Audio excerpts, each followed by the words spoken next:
to get your information. To the food to be my action. Smooth, smooth, smooth television. Smooth, smooth, smooth.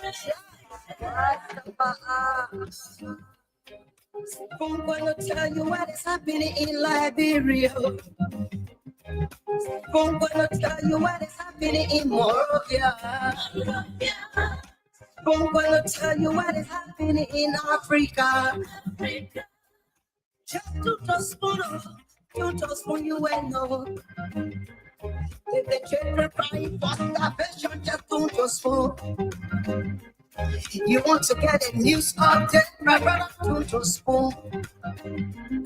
You want to know what is happening, my brother, don't spoon. Politicians want to make their decision, just don't spoon. You want to know what's happening in the ministry, don't spoon. Yeah, don't spoon. Yeah, don't spoon. You from Bonjama, Maryland, don't spoon. Yeah, don't spoon.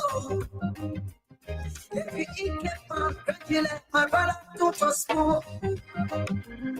You got a spoon TV, you got a spoon radio on the video. On the phone to get your information. To the phone to be my action. Smooth, smooth, smooth television. Smooth, smooth, smooth. I'm gonna tell you what is happening in Liberia. I'm gonna tell you what is happening in Morovia. I'm gonna tell you what is happening in Africa. Just spoon you and know. If the children crying for salvation, just spoon. You want to get a news update, my brother, don't spoon. You want to know what is happening, my brother, don't spoon. Politicians want to make their decision, just don't spoon. You want to know what's happening in the ministry, don't spoon.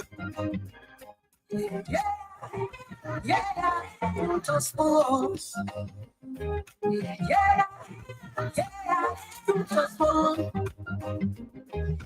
You from Bonjama, Maryland, don't spoon. Yeah, don't spoon. If you eat my regular, my brother, don't spoon. You got a spoon TV, you got a spoon radio, don't spoon.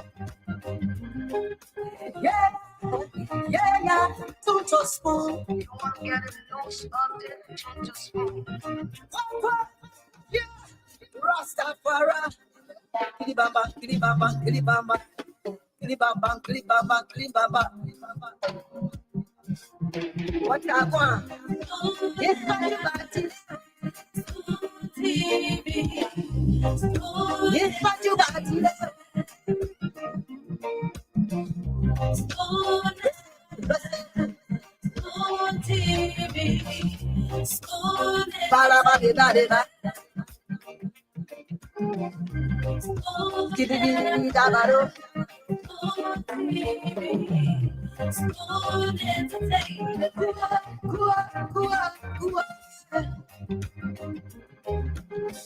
Kua, kua, kua. Come to there. Kua, kua, come to there. On the phone to get your information.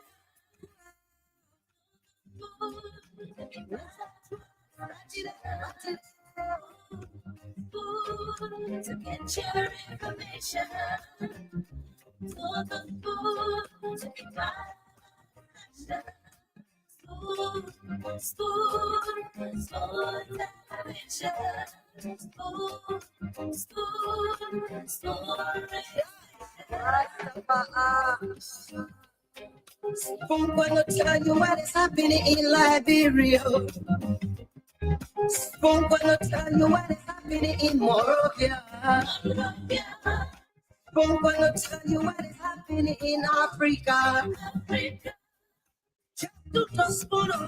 You just spoon, you ain't know. The children crying for salvation, just don't spoon. You want to get a news update, my brother, don't spoon. You want to know what is happening, Morocco, don't spoon. Politicians want to make their decision, just don't spoon. You want to know what happening in the ministry, don't spoon. Yeah, don't spoon. Yeah, don't spoon. You from Bonjama, Maryland, don't spoon. Yeah, don't spoon. Every kid kept on crazy like my brother, don't spoon. You got a spoon TV, you got a spoon radio, don't spoon. Yeah, don't spoon. You want to get a news update, don't spoon. To get your information to the food to be my action.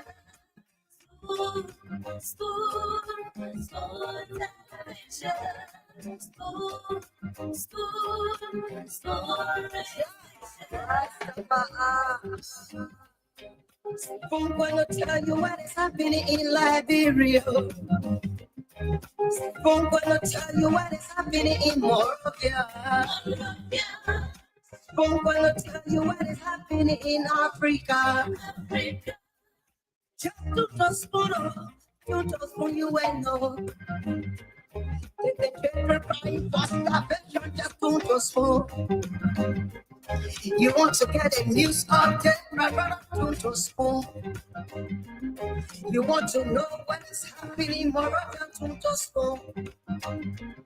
Politicians want to make their decision, just don't spoon.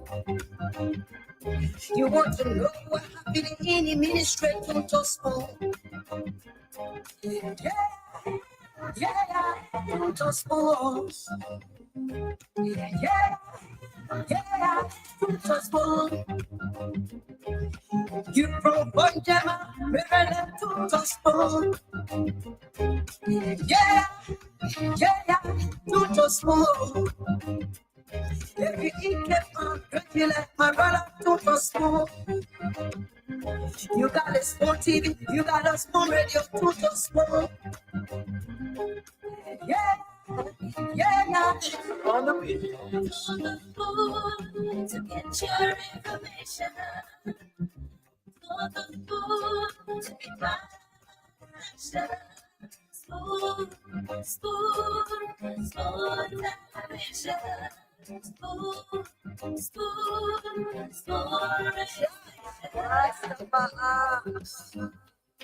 Spoon gonna tell you what is happening in Liberia. Spoon gonna tell you what is happening in Morovia.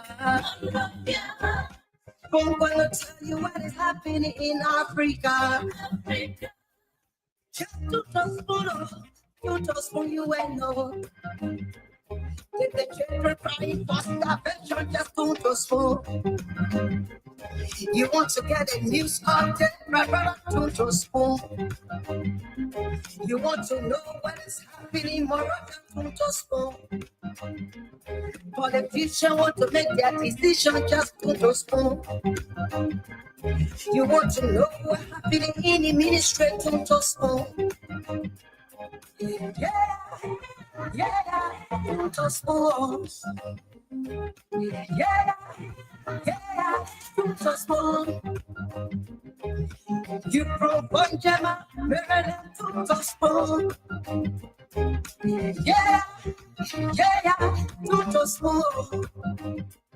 Every kid kept on crazy like my brother, don't spoon. You got a spoon TV, you got a spoon radio, don't spoon. Yeah, don't Oh yes, I tell you. You're in Cape Mount, you're in Maryland, you're in Grand Julia County, you're in Sino County, you're in Riverside, across the 15 counties of Liberia. This is Liberia's premier talk show on radio and online. This is where you get the views of Liberia. You get critical analysis on trending national issues. You get to hear Liberians speak. And of course, the Spoon Talk will bring you up to speed with the major happenings in the country. I'd like to welcome all of you tonight to another engaging, very informative edition of the program Spoon Talk. My name is Nelson Colette. We're live across the Spoon Network tonight. As always, we're live on Spoon FM 107.5, Fabric Radio 101.1, and we gotta begin. I know you're praying. You don't want me to come on, right? I can understand how the whole thing happened tonight. You know, what kind of button you use, and I know you don't want me to come on. Don't allow James Coudet to come on the show. That boy a bad boy. That boy a bad boy. He's from Feasible. Don't allow him to come on the show. The man in the background. No. Don't be that man on. Take all rights from him. He's a bad dude. Listen, I want to start the show with you today because, you know, I've been under the weather. Nelson, I want to start the show with you today. I want us to start welcoming our folks. Ladies and gentlemen, we back. Yeah. But see you. Sorry. Tonight, I can tell that the show will be in Zico because your voice is clear. So the only thing that you've been saving from Saturday up to now, you know. Everything coming. And listen. We got a lot of information coming today, a lot of big news. Don't worry about Jeremiah Cohen in China. He already said that deal. They just want to chill. All right? You saw Jeremiah Cohen, right? Yeah. You saw him moving. Where? But listen. Play the video. The video is in the chat room. Play the video briefly. It's in the chat room. Jeremiah Cohen, they said the man is the next king of Liberia. I don't know why, but I'm not going to talk about Yellow Machine. I'm going to talk about something today about LTA.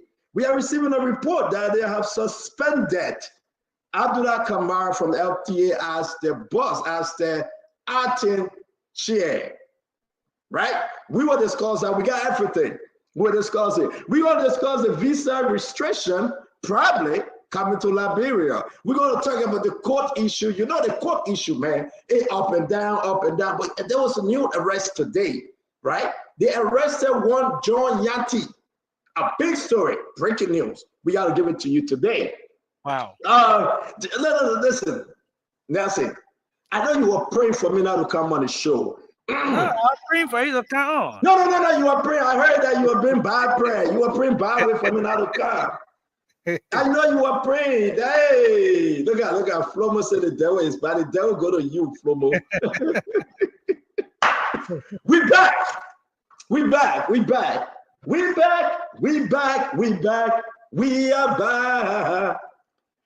back to give you the best. We are back. We back, Nelson. We back. I couldn't wait. I don't know what that auto. It's bass and something else, but what matters tonight is that we back. That's all. We want to give the Liberian people something that we've been keeping for so long. All right. A lot of good news coming, a lot of bad news, and the good, the bad, and the ugly. And I heard that today is Edwin Snow's mother's birthday. He's celebrating his birthday. He got to be in the news again. Whatever you are, we want to say happy birthday to the old man.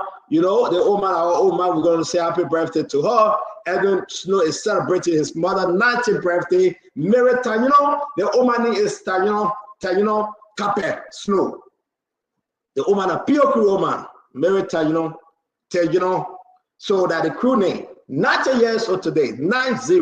Everybody came from all over to celebrate her birthday. I hope you are there. I think Snow said, everybody welcome to that birthday party. If it's not over yet. But I'm concerned, Nelson. You know what I'm concerned? No. It's like every year, Joel is the only father in for the Crown Church. Every year they make Joe Williams Father of the Year. No. Listen. We started showing you nothing. No, am I making a mistake? Last year, Joe Williams Father of the Year again, right? Yeah. No. Somebody gotta explain this to us. Every year, Joe Williams Father of the Year. Is he the only father in Patriotism Church? No, that they're looking at the impact. You know, the impact. He alone impact the church, the bishop, the pastor, the lay reader, everybody, they have no impact on the president we are. Every year they gotta make it. No. They gotta cry him King George again. No, that's my business. Not my business. No, guys, you're sharing the show. That's my business. I'm just asking the question. I mean, it's a fair question, right? But maybe the church get policy. Maybe they get some kind of policy where, you know, they can vote. When they vote, then who wins the vote becomes the father of the year. Maybe the former president. What kind of church that? Every year you need one person father of the year. Since the church was funded, Joel Bennett only father of the year. But then go to that church now. You go ahead, go to that church. No, but I will not win the vote. The former president. No. I mean, Joel is the bishop. He's a reverend. He's a senior apostle, and now he's the father of the year for life. He's the father of the year for life. Once he is alive, he will be the father of the year. But that's my business. Let's move on. But Grace said coming for you on that whole father of the year thing. Oh, Grace said come. Hey, great car. Let great car, no problem.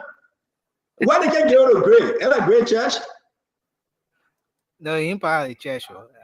Okay. How many members in the church? The church got good membership.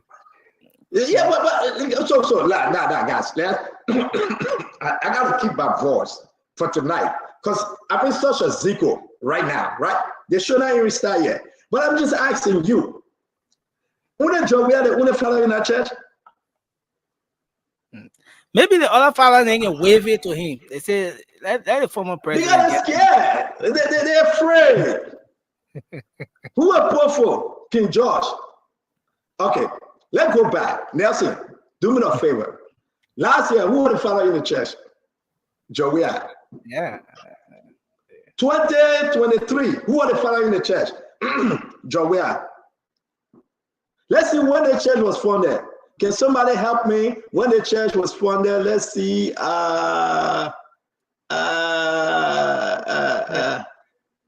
When the church in Patriotism, right? Part of the administration that was in 2019. That's still to be correct. Patriotism, right? What is the other church? Patriotism, Jale Family Church. How do you spell the Patriotism? Nah, that big crew in there. I think I gotta check it. I want to spell different. I mean, guys, come on, man. Y'all share the show, man. Y'all share the show. We gonna come in with Zico tonight. We got a lot of news for you, and don't forget information reaching Spoondex that they have suspended founder Joseph Boakai. The president has suspended Abdullah Kamara. I mean, these are unconfirmed reports, but you can take it in a which way. You know, Abdullah Kamara get a big thing hanging over him, but a massive allegation. And not only Abdullah Kamara, now we're going for the National Road Front, Josida Nouvelle. We are going down to Nokal, talking about Swakoko Dennis. We are going to El Triple RC. What's the guy name? From Patrick who? From El Triple RC, Patrick Wozy. And we're going to play our way to MCSS with the president suspend James Mamutu. We got to go down, and the president got to be open because this investigation now leading to a complete indictment. We said this on the show. So we will be discussing. They come and John Spoon share the show. I'm here, I'm back. I'm going to go in the back. I'm going to upload some videos. I'm going to upload some photos. And I'm going to say, if you know when the Patriotism Church was funded, please let me know. I need to know. I just got the information, Theo. I just got the information. Yeah. So that the time they were dedicating the church, that the photo there, so. And yeah. The church was dedicated. Put a photo about Joey photo, please. Oh. Okay. Yeah, but not the church. So Okay. I'll try. yeah, but we'll do that, right? Mm-hmm. And we So the are church was so we dedicated in yeah. January of 2019. That's when the president dedicated Yeah, the church. we have to know what happened. Yes, some people saying they got a new leak audio coming up, and I will play the audio today. Just portion of it. We got to play it because we got this leak audio that somebody saying the government. Listen, my sister, my Beatrice, how you doing today? She's on the show. I want to say to all of you, Jeremy Thompson is here. Uranagwe is in the show. Nelson Wissett, Odell Johnson is here. Prince Jacob. You're going to have a great show. You continue to share the show. We will be on fire today because you know why? We have to listen to the people. I'm going to go back. I'm going to take some mint. I'm going to take some horse. I'm going to eat some ginger. I'm going to get a bottle of water and hot tea. And then I'm going to say to you, tonight will be one of your best show ever. It will. And Jim, Nelson refusing to put a fucking clown church up. But I'm troubled. How many times they can make somebody Father of the Year in one church? 5 times? 6 times? 7 times? I don't know. When the fucking clown church came to being? When? Nelson, when? 2019, January 1. 2019. January 2019. So he dedicated the church during the wash next service. You know that, like the end of December to January 1, that wash next. You know, so that was the first time they dedicated the church. So it means that, President, we have been Father of the Year for 6 times now, 6 years straight. No, I'm going to hold my peace. I'm going to wait. I really want to ask the people, can somebody help me? And we'll also talk about the situation in Minnesota that involved the shooting of the former speaker of the Minnesota parliament, and we'll be bringing in Russell to give us an overview because this woman was very important to the African-American community in Minnesota. They killed her and her husband, and we wish the family Godspeed. Our brother Winfred Russell going to come to give us some update what actually happened. Thank God they captured the alleged shooter. Again, we will be discussing that. So whatever you're doing today, I want you to sit back. I want you to just relax. And I want to tell you that we got a couple of announcements. This is all Doc LIB. We'll talk to you about the announcement. Trust me. If you need anything in the Washington area, you want to reach out to them. Your passport, your any document, we'll talk about it. We have another document about Dumbo Festival. If you know Micah is in Maryland. If you know Micah, she's doing the Dumbo Festival and closed stores and book drive. Again, we'll show her video. This is big one. This is very, very big. Come and swallow your Dumbo, August 9, 2025, 12:30 p.m. at Black Hill Regional Park, Shelter B, 20930 Lake Ridge Drive. Call Mankan. I will put her number up. You got to call her. She will give you more information. And don't forget the Fucker Clown. There you go. January 2019. It was funny. And since it was funny, former President George, we are the only Father of the Year. Since it was funny, he's the only Father of the Year. So we got 2019 picture, we got 2020 picture, 2021, 2022, 2023, 2024, and 2025 this year. So I will start with this year. Then we'll go back and I will show you all the picture. Why? Nobody know. I want to say again, continue to share the show on YouTube, on Facebook. Continue to share the show. We have a great show today. A lot of stuff is happening in our country. A lot of good things, a lot of bad things, a lot of things that wish is to come. We are hearing that the American government is about to put visa restriction on Liberians. And that's big. It means that that's when I come to America. Planning a trip. It means that that's when I come to Liberia. Visa restriction. I mean, imagine that. Visa restriction. I mean, I got to name all the video you're putting up there. Planning a trip to Liberia? Need help with visa? I mean, what are you doing? I think That commercial, don't play, yeah? I think it's good. Yeah. That James, right? Yeah. Yeah, kick him out. He's a bad dude. So I want to say to all of you, let's take some phone call. We get to our commercial, James. We will talk to you about the new audio on the fire issue. Somebody is confessing that the government of Liberia gave them 100 and something thousand United States dollars if they can testify against Funati and the rest. Now, we're going to play the audio. You decide. We got so many good information. Continue to share the show. Let's recognize our people and let's hear our people out. This is the Spoon Talk. I'm back. I'm not 100%, but I believe I am. I'm pushing it, and I will push it to the limit because that's who I am. I mean, I've been off Nelson, my head been hurting. I've been seeing the people there being so diplomatic on the show. I see Dr. Poplar just talking. Hey, we gotta take it easy. No, Dr. Poplar. I see people want fire, they can't fire. We're going to put an agriculture minister here too. Agriculture minister. You know why we put an agriculture minister? No. I'll tell you. No. We are asking for the Liberian people money the World Bank gave for small farmers. For small farmer, it's big. Only Dr. Nuta got to give an account. Dr. Nuta himself is on the money. They give the money for small farmer. America took 250,000 of it. He ate it. He become senator. Western got took about 75 to 100,000. Dr. Nuta took some of the money. We got a list. So who ate the money? The money wasn't free money, but the people took the money freely. And those that own farm, they can get the money. Next thing you get farm, they ain't get the money. But Alexander Nuta is the money. Under Jenny Cooper. I mean, what's going on? Why our country so damn corrupt?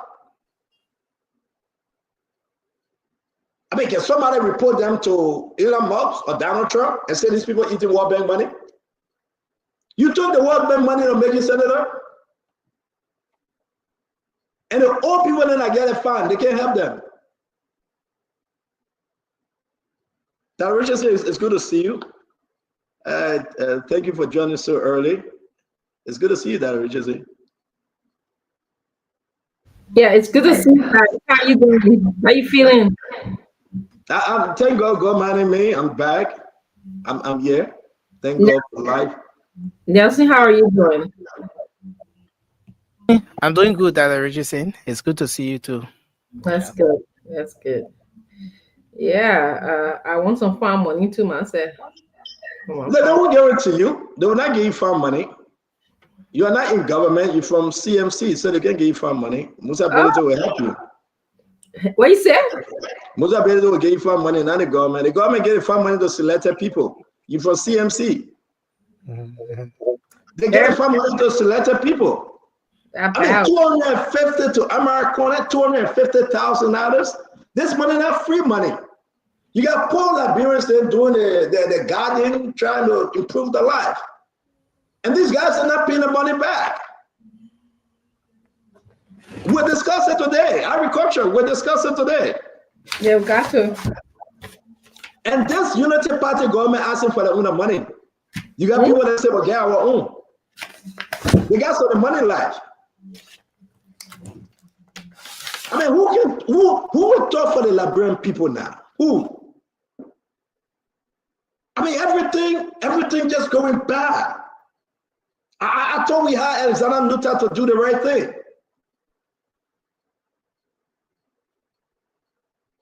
I mean, what's going on? My fellow Liberian, what's going on? If you in farming, ask your lawmakers what's going on. Who ate the Liberian people money? World Bank, that the richest in, gave millions of dollars. And they got to divide, Jenny Cooper divided money among all of them.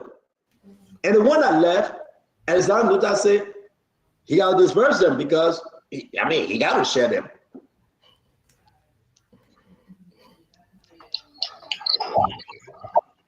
So everybody go get their own. You know, it's such an important question, man. Listen. I need to start a show like this, but I think it hurt my fellow Liberians. This is bad. Now, who fight for the Liberian people? The legislature, they are corrupt. The executive corrupt. Taking a feedback coming from your end. I mean, you be switching computer around a lot, maybe. You got one computer for CMC, you got one computer for Spoon Talk. Go to the Spoon Talk computer and leave this. I got it like that, huh? I got it like that. Ladies and gentlemen, we're gonna pause and hold our peace, but it's gonna be a foreign show today. A lot of stuff is happening. There's nothing else we can do, but we got to talk. Our country is proceeding ready, but I mean, though Joseph Yima Braga is slow sometimes, but I think he did the right thing today. If the information is true that he suspended Abdullah Kamar, I hope he can go down the line and suspend the rest of them. I really do. And we'll talk about it, Dr. Richardson. Before we go to the phone line, I interrupted Nelson because I'm back. I want to go and grab my bottle of water, take me some peppermint, and, to clean my throat because I want to talk today. I don't want nobody holding me. I want to talk today. And we'll go back to how you call it, please? A few days and I did sex with you and I ought to talk. We gotta talk. It's bad. Our people depend on us to talk freely. Dr. Richard said. There's no need to play hanky-panky. You celebrate. I see President Bwaka giving people a award that they have done better on the job. The president grading people now, and the minister grading minister. I don't think it's time to give ourselves, this self-celebration. These people they are not working, they are not performing. But to the president, they are. How long we been crying about Abdullah Kamara? How long? Months. Months? Are you joking me? I almost say, are you crazy? Are you joking that a Richard said months? No, it's not months. How long you been talking, crying for him? We've been crying on Abdullah Kamara since the president took over. Okay. I said months. They're not months, that years? No, that over a year. Okay. I like to put year because it make it interesting and make it enjoyable. If you say month, people yet in a yesterday thing. No. True. We weren't saying president fire the man, remove him. We'll be talking about Jacida National Road Fund. She going to court too. We're going to be discussing her as well, Dr. Richardson. I wish her well. I hope it's not true. But everything as per the investigation with LDCC is troubling. This is Abdullah Kamara. Yeah. We're discussing. Today the president decided to suspend him. Who knows what next? When Bwaga suspend, you're not coming back. Yeah. The president suspend, your own feeling. You're not coming back. So all these things we got to discuss it. Dr. Richard said, let me go in the back, let Nelson take a couple of calls, and then we'll come and fire. I just want to put one more up real quick. Who's this? Yeah, there you go, Swakoko. Nelson, can you get me Emma Glasgow too? Well, you got special news for Swakoko. You see, woman, you go take a transit. That's Swakoko. That's my killing. So give me Emma Glasgow, because the president got to do this across the black guys. You need to share the show. You need to invite your friends. You need to tell somebody that Spoon Talk is here. We will be starting shortly. I want to welcome Jabat. What about Friends in Yemeni? Friends in Yemeni, Eternal Affair. He said, but he said get 466,000 under his belt to build 1-bedroom apartment. And the president said that 1-bedroom office he said he's building 466,000. What about the final ministry that Gafwan is protecting? What's the guy named? Bill Magate Jones. Gafwan is protecting and they ate the money. It's on the report. I mean, there's no time to waste. I'm telling you. Hey,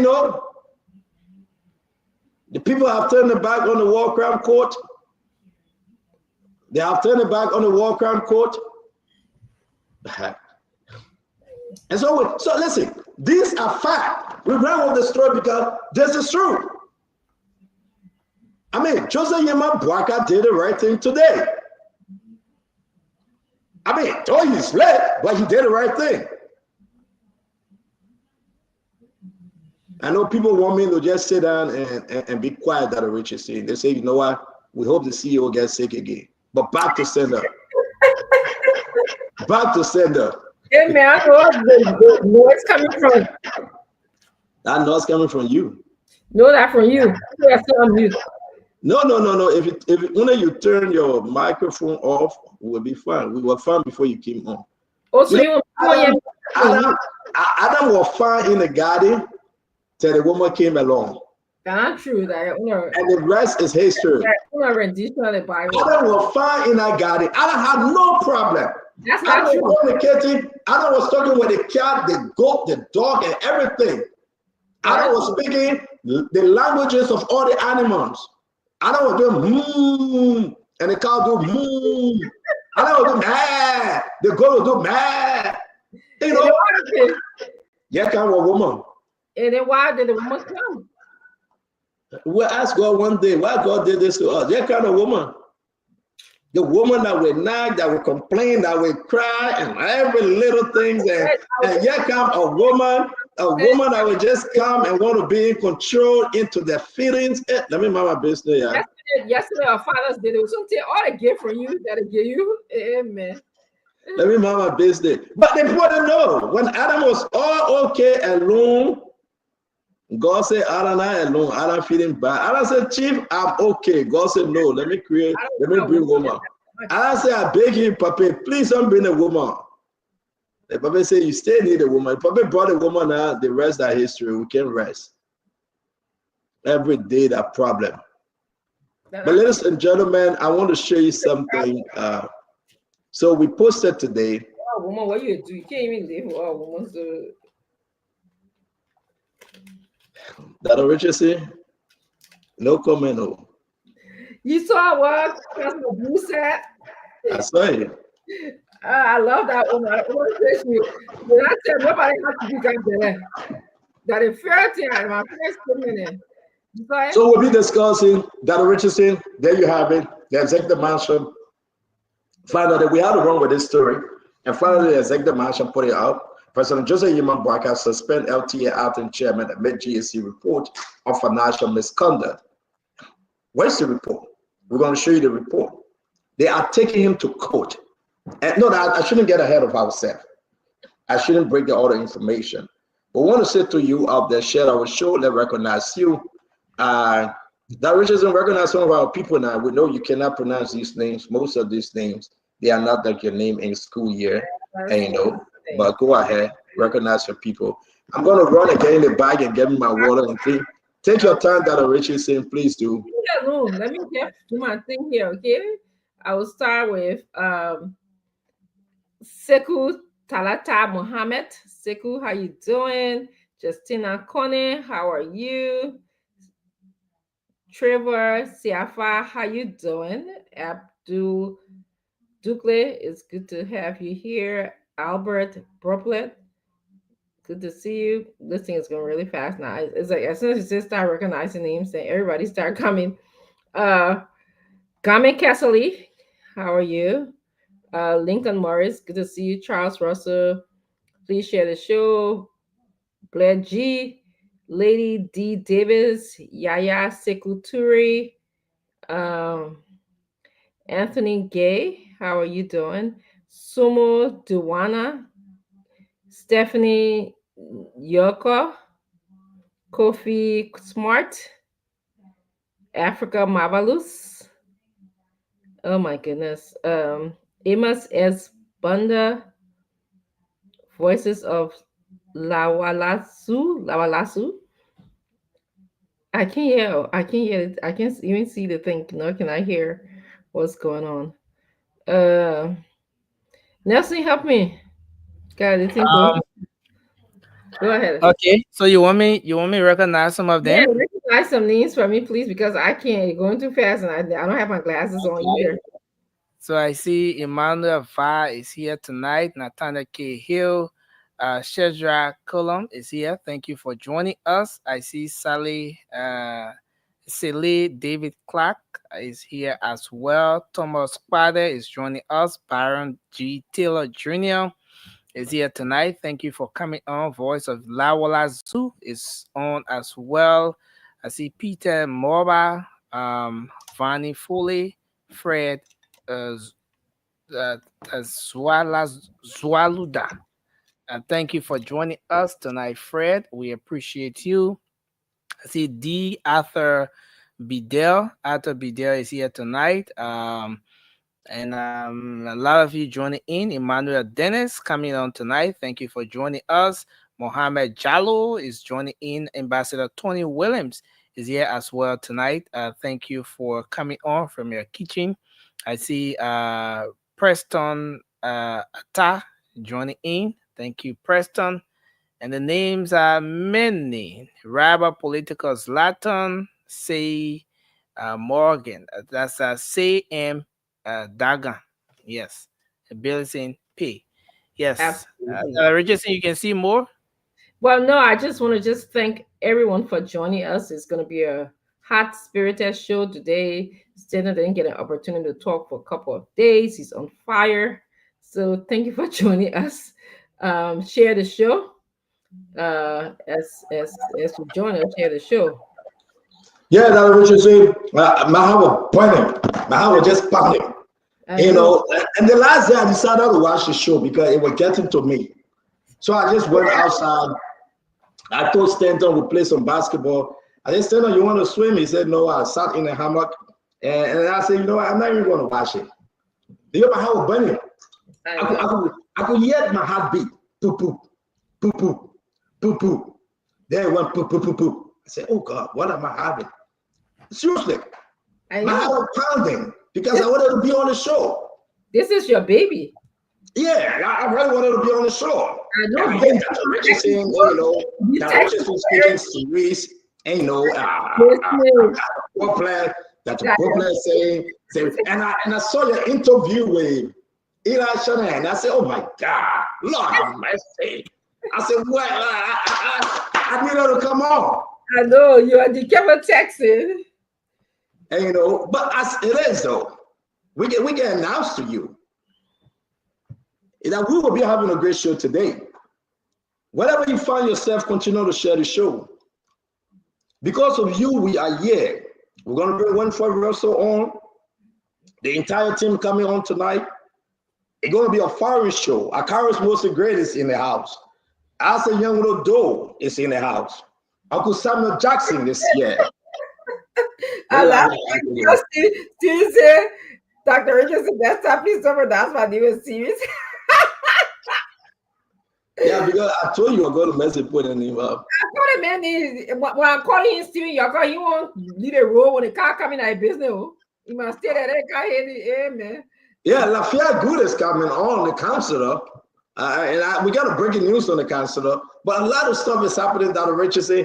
I am so happy to be back, ladies and gentlemen. I miss you. I miss you all. Here we are. We're going to discuss Liberia, the good, the bad, and the ugly. I want to say, continue. Tell somebody, tell your friends that we are back. And we're back with fire. Fire. We're back with fire. Nancy, did you put the video up, Nancy? Hey, Nancy. The video of Dama in China. That's why I'm asking for Nancy. Okay. It's in our chat room, Nancy. Okay, let me get that. You know, Nancy is a Regine reporter. No, man. I think so, man. Nelson, my small brother. But Dr. Richardson, let's just test on all this thing, right? Mm-hmm. Oh, the counselor is here. The great counselor, how you doing, sir? Good. Dr. Richardson, look at this information. It hit us last weekend. Yeah. United States draft travel ban list. Liberia is on the list. We'll discuss it. Yes. Liberia missed the first one. Imagine if they say you cannot get visa to come to America. Imagine that, Dr. Richardson. Liberia people will be dropping on the street. We got to beg Donald Trump. If you tell the Liberian people say you cannot get visa to come, it means that the representatives are not coming. So anybody that coming, it will be on the condition two things. They either have green card or they are citizen. Sad. This is a huge, you know what? I mean, my brother Lafayette who can come to America. Or maybe he got a green card in his pocket. But Lafayette told you want come to America? Maybe Lafayette with that gun. No, anytime one kind of American come. There you go. The men It means that the man know what you're talking about. Anytime one can come. Anytime. So, but these are trouble times. But I mean, what was the foreign minister doing about this? So, who want to say to you, right? How many more minutes we got? We got 4 more minutes. Once they continue to share the show, Wisdom gets started. Phoebe Harris is coming on. Abu Mame is coming on. Abu want to pray till the 2 o'clock. You know he's a Muslim. Shout out to him. Abu Mame is coming on. Granny Genius is coming on. You know, I miss Granny. It was her birthday. I wasn't on the show. I miss Granny. I wish her well. And I heard that she didn't do anything, but she slept all day. She told me to come to her house to swallow some fufu. I said, no, Granny, I'm not coming. You know, and I refused to. You know, but I want to say to all of you, let me call some of your names. We'll miss you too because the cheese, the gossip we can bring to the show, the noise you can call. So we'll just miss it. Tonight we'll feed in your vibes tonight. No. Thank you, my brother. I will tell Oswald to another fire you. Thank you.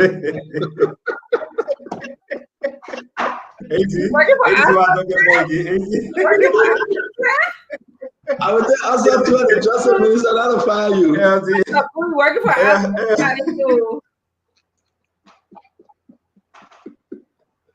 Woo! But the Megan Lee hand behind. Okay. The Megan Lee hand behind. I didn't say anything.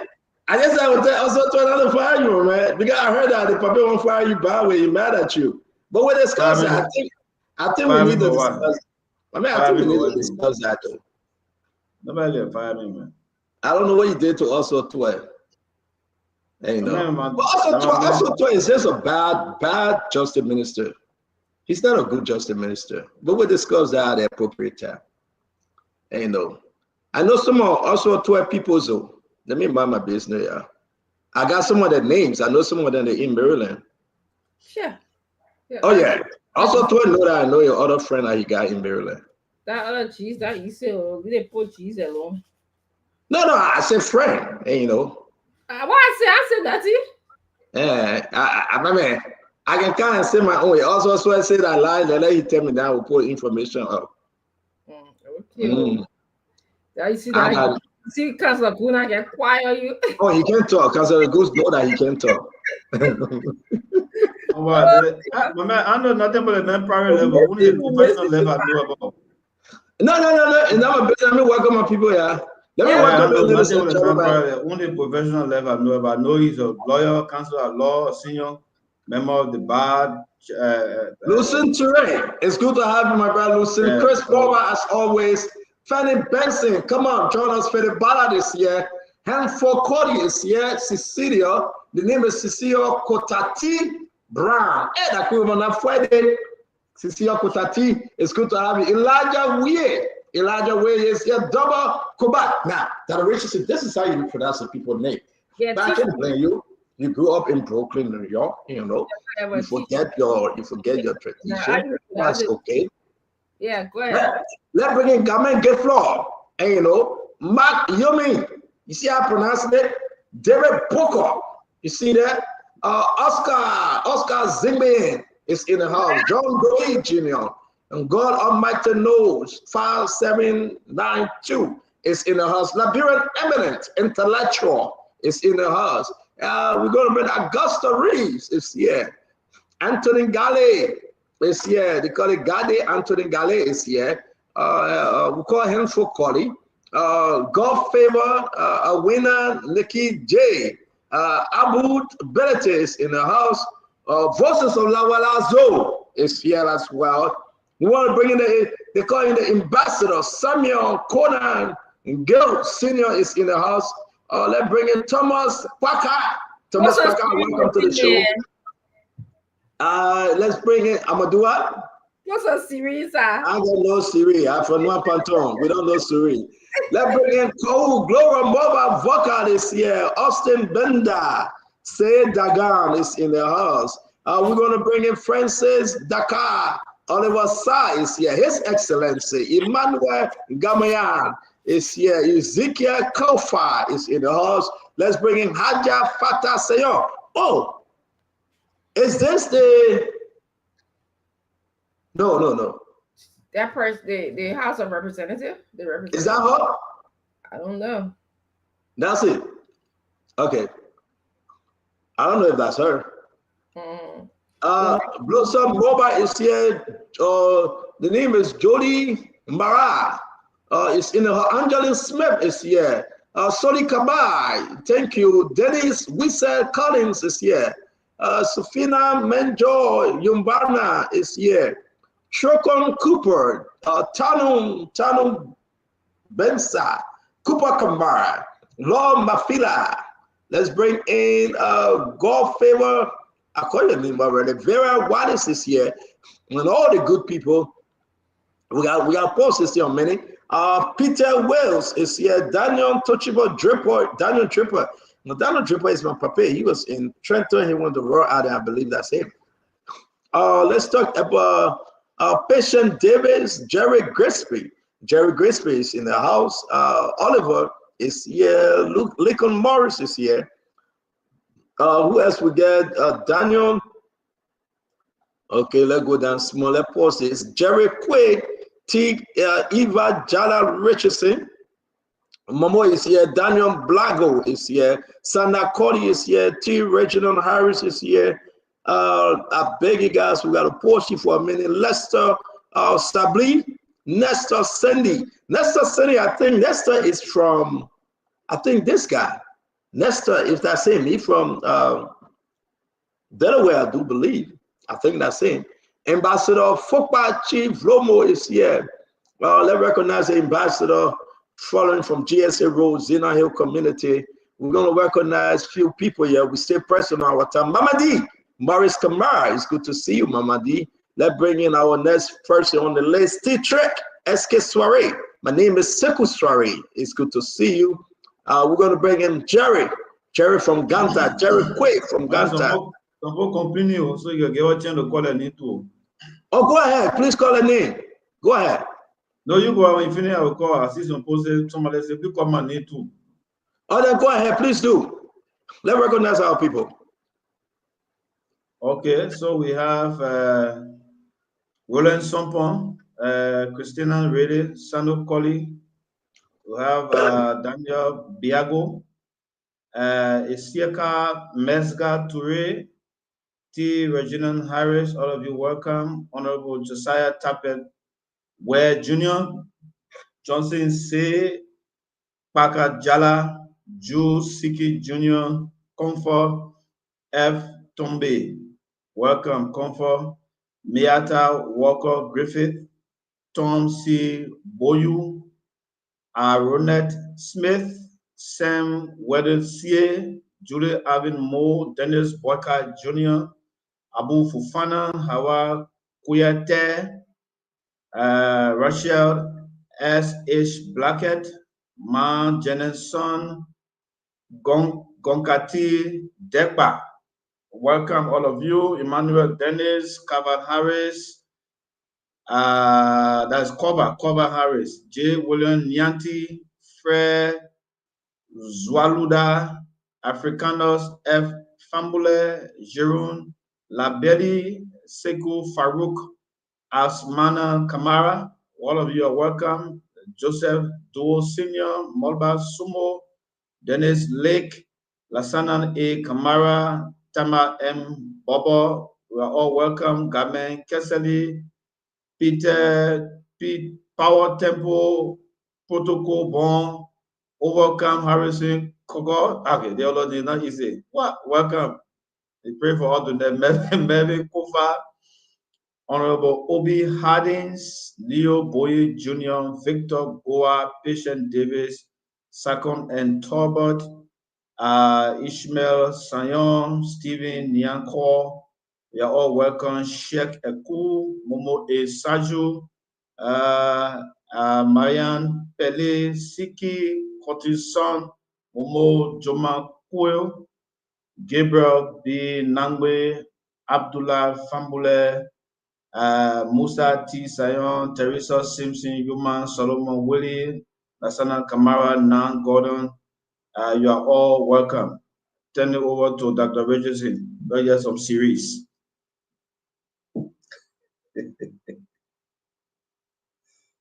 Not the name before you got here, but let me see. Say Dengen, Eric Roberts, Pee Wee Walliwu, Hasekayan Seyu, Patricia M. Morris, Armstrong Sipley, Gabriel Melito Lewis, Amal Farida Rashid, Natanya K. Hill, Prince N. Tokpa, Sheik Eku. How you doing, Sheik? Tico Stephen Cooper, Ben. Gee, I lost Ben. Mirichia, Miata Walker Griffin, Dizon Kekula, Christopher Colley, Michael Carr, Bennerns Davis, Natalia K. Hill, Jenkins D.N. Palono, Senior, Alfonso Dolo, Alex Teddy Thomas, Sierra Zio, Mohammed Billy, Amma, I don't lose that one. Patient Davis, David Sickby. Okay, that's enough calling of names now. Stanton, come back on. Your turn. Okay. All right. Well, okay, Honorable Robert Doe, I call your name. He said that the register become an and I call your name. Steven Yoko, and I'm pronouncing your name again. Whether you want to see inside or not is there. It's just pronouncing it properly. That's all. Sarah Zio in my tone, in my accent. Lavetta F. Williams, Nicholas Payne, Sienna Guada, Hila N. Supu, Ronnie T. Elliott, Dixon G. Smith, Tanu Ghibli, Moluba Somo, Philip Bala, God Favor Me Too Much. Oh, God Favor Too Much, Chichi Nonen, Ephraim Kali, Benson Sibao, Joseph Brooks. Okay, take it over now. Who? No, I see Jible Niswaya. Sorry, I didn't know my microphone. No, go ahead. We'll continue. In fact, let Akara's great ticket, former representative Akara's great ticket over. Akara's go ahead. Yeah, Johnny, what's that? Start calling name. And then you see, just tap on that. Just tap on that. What am I calling? You're welcome to put on this way. Yeah. The people best friend there, the audience and best friend on the great. Paka Jala, Adolfo Steve Brown, Madison, Tape, Damon, Nomo, Digan, Bedenyan, Ambassador Tony Williams, Fanning D. Benson, Dave Colley, Slicky, M. Dolly Jr., Kia Zidi, Balali Sese, Austin Mingard, Joe Silu, Alice Pretty, Anata Queen, Albert Scott, Quital Fambule, Patient Davis, Tipos PK Demstov, Egnan Man, Junisa Lahai, yes, Robert Diesel, Bakajala, Favor Master C, Man. Oh, wow. I see the person say great. C. M. Dongan, William Bojua, Aman Sambula, and I see Power Temly Protocol Bond. Over Harrison Coco. A person name, full name. Plilike Zumbe, Mose Bese, Sylvester Bassett, Kevin Hoopers Johnson, Sakon M. Tobo, Bobby Secret, Sub to Janje D. Kofan, I don't know who is the Kofan, Joe Silio, Ambassador Tony Williams, Sarah Zio, Francis F. Fafole, Fanny D. Benson, Frankie N. Sarkosian, Abraham T. Thomas, Nathaniel K. Hills, Abdullah Sofnian, Sekon M. Tobo, Desmond Norman, Banos David, Josephus Agba, Jeremiah Soman, Abraham B. Kroma. I don't just call it the name. You're doing good. We enjoy you. Are you from Professor? From a current teacher? Gay Steven Yanko. Oh, that pronunciation here. Baka Jala. I will try my best tonight. You know, we got some traditional Nyongpa, Eve, Bangay, Tipos. I called Tipos Denzel before. I think. Yeah, somebody repeating. Yeah, Yvette, W. Zilly, Dennis Wissa Collins, Augusta Reeves, Sakon M. Tobo, that name is repeated. Timothy Kissen, Dakamu Bacon Dodo, Heron Bojibo, Kolo G. Jose, Abbott Scott. I thought you said you was teaching. I thought you said you was teaching the SDA. You don't even pronounce the people name like you were a teacher before. And Luscious Bank. No. You said you were a teacher. No. This is a disgrace. You know, this is a disgrace. No. This is a disgrace. Right? Yeah, giving you enough time. You said you were teaching SDA. Not even asking the student name. What?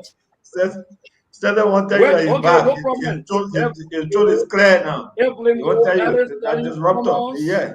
No, but wait. Listen to how the man pronounce the people name. The man taught for 20 years. My friend, somebody complain. Nobody complain. The whole that time. We were complaining. Yeah, you interrupt me. Wait. No, but listen. Look at Haja. Look at Haja Sano. Look what the woman said.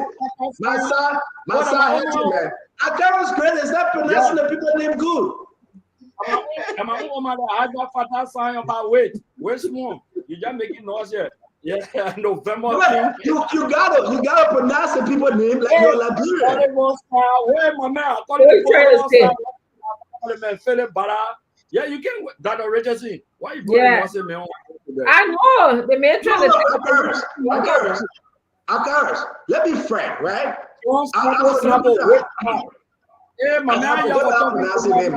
The people I'm looking for lamb for you. You get host to you. Okay, pronounce this name. Oh, Josiah Noah. Look at how you pronounce it. Josiah Noah. I have a friend Eben Noah, and you it's Josiah Noah, not Noah. It's Noah. It's Noah. It's not Noah. Where's the figurative? No, it's not Noah. It's Noah with N. It's Noah. The figurative. I forgot about that boy being American for long. I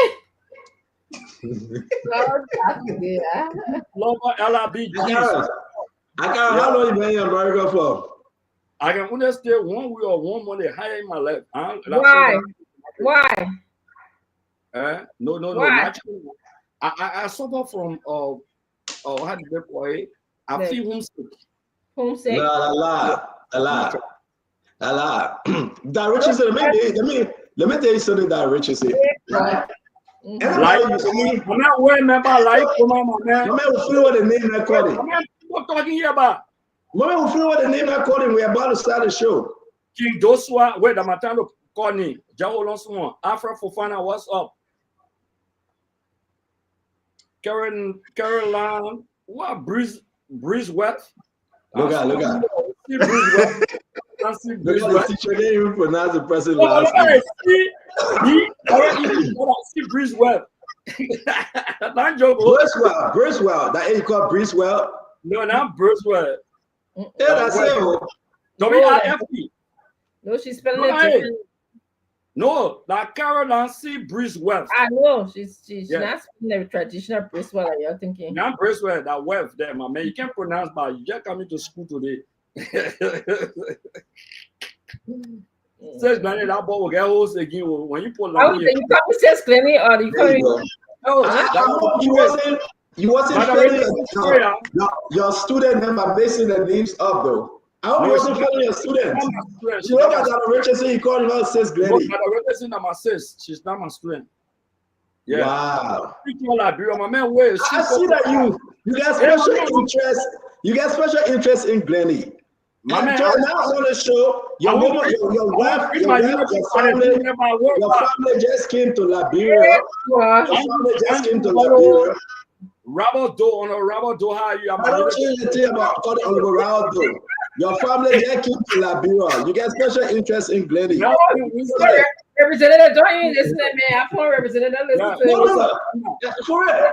The only reason to make a you see how your voice can go? That one can get your voice. The thing why your voice not supposed to be in, I want to get that voice. Yes. The only reason why this guy on the show is because of Glenny. But you know what Glenny is single? You know the reason why she's single? Yes, cool. Keep my phone and them people. Don't worry. I'm your banner. Meanwhile, for Representative Grace, I'll just reading their names. But I heard that I heard that great leg yellow women though. Seriously. Yeah. That's really like you. My man, stop.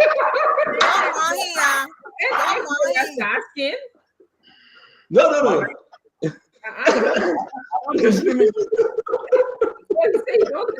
Oh, but grandma, man, he let Tabata, you know, come on. Don't mind. My man, you would have. I want to say thank you for joining Spoon. To all of you out there, we want to say welcome to the show. We're going to get into the conversation. It's after 9. You know, we took all our Tabata before 9 p.m. 9 p.m. we got a lot to discuss. And thank God, my voice is back a little bit. I'm grateful to God. And, you know, happy belated Father Day to all of you fathers. And happy belated Father Day to those of you that get pregnant and the people daughter, they get children for you cannot take care of them. Okay? You can take care of them, you're running away. And you call yourself father. You got to rethink. But I want to say that's a fact. You get so many guys that are jumping up and down and taking care of their children. And the mothers then just suffering. We got to cut it. I don't want this show that cannot take care of your child, you will not be called father on this show. Well, Fubi is called father, so what do you say about Fubi?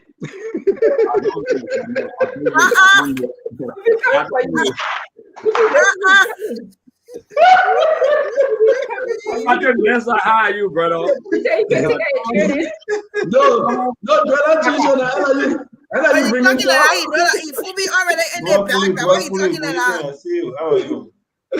We want to say to all of you, we really appreciate your time. Continue to share the show. Let's have fun.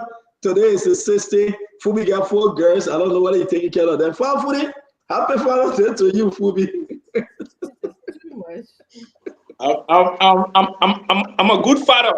Oh, you started, yeah? We know. I'm a good father. I take care of my babies. You look at the child support receipt. All my babies love me. We look at your child support receipt. We know. And their mothers too love me. I want to say welcome to the show, guys. It's good to have you on a beautiful Monday. You know, it's raining. They got situation in other places. But I want to say thank you for taking out your time to come and celebrate with us. Because of you, we are here. We've got a lot to discuss today. We'll discuss the Agriculture Minister, Alexander Nutter, the issue coming up before the Senate. about the World Bank funding for small farmers. They start and the trap. What's going on with that money? A lot of the money was spent on Jenna Cooper, the former agriculture minister, and a lot more is getting out there on Alexander Luther. The Senate have caught him. We will know what is what. The court issue today, the court that involved Fonati Kofa and the other lawmakers were transferred to Roosevelt Johnson Court, the criminal court A. Now, the issue about the bond, right? We discussed Willie. The issue about the bond, we'll discuss it today, but a little twist here. We got a recording, right? The government of Liberia arrested somebody from Ghana, put them in a hotel, kept them. The person is on video saying, I am being harassed, and they have put me on duress to testify falsely against Fulati and the guys, and the government have promised me over $100,000. We have the video. We have the video. We know the gentleman. And this gentleman is related to a minister in the government. So the foreign minister. But let me do my opening. I beg you, Honorable Gray, please. And we have to dig deeper in this case because it's trending in a whole different way now. We'll be bringing you all those information. You have to stick with us. I've been in the back, just been keeping all this beautiful information because you know why? I want to be in the action. The Yellow Machine story. Jeremiah Kwankun, the vice president, is in China right now as we speak. We should be calling Damo Slanger. He traveled with the vice president to give us some update on that trip. Visa restriction. What's going on, my people? They say you will not come to America. Donald Trump said he's going to ban you if you don't do certain things. The United States draft travel ban list. We're going to discuss this. Liberia is on the list. Can you imagine? And we want to talk about what happened today. That because of these, I want you to see this. The LACC completed her investigation. And if you look to number 1, it's Nokal. They completed that investigation involving Swakoko Dennis. We're discussing. If you look to number 2, allegation, 85,500. Ministry of Post and Telecommunication. As you can see, we're discussing allegation for financial inappropriate financial improprieties involving Patrick Woolsey. But the big one, my friend, the very big one, the LTA today, Jose Yimabwaka suspended the LTA bus. Number 4, he is going to court. Abdullah Kamara, an indictment. He is going to court. A grand jury has been set up. They believe there's a sufficient evidence to prosecute Abdullah Kamara. Therefore, the president of the Republic of Liberia, Jose Yimabwaka, today suspended him. We'll be discussing that. The National Road Fund, NRA, they have completed their investigation. And I can tell you, the National Road Fund, Josita Nouvel, whether the president will suspend her, wait for the big information from Spoon. We got everything, my friend. And want to say to you, sit back, enjoy your Monday evening. Let's have a good ride. Continue to share the show. We will post every one of you watching us. Go on Facebook right now. Take your smartphone. Go on Facebook and share right now. Just take your smartphone. In all the chat room, on YouTube, on Facebook, share the show. Let's have fun. Our country will do everything to face our country. But on a side note, not on a side note, on the side, S-I-D-E, we'd like to say happy birthday to Edwin Snow's mother, Mary Tanyino Kape Snow. Today, they are celebrating her birthday. She turned 90 years old, 90. The old man spoke to her. She's in good spirit. She's strong, and we wish her happy birthday. As she celebrates a great day today with her family. We wish her happy birthday. And taking it from there, I also like to say to you that I will be bringing in our brother, Winfred Russell, as a contributing panelist today to talk about the death and the incident that took place in Minnesota. While I will bring in Winfred up, this former speaker was very, very involved when it comes to the African community. If you follow the news, she and her husband were gunned down, and thank God that last night they found the alleged shooter. And we'll keep bringing Winfred on quickly to give us an overview and how important and what led to this situation when the shooting of the other folks. So again, it involved a lot of Liberians in Brooklyn Park. You know, Liberians is in the Africans, they are in the majority. It involved a lot of them. So just let's say if you ever follow CNN, we'll bring in our brother Winfred Russell, then we'll talk about our local news. Winfred, welcome to the show. It's good to see you. Before Winfred say everything, I just want to put this picture up. We're speaking about this lady. This is brother Winfred and one of the victims. Oh no, this is Joelle. I'm sorry, I'm talking about Joelle there. The woman that passed, that's her. And welcome to the show, Winfred. I'll talk to us about former Speaker Hoffman and her husband passing and how this case is very important and interesting when it comes to the African American community over there. Welcome to the show. Thank you, Stanton, and it's great being on Spoon again. And it's great seeing my cousin and all of the wonderful panelists here on Spoon. This is great to see you all. Indeed, it's a tragic time. It's a tragic moment we have here in the state of Minnesota. This is something that we didn't see coming. We've not experienced in our state history. There's political assassination. Things have been very tense. I mean, throughout the country, of course, we understand that, but no one envisaged seeing such a thing in of all places in Minnesota. So the community has been grieving. In fact, there is a service being planned tonight for former Speaker Melissa Hortman, and there are prayers going on as we speak for Senator John Hoffman. All of these folks are great friends of the Liberian immigrant community, great friends of African immigrant community. And one of the reasons why we're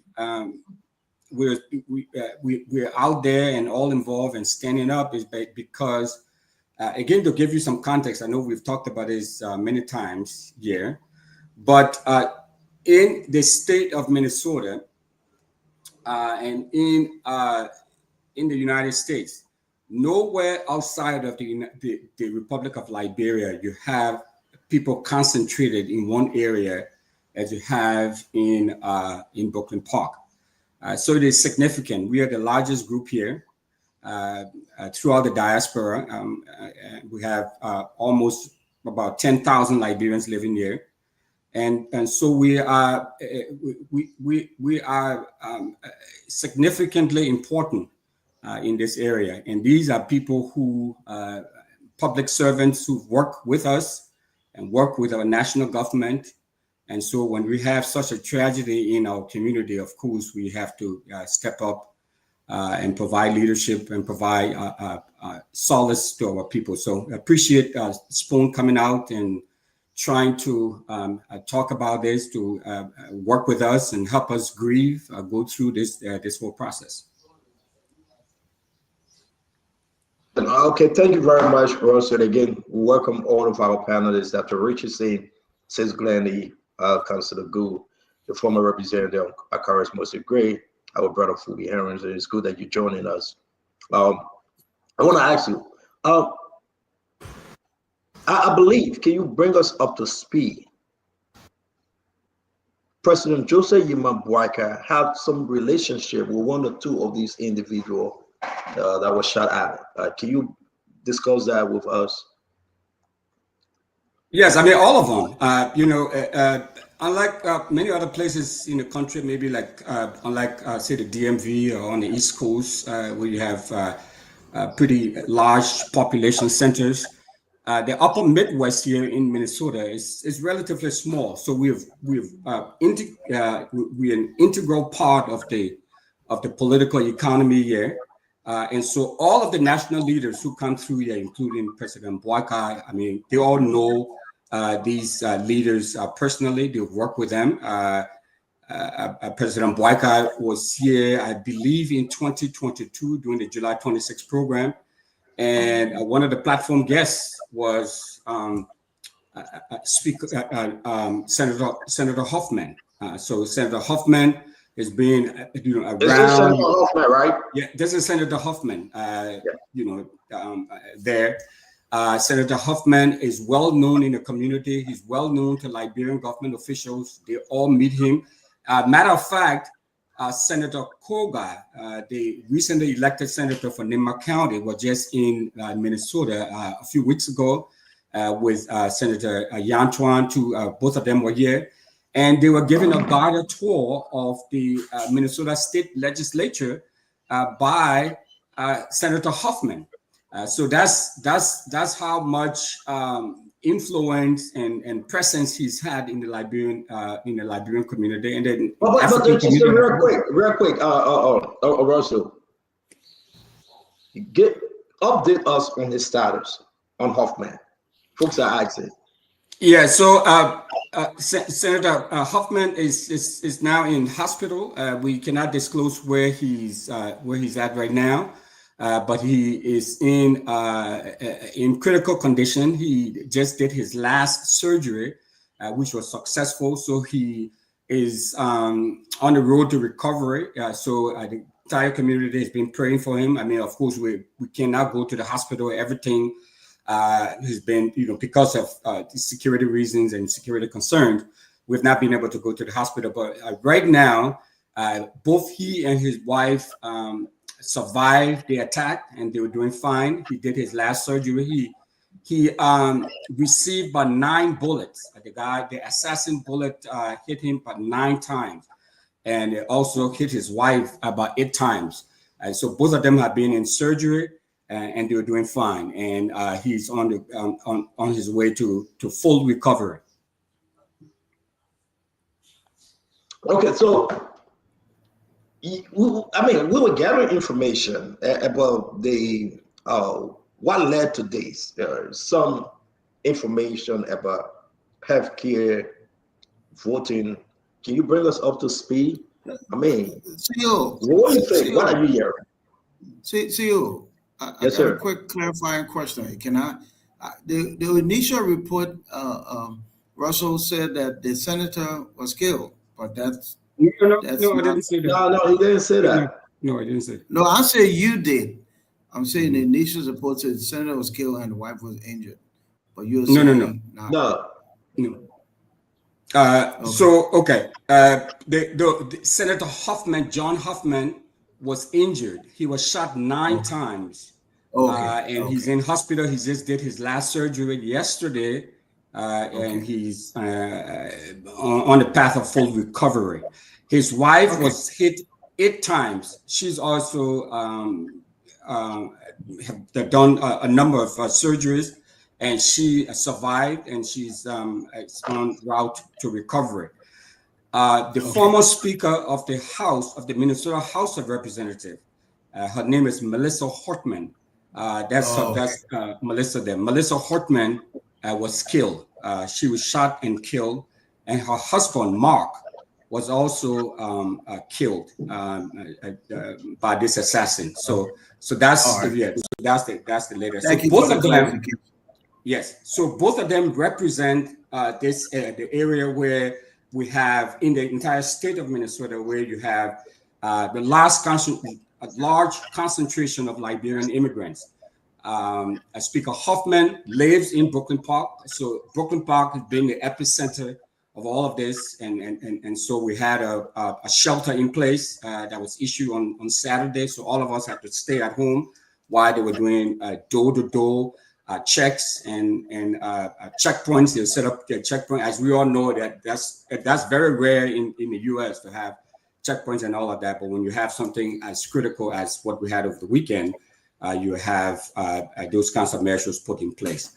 So that's the latest. So let me ask you a question. You're going to hang with us if you have the time. You can just go for the ride and let's have the discussion. Let me ask you, as a former councilman from Brooklyn Park, did you receive any text messages, phone call from the local police?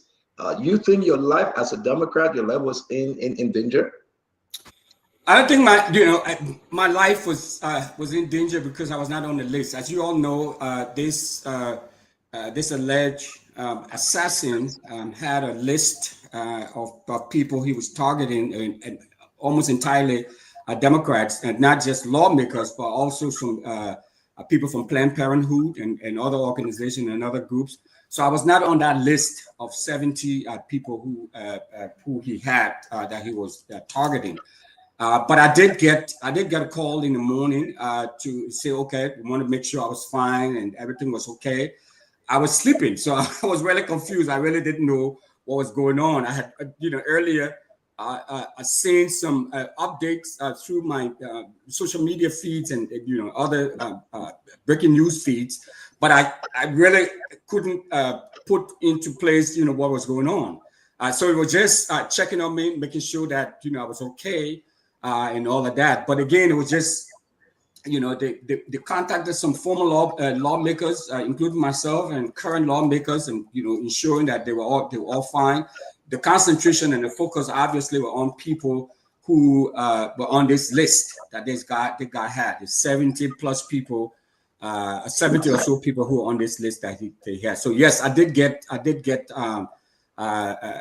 a call, but because of my relationship and all of that, but it's not because I was in any imminent danger or so. Thank you very much, and again, we wish the family well.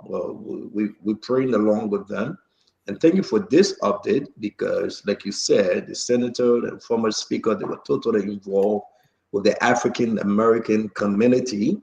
African on different aspects, yeah, and the current president, Jose Yimabwaka, senators and representatives that went through Brooklyn Park. So therefore, it is only important with our huge audience in Minnesota that you bring us up to speed. I want to say, Russell, thank you very much. If you want to hang with us, we appreciate. Thank God that indeed we're saying that the alleged shooter was arrested and now he's in police custody. So those of you that are concerned out there, that's the latest update. We stand with the family. Now we're going to move. Russell, are you hanging with us? Yeah, sure. That's fine. Yeah, thank you. Thank you very much. Yeah. So we're going to move now to get into our own politics. Dr. Richardson, my brother Goo, welcome. Uncle Sam, big thanks to you, Dr. Bopler, for holding it down. When in my absence, my heart was pounding, my heart was burning, that we say in Liberia. I couldn't watch the show because I was getting angry while I'm not on. But you did extremely well. I heard from the U.S. ambassador say he's proud of your moderation because you always hang up with the U.S. ambassador, Dr. Bopler. So I want to say thank you very much. I'm glad. Listen, I'm glad you're doing okay, CEO. It's good to have you back. Crazy Russell back. Let's go. Let's go. Yeah, but let's jump into it. Today, prior to coming on the show, Jose Yimabwaka, the president of the Republic of Liberia, suspended LTA acting chair. The suspension came up. That's the letter. It's all over. Executive Manager Monrovia, President Jose Yimabwaka Sr., has with immediate effect suspended Mr. Abdullah El Kamar from the position as acting chairman of the Board of Commissioners of the LTA. The decision follows a report from the GSC highlighting serious allegation of corruption and financial mismanagement. You can read the rest of it. This has been going on since the president took over. We've been championing this cause here on the show. I remember that people got angry with me.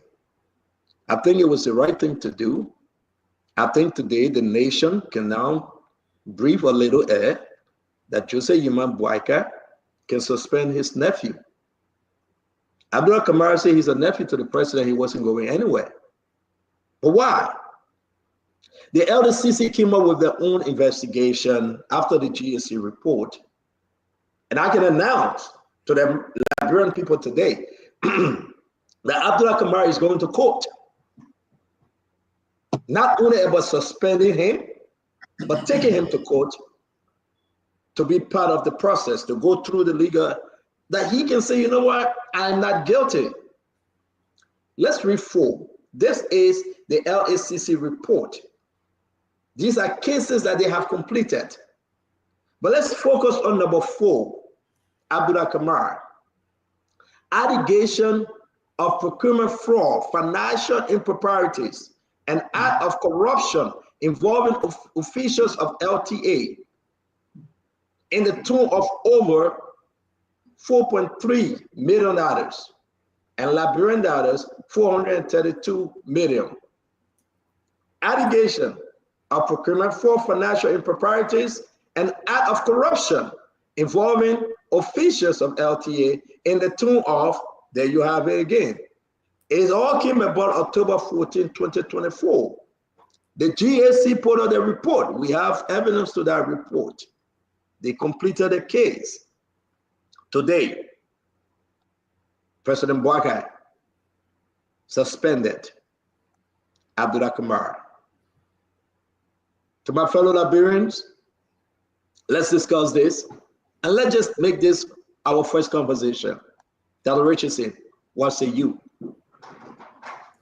Well, it's a good move by the president to suspend LTA boss Abdullah Kamara. We're on this show when the previous boss, Edwina Zakpa, came in and talked about, the financial improprieties that happened, the fraudulent behavior. I remember, that there were 2 bank accounts. Once both of their names were on, and the way that they had meetings over coffee, and in a country where internet is difficult to attain, it almost seems like the job of the people making sure that internet is not expensive for the people of Liberia was not a priority of Abdullah Kamara nor the former LTA boss, especially the money that they were receiving.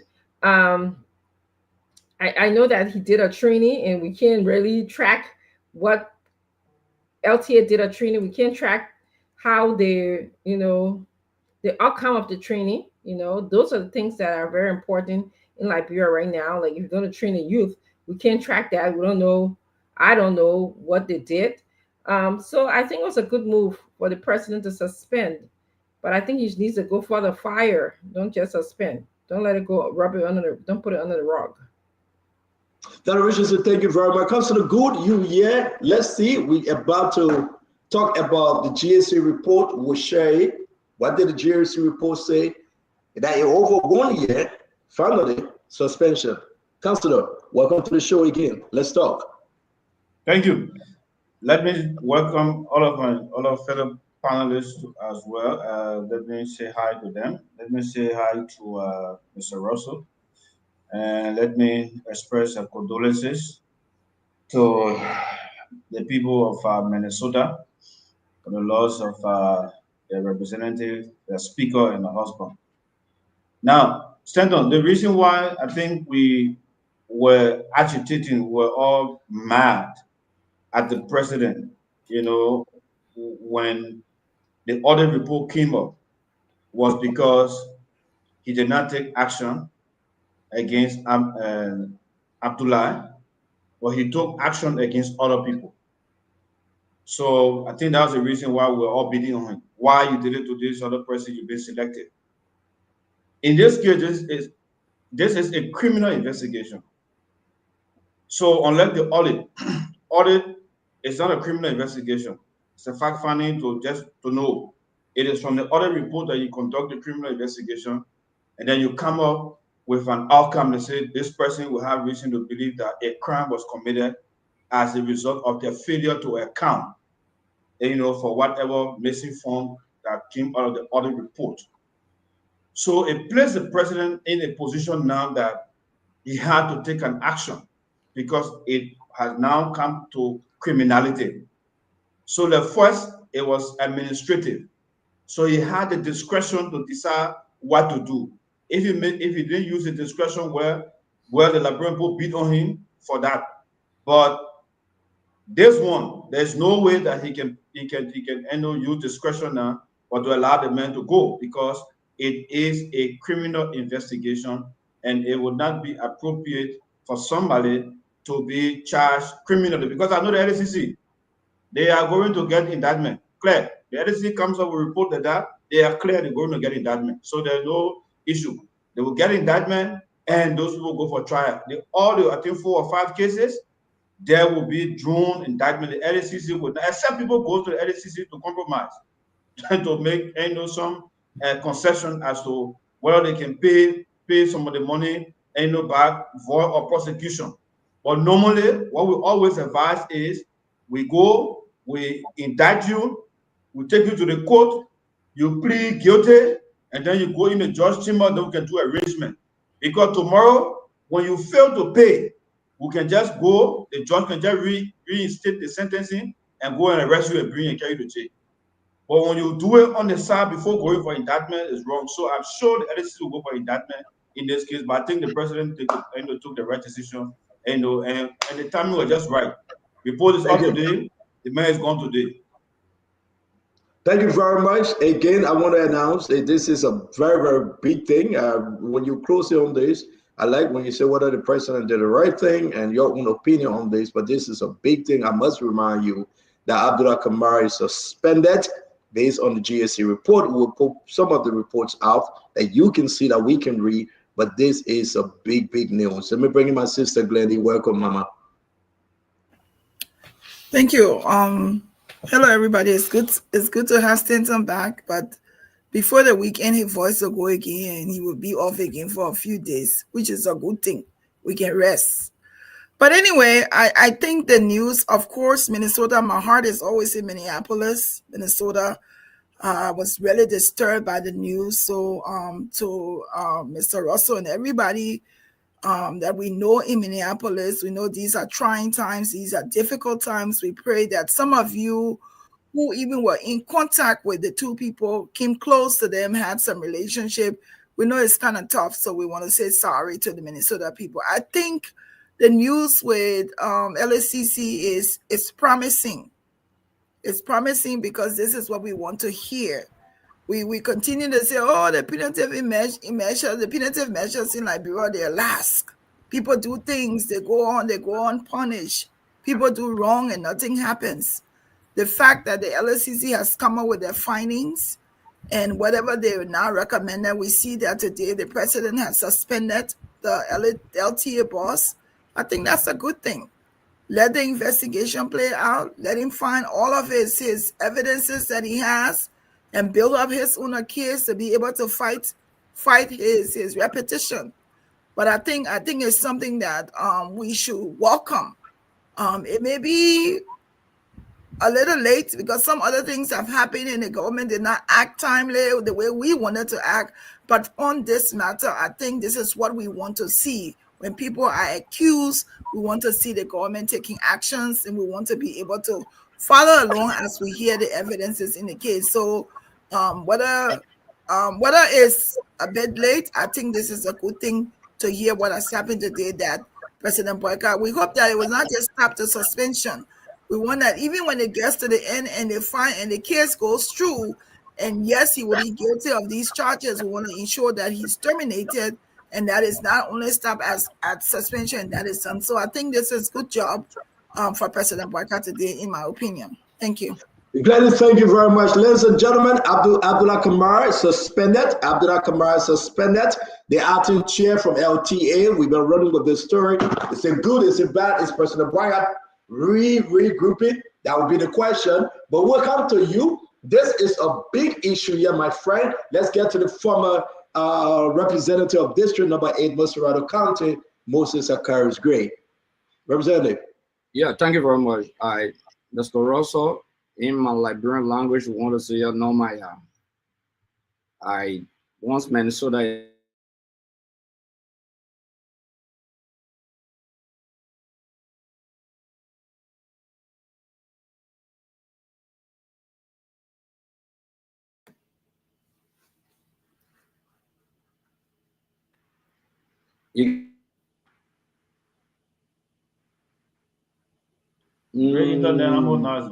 Yes, Clinton. Yeah, it raining in Liberia.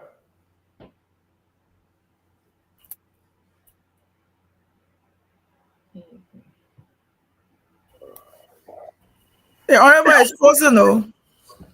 Honorable, you are frozen. Yeah, you're good now. You can go ahead, sir. Yeah, I said. Yeah, it raining in Liberia. One of my friends was talking to anything. Okay, let's see if he'll come back. Let me bring in Fubi. Fubi, welcome to the show, sir. They're not bringing anything on the rain, man. Raining yet too. Stop Yeah, it. Not raining. So thank you. Good evening to everybody. Sympathy to the people of Minnesota. Mr. Russell, nice to see you. And I want to commend the president. I didn't doubt that the president was taking action. I think we discussed it before, and I said the president will take action. And I'm glad that he has taken the appropriate action. And let's see the outcome of it as they go through full trial. And this is what we expect from the government. When these kind of allegations come up, it's not only good for only the government, but it's also good for the person involved. So you have the opportunity to go and clear your name, so that you can be able to, if you are found not guilty, you can move around and walk freely. If you are found guilty, you pay the price as per the law. But it's something that we should all welcome and commend the president that these actions are necessary, and we didn't see such happening regularly last time, but now we're seeing it happening regularly when people are accused. The LCC is basically coming up with these kind of reports.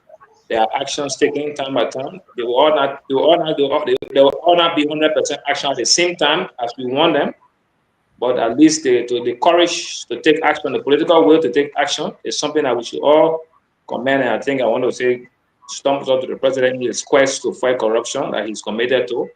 And let's see more of these coming, and let's see more other reports, and let's see more suspension and more investigations, so that at least we can be able to put people on their feet and know that they cannot just do things and go with impunity. The elephant meat story, like brother elephant meat, let go call your own and go, that it should stop at some point. And I think it's a good step. Thank you. No, thank you very much, Fubi. Thanks a lot. I'm going to bring in Greg. Greg, let's hear you. Once Minnesota is bereaved, in my opinion, Liberia is also bereaved because of the community we have there and the role that not just the state lawmakers, but even the federal lawmakers from Minnesota, they don't spend the well for Liberians in Minnesota. So it's sad that the great United States will see some semblance of political violence or assassination of people because of their opinion. Disagreement is a normal thing. I don't think anybody should be killed because of your political opinion or your political affiliation. It's sad. It's not good for the democracy of the United States of America. But again, my sympathy to Liberians out there and everyone in Minnesota and the United States. I will go right back to the subject matter. But that's why sometimes people get annoyed with some of us. And we speak truth to power. A government of suspension. People were suspended by the president without a completed LACC investigation. We'll discuss that here. Why wait for a completed LACC investigation? Someone said, okay, there was an audit, so the president had to wait for the investigation. There were other people who were taking or attending positions without LSCC involvement, without any indictment. They are public records because they were from the opposition political institution. We can name some of the entities. These are public records. I'm not guessing because these are things. Airman, for example, from NAFA, the entire LTA board, for example, okay, there are not LSCC full investigation to say they prepare the Senate to court.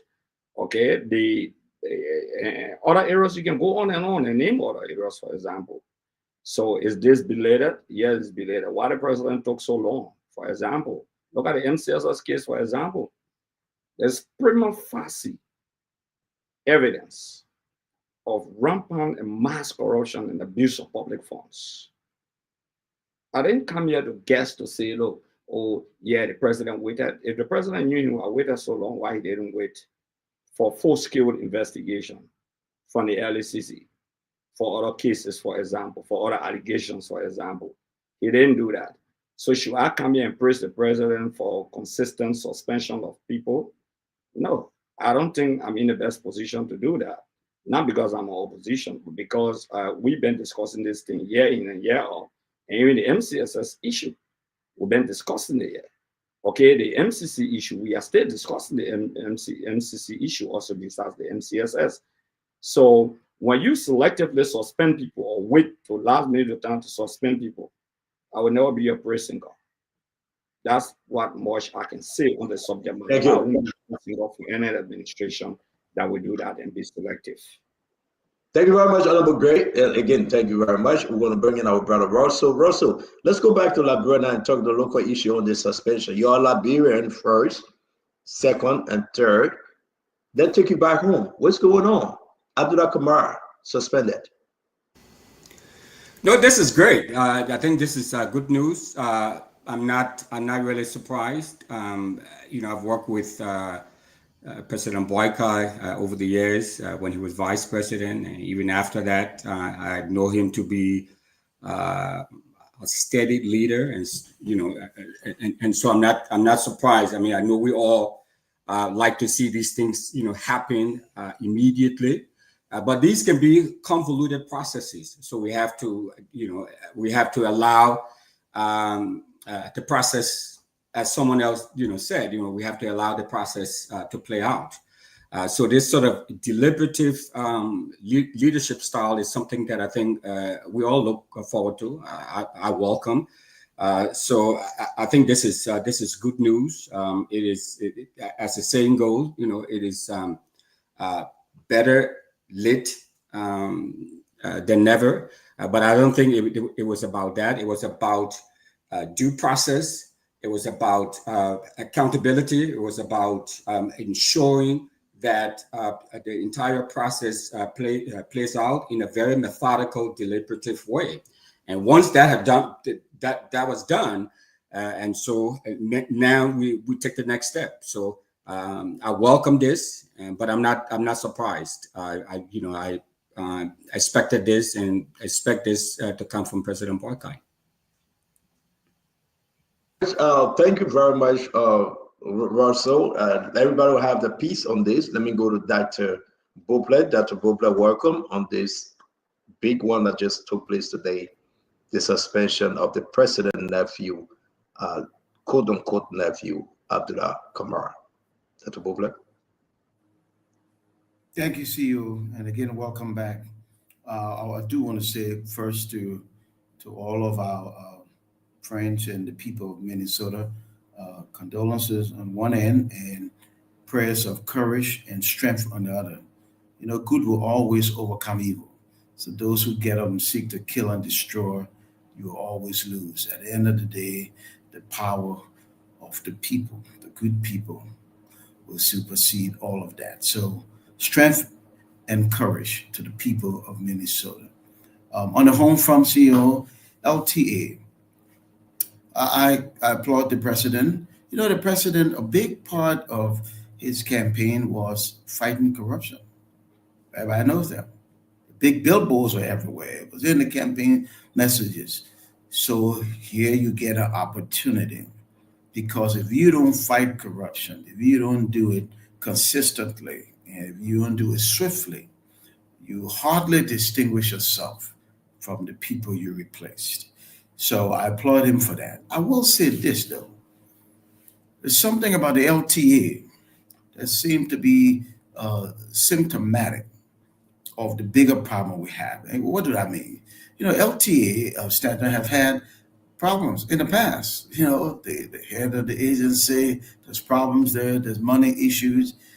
And that's because LTA is one of the many overly funded agencies. This is a regulatory authority for God's sake. And they paid people a lot of money. And then they have a lot of leeway. So between a lot of money and a lot of leeway, good people might do bad things, want to let down the guardrails of integrity, and especially in a culture of impunity. So I think beyond this, we need to look at the bigger picture of how we can streamline some of these regulatory agencies so they're not just overpaid, and that the people who really in the grind doing the work and making the economy, the wheels of the economy turn, are low paid. So with this said, I hope the president will move from suspending to fully investigating and prosecuting. Here's why it's important. When you just suspend me, even if you just fire me, if we don't take this to the end, my Yanawe and Mapu do not benefit. I take my resources and I go and I do what I do. So you need to investigate, and I think Councillor Good alluded to that, and you need to prosecute, because therein lies the bigger deterrence for the next persons coming after you or the persons across the rest of the government. You need to know that if you mess with the people's resources, not only will coming for restitution, but there will be full persecution. So I think the president's on the right track. I'd like to see it done more across the board, and I'd like to see it gone from suspension to investigating and to persecuting. Thank you, Steve. Thank you very much. We're going to bring in Uncle Sam. Uncle Sam, man, talk to us. Welcome, sir. Yeah, first of all, Stanton, the place you passed to get our Koyman, I passed there again. The place where you get sick from. Okay, so we just pray for you not to pass there again. Look, I was in Minnesota about a week ago. I would tell her, Uncle Sam, I'll tell her I'm not coming there again. Yeah, you should. Well, never mind. So I was in Minnesota last weekend to see my 2 grandchildren and 2 great-grandchildren. I'm so impressed with the level of Liberian productivity and excellence in that state. I've been there. I hadn't been there for about 10 years, but I saw the degree of productivity. Minnesota proves, right? Or rather, disproves the whole logic that Liberians can now amount to anything. We always fight with each other and we can't do anything. With proper leadership, with proper laws and proper institutions, Liberians are the best on the planet. Absolute best on the planet. And I saw that in Minnesota. I saw barbershops, I saw liquor stores, I saw restaurants. I went to Purple, what do you call it? Purple what? Purple something? Purple Lounge. Purple Lounge owned by Mr. Sherman. My wife and I had a wonderful time there. Oh my God, it was so beautiful, so organized, so wonderful. And we're leaving about 1:30. There were still lines outside, so I'm very, very much impressed. So you have my sympathy, and I hope and pray. Look, I'm a very close friend to the Kamara family from Kodobondo. Okay, so I know Leo, I know Dwana, and I know the Abdullah very well. Okay, and I'm not going to beat up on people who are close to me, right? I all will want you all to understand there's a presumption of innocence. There's a presumption of innocence, and I'm very sure that my brother will mount a strong defense to prove his innocence. Okay. And then on the larger stuff, let's just face it. Liberia is it's a very corrupt country. And we should not be very selective in going after people. There are a series of cases that the president has not acted on, starting with the inaugural fund. Hundreds of thousands of dollars was an audit report. Nothing has happened to that. The issue of Sylvester Grace Bay writing a letter to NASCAR asking for hundreds of thousands of dollars to buy vehicles is still outstanding. The issue of misconduct within the paramilitary and military, where non-commissioned officers were seen bringing in armored personnel carrier and beating up police officers, still remain outstanding. The issue at the Ministry of Finance, where people wrote fake letter on the letterhead of the U.S. Embassy to get a contract awarded, still remain outstanding. The breach of security on the football field, where somebody was able to enter the diamond of the president, still remains outstanding. There are tons and tons and tons and dozens of cases from the LTA, from the old administration that brought forward nothing doing. You see the lackadaisical attitude of the asset recovery team.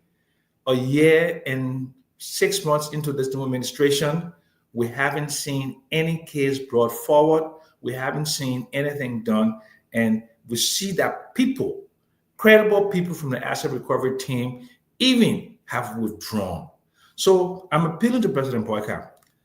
If you want serious credibility, for your picture to be on the cover of Newsweek, Time Magazine, and other international places, where you are fighting corruption, you have to be very, very, very, very fair and equitable in the corruption. But the way that it's looking, it seems to be selective. It seems to be directed at people who may not have certain proximity to the presidency. So I'm just hoping and praying that he can do it. I mean, broad-based. Thank you, Uncle Sam. Thank you. We'll be engaging after our brother from the Patrick, guys. We got two other people in the back. We'll do this rotation, but I want us to be a little fire on this one. I'm hearing 4 phrases, and I'm hearing against. We're not going to praise the president because it's too late, or it's not being fed across the board. So we'll be more engaging. Let's bring our brother from the regroup, Patrick.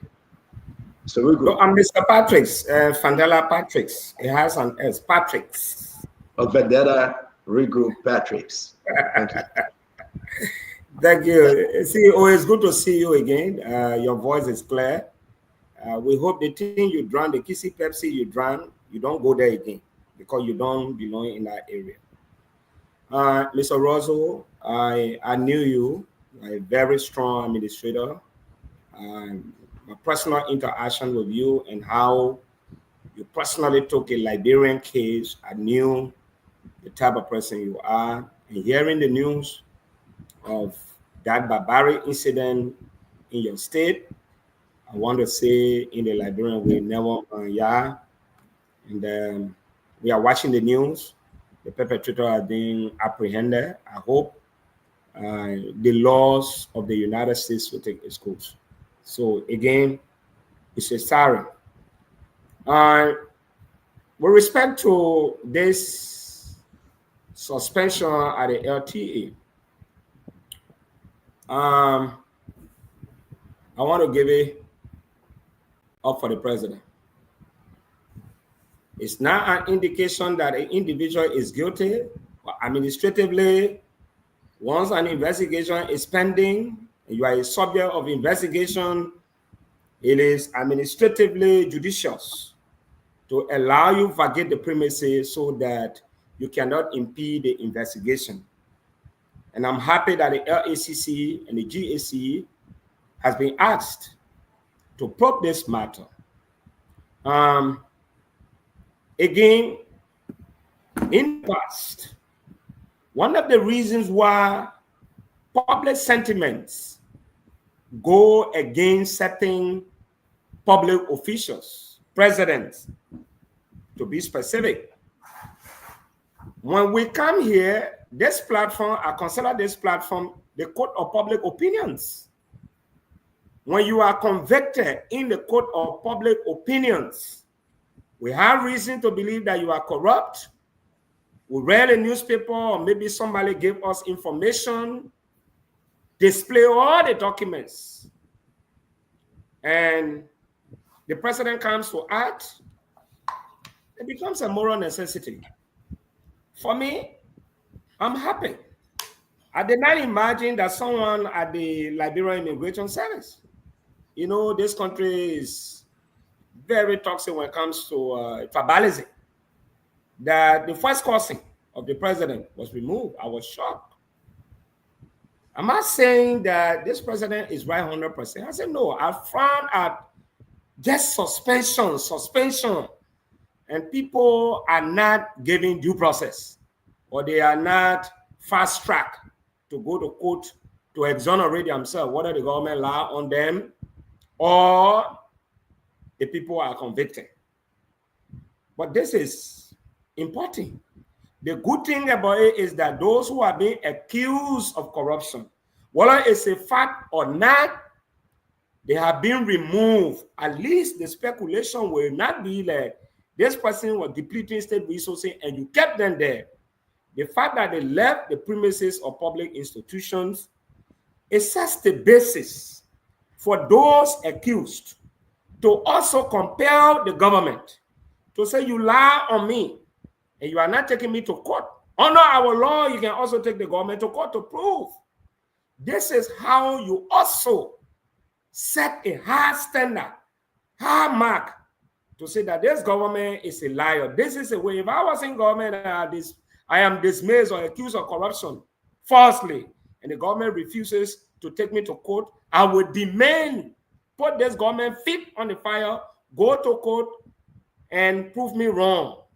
If the government cannot do it, in the same very court of public opinions, the people will say the president here lie on the man. If the man was guilty, he will not be talking like this.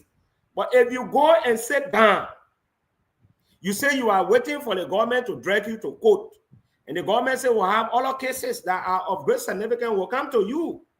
My brother, you will be a victim. So for me, I see this as a good step, and we hope that more can be done. It cannot just be LTA. There are many cases. Thank you.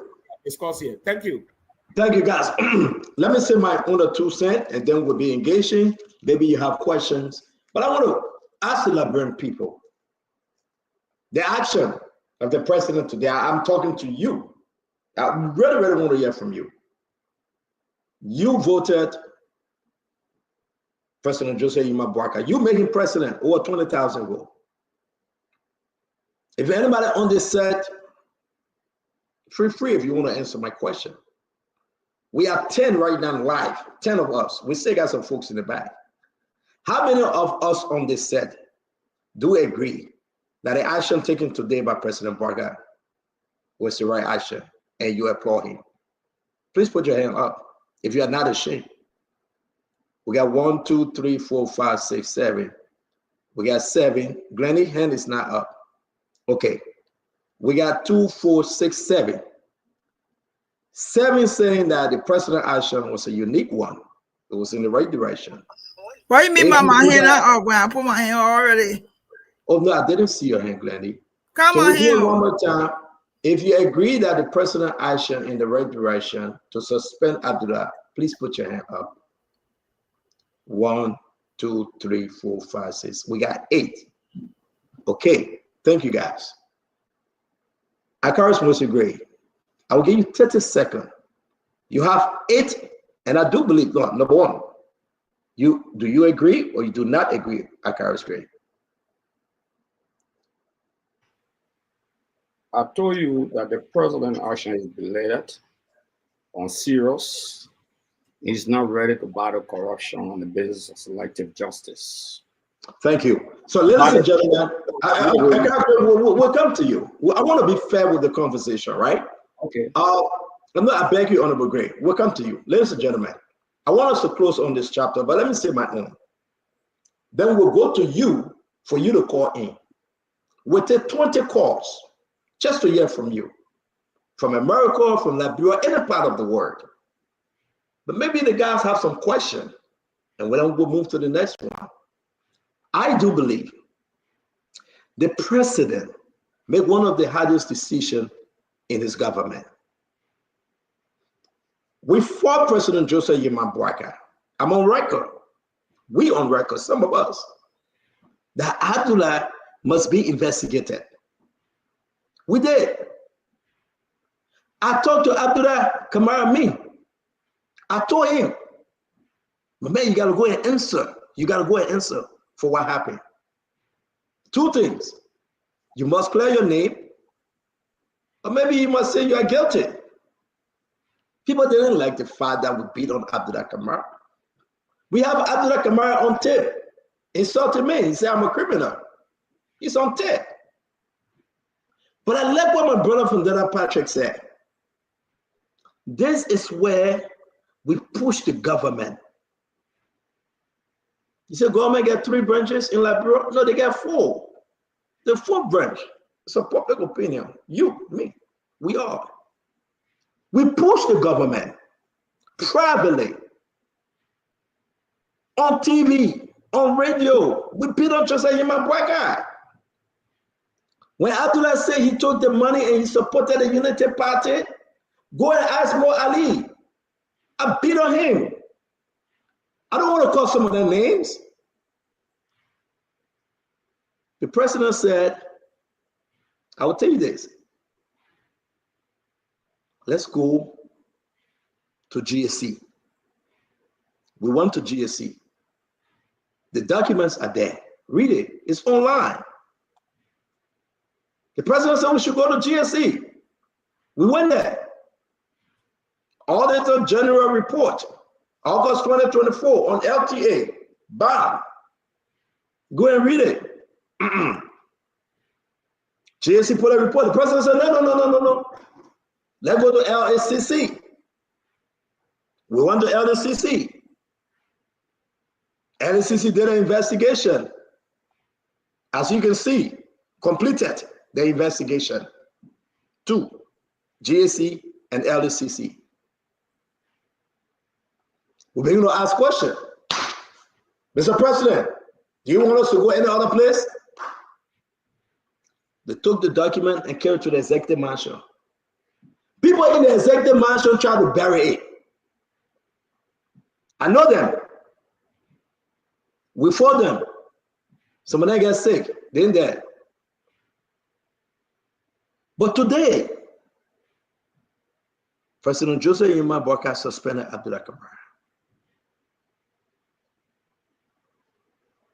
I'm asking you, my fellow Liberian, do you think the president's action is in the right direction? People are going to say suspension with pay or without pay. Suspension with benefit or without benefit. You read it, information. Did they say anything about benefit and no benefit? Now the government got to answer. Would they be giving you something on the side? Or he just gone, Fiamomo? But overall, I will say this to you in my closing. On this one, I appreciate the action of the president. That's what we asked for. No matter how long it takes, the president did the right thing. On this one, if you ever listen to me, I'm speaking to you. I celebrate Joseph Yimabwaka today. I asked him, and he listened. We asked him, and he listened. And I do believe we still got more to come. We do. Oh, we got a lot more to come. We got Emma Glasgow. We got Swakoko. We got Sekou Kroma. We got El Chapo RC. We have Jacinta Nuba from NRA. We can name them all. We have James Momo from MCC, MCSS. We can name them all. We got John. They're all coming up to them, said the mayor. But they gave the president his flower. He was very meticulous. He waited patiently. He received all the document, and he made a decision. I can get very just in my background so many things. But today, I celebrate Mr. President. If you continue on this track, listen to me. If Joseph Yuma Boyka, the president, continue on this track, I can guarantee you the hyena muff will be shot when it comes to corruption. I rest on this one before we go to the folks. Anybody have any question? Just question, 30 seconds. Make your comment and move on. That Richardson, do you? Anything you want to add, any question? Akaris is the only opposition here now against his announcement. What say you?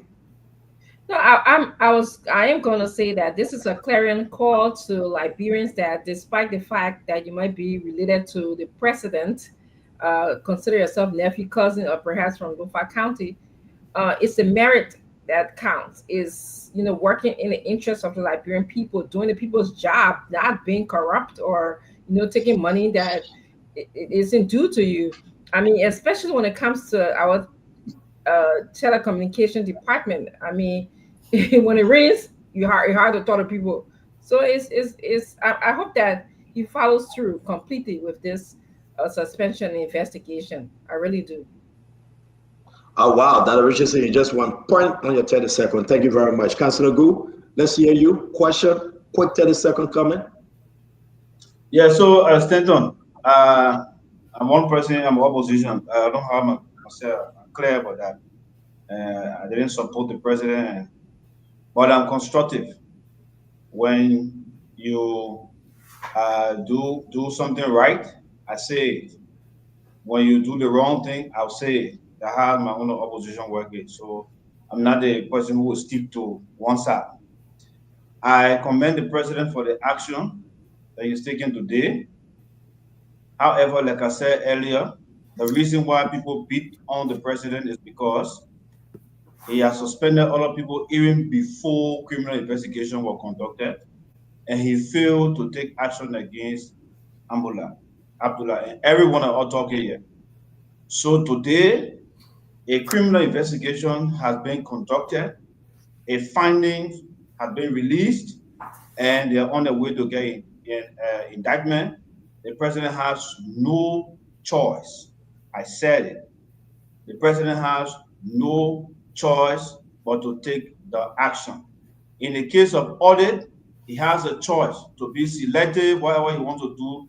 He used his discretion at the time. That's why we beat on him, because we said he was selected. Right, he was selected. But he should not have actually taken action on anybody because of audit report. Read it. Because audit report is not a criminal report yet. But the fact that he took action on other people, he didn't take action on this guy, we beat on him. But today, that the report is up and he's taking action, we laud him for the action. Thank you. We hope that we will continue as a government to go after people who are corrupt. Thank you. Thank you. Let me tell you a second, man. I think it's a great step forward. I mean, I think one of the questions you asked when you read the letter, I was trying to read it, it does state that he's going to be suspended without pay. So these are some of the things we want to see. We want to see the investigation going through. Like Councillor Gu said, is an allegation. I'm hoping that the person who has been accused will have evidence to be able to vindicate himself. But I think it's a great step in the right direction. So I want to congratulate President Boyka for doing this today. Thank you very much, Ms. Glendy. Thank you, Fubi. Let's give you a quick 30-second, guys. We got to run to the other one. Is 6:25, 6:15. So, Fubi, let's hear you. We'll just go straight to Paul Kennedy and close on this. Fubi? Yeah, so it's a good step for the president. Everybody saying, oh, he should take another step to prosecute. The prosecution will follow, and when that comes, it becomes now the work of the judicial branch. So, but at least the first step is to relieve you of the job so that you don't compromise the investigation, and you go through the full investigation. At the end of the day, that's a good news for Liberia, and we should all commend the president. And we shouldn't be saying because you didn't do this the last time, so we can commend you when you do one right. So we got to keep pushing and keep holding the government accountable. At the end of the day, we can be opposition for what we can, but at the end of the day, we want the best for Liberia. And holding people accountable is the best thing. Thank you. Thank you very much. I beg you, we'll skip here and go straight to my brother Paul. Then on Kara's grade, we're close because he's the only opposition on this topic. I need to speak, Stanton. I need to speak, please. Okay, let's give Paul 30 seconds and we'll be fair. Paul, go ahead, 30 seconds, man. Yeah, thank you, Stanton. Good evening to my colleagues on the panel and the Liberian people. Be constructive in your criticism of the government. The government does well, say it has. If it does wrong, say it has. The Spoon Network has been a loud cry mob of bringing people to justice, and I can attest to it. In fact, Abdullah Kamara has been one of the folks that this network has personally called their names, and say, bring him to justice. So the president, I think the president action is on course. Has it been long overdue? From our personal sense, maybe yes. Is it the right course of action? Probably it is. And what I think now that this should not just be the bus where the buck stops. I think there should be other action. If, you just suspended somebody for corruption allegations, that person should be prosecuted. So where is the Justice Ministry in this? Are they going to take the torch from where the president stopped to continue with it? I mean, this is the question we should all be asking. No, we got an answer to that question, Paul. Thank you. We can announce that, yes, Abdullah Kamara and the rest of them going to court. Yes, we have information reaching us that they will go to court. The government, through the LDCC, they have gathered sufficient evidence. And actually, the lawyers that will be representing the government, they are outside of the LDCC. Those lawyers will pick up. They've been, they have presented the credential. They have been vetted for this case, and Abdullah Kamara is claiming a very high hill. I can announce openly now that the government of Liberia position to bring Abdullah Kamara and the rest of them to book. They have sealed indictment against them, like Councillor was saying, and they will be able to go to court and to speak whether they are guilty or not. This is huge. We are talking about a lot of money involved from the George Manawea government through the campaign time to present. Now, a lot more will be rolling. Let me say this before Greg campaign or our Papi Uncle said. I just want you Liberian people to just pay attention. NOCAL, completed. Minister of Post, completed. LRRC, Patrick Woolsey, completed. LTA, completed. National Road Fund, completed. They're about to complete NAFA, Emma Glasgow. And what I'm hearing about Emma Glasgow is so huge. Emma Glasgow is misappropriation beyond measure. That's what I'm hearing. So if President Bouaga walk this walk and deliver for the Liberian people and bring those people to justice, my fellow Liberians, we'll come to you. Let's listen to Akara's grade. Akara's. Yeah, I don't see what people praising the president for his constitutional responsibility. I see that as pampering the presidency. And that's how you spoil leadership of the country. Somebody constitutional responsibility begin to clap for him. What we say was belated. You spoke about it here. Other people were suspended just because they heard about corruption. Let's be real with ourselves. You don't have to wait for LSCC to say completed, then you run behind somebody after they even accuse your political party of being financed by the very political institution. Somebody admitted that.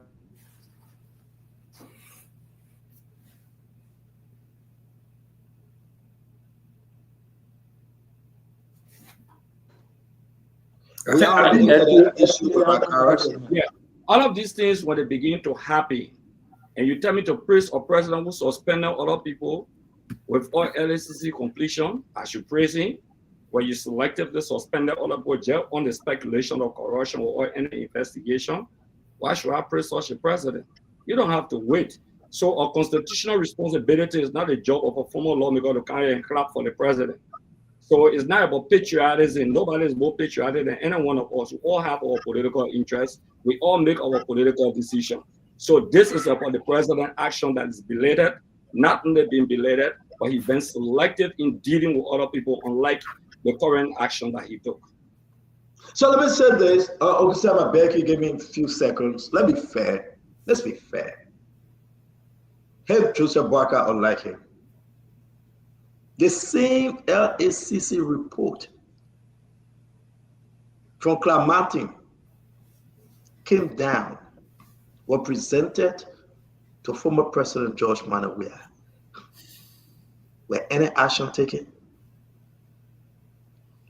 Let's be fair. Which LACC report? No. Wait. But we give your time now.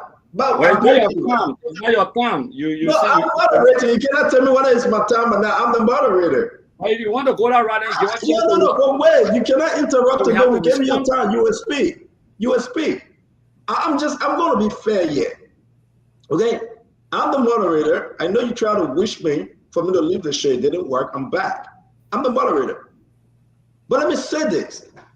It's only fair to say, we look at Clermont when he listed before Joel removed him, Samuel Twitter removed him. When he listed, Agriculture Minister, everybody were listed. I want you guys to go right now on LDCC page. Over 24 completed cases. Can you publish it? It's still on the former president desk. Can you publish it? Can I not be interrupted, honorable man, please? Can I not be interrupted? I don't want to speak. You got to come in. Can I not be interrupted? We are having a show for our audience. Please, yeah, but what for our audience? If I speak, let's hear you. Yeah, let Uncle Sam speak. Yeah. You don't want me to talk. Uncle Sam, let's hear you. And I need that 25 listing from you. Okay, I beg you, Honorable Greg, can I not be interrupted? No. Your Honor, please. Uncle Sam. Here is the issue that rational thinking Liberians, the Mawata, then they will see. They're not stupid. They send the children to school, and the children then talk to them, and Mawata then they build a little house into things. So Mawata then will be looking at the thing as a game they play in all big cities in America, and Winfred Russell, you will know the 3-car monkey. Where they get the 3 cars, and where they be shaking it, and then they fool you. If Joe Barker is serious about fighting impunity, let it begin by the people who gave monies to remove the speaker, where the prima facie evidence was given to the court system, where people were given $15,000. You should start from there. Let him start from the case with the inaugural fund, where he went and he gave commendation to the person who allegedly took the money. Let him go and start investigating Brisbane on the $500,000 to NASCAR. Let him go and tell the Liberian people sorry for seeing that the Medtech and CTN were bad things, and he was going to cancel them. And he get involved. He called it a criminal cartel. He got involved inside. Let him go tell the Liberian people also about, they say that Western Cluster, he was going to shut it down. He didn't shut it down. So this sort of a disconnect between what they say and what they do. So to bring prosecution against a select group of people because you want to change the narrative, that doesn't fly in Gay Town. It doesn't fly in Sunnywan. Maybe it fly in other places, but those places where those people got sense, where the mosquito can eat them, where they live in that abject poverty, they've seen this game before. They also know that the rotten court system that we have will exonerate a lot of those people there, and nobody has gone to jail in the post-war dispensation has been sentenced for corruption, not from the United Party, not from the CDC. The people are not stupid. This is thank you. This is clearly a game. Thank you. I have to bring it back. I gotta be fair. We'll come to you with Russell. Russell, sometimes when you appear on the show, I take you as an American. I'm sorry. That's why I'm jumping over you. That will go bless. Russell, no, but let's see. CEO. So yeah, 10 seconds. That's a simple path, okay, to just amplifying the fight on corruption. So investigation, suspension, prosecution, conviction, and restitution. If the president can be consistent across the board, I'm telling you, he will be the champion of the people, because there's an inverse relationship between corruption and the quality of life of poor people. Less corruption, the greater the chances that poor people can live better. So the president has a great opportunity. It's right here before him, and just be consistent across the board. Thank you, CEO. Thank you very much, Dr. Beauclerc. You want to squeeze in real quick, Russell? I mean, there's no need to belabor the point, you know. I mean, this is, I mean, we all have said it, and we said it in more ways than one. I mean, this is a no-brainer. This is a good thing, and I think knowing President Boakai and his style of leadership is going to be a very methodical, deliberative process, and we're on that path. And I think this is a good thing for all of us to celebrate, and I'm glad that a lot of people are saying kudos to him for what he's doing, and we just have to wait and see the process, just see it play out. That's all. Again, thank you very much. Thanks to all of you. We'll go to the full line. Not right now. We'll go to the full line. We got a lot of stuff to cover today. But again, just get your pen and paper. We want to acknowledge you. We want to say, again, guys, listen. Right now, go on YouTube, go on Facebook and share the show. Every one of you right now, just take your smartphone, that Dr. Beauclerc said on Friday. Just go back and share the show again. Do it again. Share the show. Let's make progress, because Librarians deserve better. I do applaud the president today. You know me. I always say Uncle Joe straight up. If you mess up, I'm not listening to Uncle Sam or Akaris Mose Gray. You know, on the CDC government, they removed Claude Martin. When Claude Martin was fighting to bring people to justice, they removed him. They revised the whole thing. You remember? And it brought in what they thought was best. Guess what happened? No prosecution. But for me, you remember? Everybody. That's why the Liberian people voted. No, I'm saying, I need protection. Guys,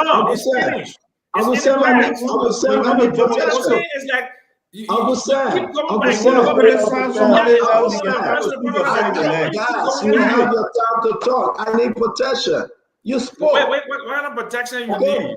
I am just saying to my fellow Liberians, we sat here for 6 years.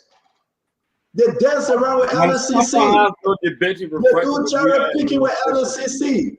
They do zigzag with LSCC. Not one convention. That's why they were voted out. Not one convention. How dare you become on the show and you want to condemn what Joseph Boakai did? You had your chance to do it, you didn't do it. You had your chance to do it, you didn't prosecute. You had your chance to do it, you made no referral to the court. You then zigzag. The LSCC today fought the system, and now we are seeing the reward. But who appointed the LSCC board? Who appointed the LSCC board? Boakai could have sat down and say, you know what? I'm not going to suspend my nephew, but he did. Now, guess what happened? Guess what happened? We still get more cases coming up. Guess what happened? Joseph Boakai have to suspend. Joseph Boakai will chase him. We'll remind him. This is why the people voted for you for. Go after them. Send them to court. If they are free, then they are free. But we got to prosecute these people.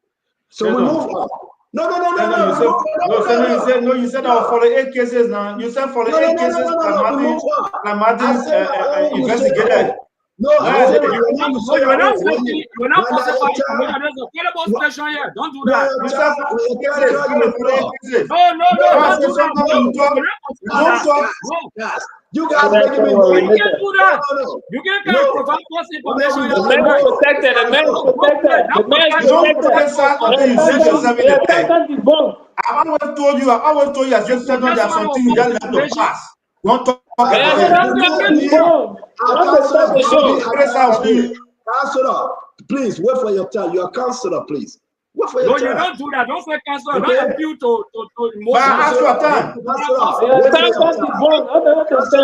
We know you do not interrupt on the show. The only person on the show that can interrupt that great. We know you. That's all. Okay. When your time comes, you talk, great, please. Great, when your time comes, you talk. Great, when your time comes, you talk, please. Let's move on. When we get to you, we talk. No, don't let the topic die. No, guys, stop, man. By your stop. Just stop. I beg you, just stop. No. We got professional on the show. Counselor, I respect you, man. I'm gonna call Aswa Twain. He gonna record you. I'm telling you. You can do the job. You can do the job. You can do anything you want. I give up. All right, guys. So let's make progress. I want us to discuss the issue of visa restriction. Okay. I beg you, great, please. I beg you, great. When we come to you, you can talk. I about to share the Club Mountain LDCC document. It's online. Okay? I will share it. Just go LDCC library on Google. You'll find it. Please don't give me hard time. But let me go ahead real quick. Let's talk about the visa restriction. And this is so concerning. This is big. This is so concerning. What do you think? You think this government is doing everything to remove the country name from this list? 36 country. That's a problem. I want to come to you first. What are you hearing? What do you think? 36 country. They gave them 2 months or so. Fix this problem, or your people will not come, and we will restrict your visa. That's a problem. So first of all, CEO, we already have entry problem already. This aside, okay, already have a problem getting in and out of the United States. And sadly, over the years, our governments have done nothing to even enhance the ability of the average Liberian to be able to enter the U.S. Long time ago, the Ghanaian engaged in diplomatic reciprocity and put some pressure on Washington, D.C., and made it a little easier for the citizen, ordinary citizen, to move back and forth. In Liberia, we've done nothing. When Senator Snow came on a long time ago last year, I asked, has he done anything? He just didn't. It was a non-answer.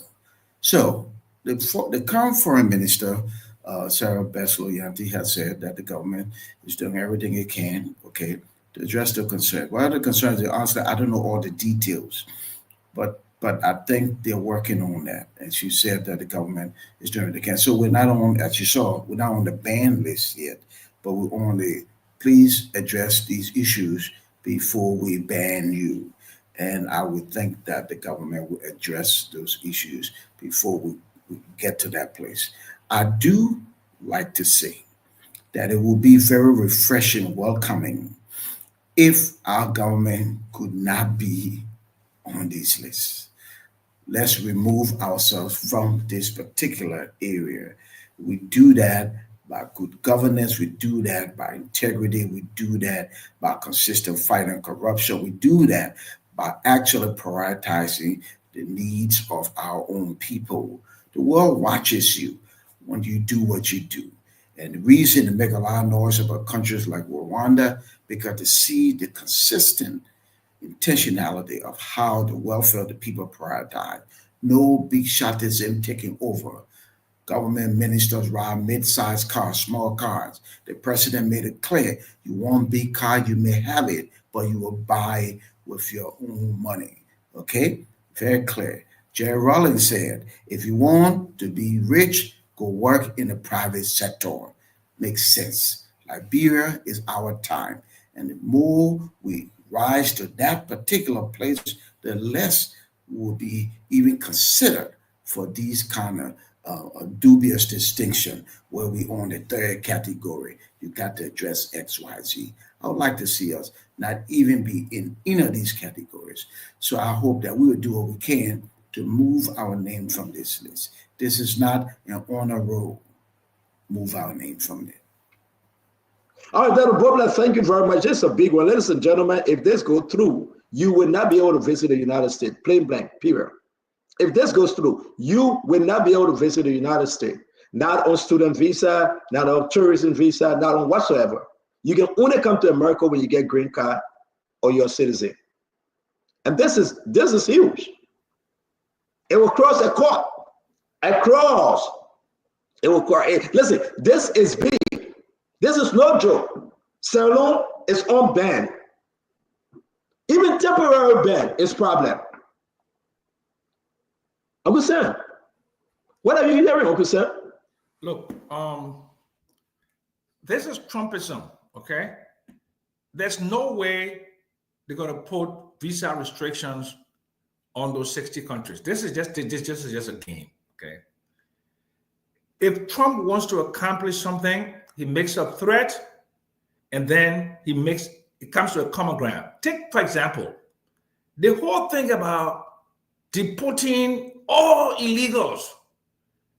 The hotels, the restaurants, the farmers. He now said, oh, but this thing with deporting all the people here who are non-violent, who are not criminals, they're hurting the farm, they're hurting our farmers, they're hurting our thing. Therefore, to place a ban on 60 countries, Nigeria, what America has billions of dollars in investments. A lot of the major oil companies in Nigeria are Americans. 11 to 14% of the oil that comes to the United States, burning light, comes from Nigeria. This is all showmanship. That's all this is. But it doesn't mean that those issues that are pointed out by the Trump administration, Liberia should work in. But it will require what? It will require diplomacy by Syria, and it will also require a good and honest effort to try to resolve some of the problems. The United States of America knows that Liberia has capacity problems. They know that. They know that we are limited in terms of our institutions. They know. But we have other issues where 43 to 45% of Liberians who enter the United States, they overstay their visa. So those are problems that we have to solve, but there's no way 60 countries are going to be put on any kind of permanent visa ban, because now it will also hurt the United States of America. Okay, thank you very much. Officer, thank you very much. Dr. Richard said, the whole issue here about visa restriction, I'm afraid. I'm so afraid because you know why? Today, somebody is scheduled to go to the embassy. Before you know that, every day, people are trying to find a way to that embassy. They will pay the money. Somebody say it started with Joe. We are. But Dr. Richard said, if you answer, what do you think the government doing right now to solve this problem? What are you hearing? I don't know what the government is doing to solve the problem, but I do know it relates to our economy. We have a very, very bad economy to the extent where when people leave our country, they don't want to return. So, Uncle Sam said about maybe 40 to 45% of Liberians leave the country and they overstay their visa. And that has prompted, this government, the Trump's government, to, possibly put us on this travel ban list. So we can look at that. On the other hand, Trump is also unpredictable and uncertain. So I don't know if any form of diplomacy can solve our problem right now. Is just, it's the geopolitics of the world right now. I often refer to this term, geopolitics of what is happening right now. So I think that if we fix our economy, if we give more jobs to people where they can be like maybe some other countries where they can use America as a vacation spot or somewhere where they want to travel for business, that it shouldn't be a place where they feel like they need to stay, this might help. But short of that, with the unpredictability of this world and the government right now, the racism that is involved in it, I don't know what kind of diplomacy can occur to make things better. I really don't know. I ponder upon it and I can't say.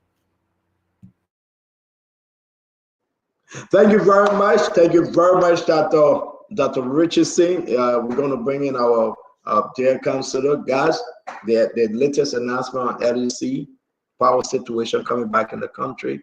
LDC just put out the announcement. We're going to go through it real quick after Councilor speak. LDC saying you're going to be having power problem. It cannot guarantee the CIE line. So again, I want to say to you, we're going back to the darkness.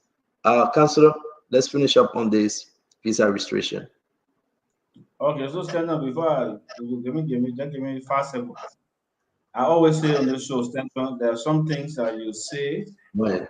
You want to criticize somebody or try to shoot yourself in the leg. Not everything you can talk, not everything you can criticize. Oh, so yeah. when you just leave it, because when you criticize, they'll end up asking you a question about what do you do. So just something, just let it pass. I don't want to be political on this visa restriction because I know somebody says something political about it. You won't come, Donald Trump coming for you. So we won't go that side. But one good thing I know is that Liberia will never be banned. That thing got banned. America would not ban Liberia, in any way from getting visa. There could be restricted, and the restricted visa will be for people who probably America got all the records, all the other reports, all the indictments, all the GST, not all but the LCC reports, they are all. So the restricted issuance of visa, I'm sure, will be targeted to those group of people who have the kind of records that they were not allowed to go to the country. That's what I'm sure of. But to say that Liberia will be banned by America, zero. That's how they gave us 60 days. They gave us 60 days, out of the 60 days list. There are a lot of small things we need to do. Yeah, we'll put things together, we'll get things straightened up. But we'll not be banned. That one, take it off. Our ally, that is our ally. They will not ban us. So it's clear. All right, thank you very much. Ally, you used to be an ally, but it's okay. Your opinion. So guys, we got you know what, Councilor, you're very nice when you started the show. You couldn't interrupt. You're very quiet. You were moderate. You were sincere. Please do not adopt the CDC panelist posture, please. Remain on that good path. Okay. Thank you very much. You're trying to gain favor. Stand on that. Visa issue too now. That's strategy you're trying to bring. Let's hear you, Russell, and we'll go to our brother. Russell, let's hear you. Yeah, thanks. This is serious business. I don't know if I am going to dismiss this as some sort of Trumpism or some sort of coordinated racist posture of the Trump administration. I think we need to take this seriously. And many of our people will be impacted or are being impacted by this. And we talked about students, many students I know who are trying to come to the States for advanced studies. So this is a serious concern. So this announcement came out. It came out a while ago. So I'm hoping that the Ministry of Foreign Affairs, I'm hoping that they're doing the best they can to address this, and they've been putting the pieces together to address this. But I'll take this seriously. I'm not going to dismiss this. We shouldn't dismiss this because this is a serious issue. Because many of us here on this platform may not be impacted, by whatever decision that the U.S. Department of State comes up with. But many of our sisters and brothers back home will be heavily impacted. So we have to take this seriously and conscientize the public and work with the government and try to support all efforts that the government of Liberia is coming up with to try to address this. Let me push a little bit, Winfrey. You're building the system in Brooklyn Park. Do you think Liberia, if Liberia failed to follow and do what the U.S. government asking for, do you think Donald Trump will punish Liberia? Oh, no doubt, no doubt. I don't. There's no doubt. I mean, Mr. Jackson talked about Nigeria and the level of investment that America has in Nigeria. This is about interest.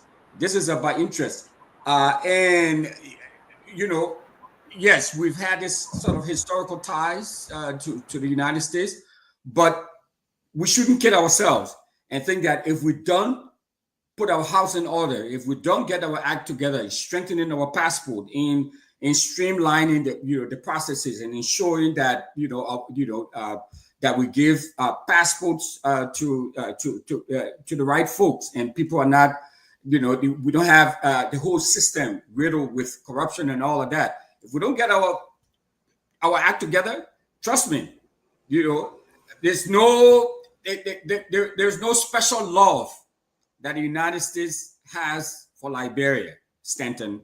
They're going to come down hard on us, and this visa overstay is a problem. Minnesota, and I said earlier, I mean, and Mr. Jackson spoke about it. I mean, we have serious businesses here, all types of businesses here in Minnesota. People are going back and forth. Many of these people, many of these business leaders here in Minnesota, they are not U.S. citizens. They don't have green card, but they're Liberians and they're doing businesses here. They're going back and forth. Our lawmakers are coming here. They're interacting with people. So this is the economic base of the Liberian diaspora, here in Minnesota. So for us, this stuff is serious. So we're going to call upon our government to take the needed action to correct these things. We're not going to dismiss it, and we shouldn't dismiss it and think this is our joke. No, it's not. Wow, we're going to be having Councilman, the representative from Rhode Island, Nathan Biadomore, on the show. He got a connection. He's hearing people. He's engaging as to the seriousness of this visa restriction. Like Winfrey is saying, it's not a joke. It's not about our historical tie with America. It's about the fierce urgency of now.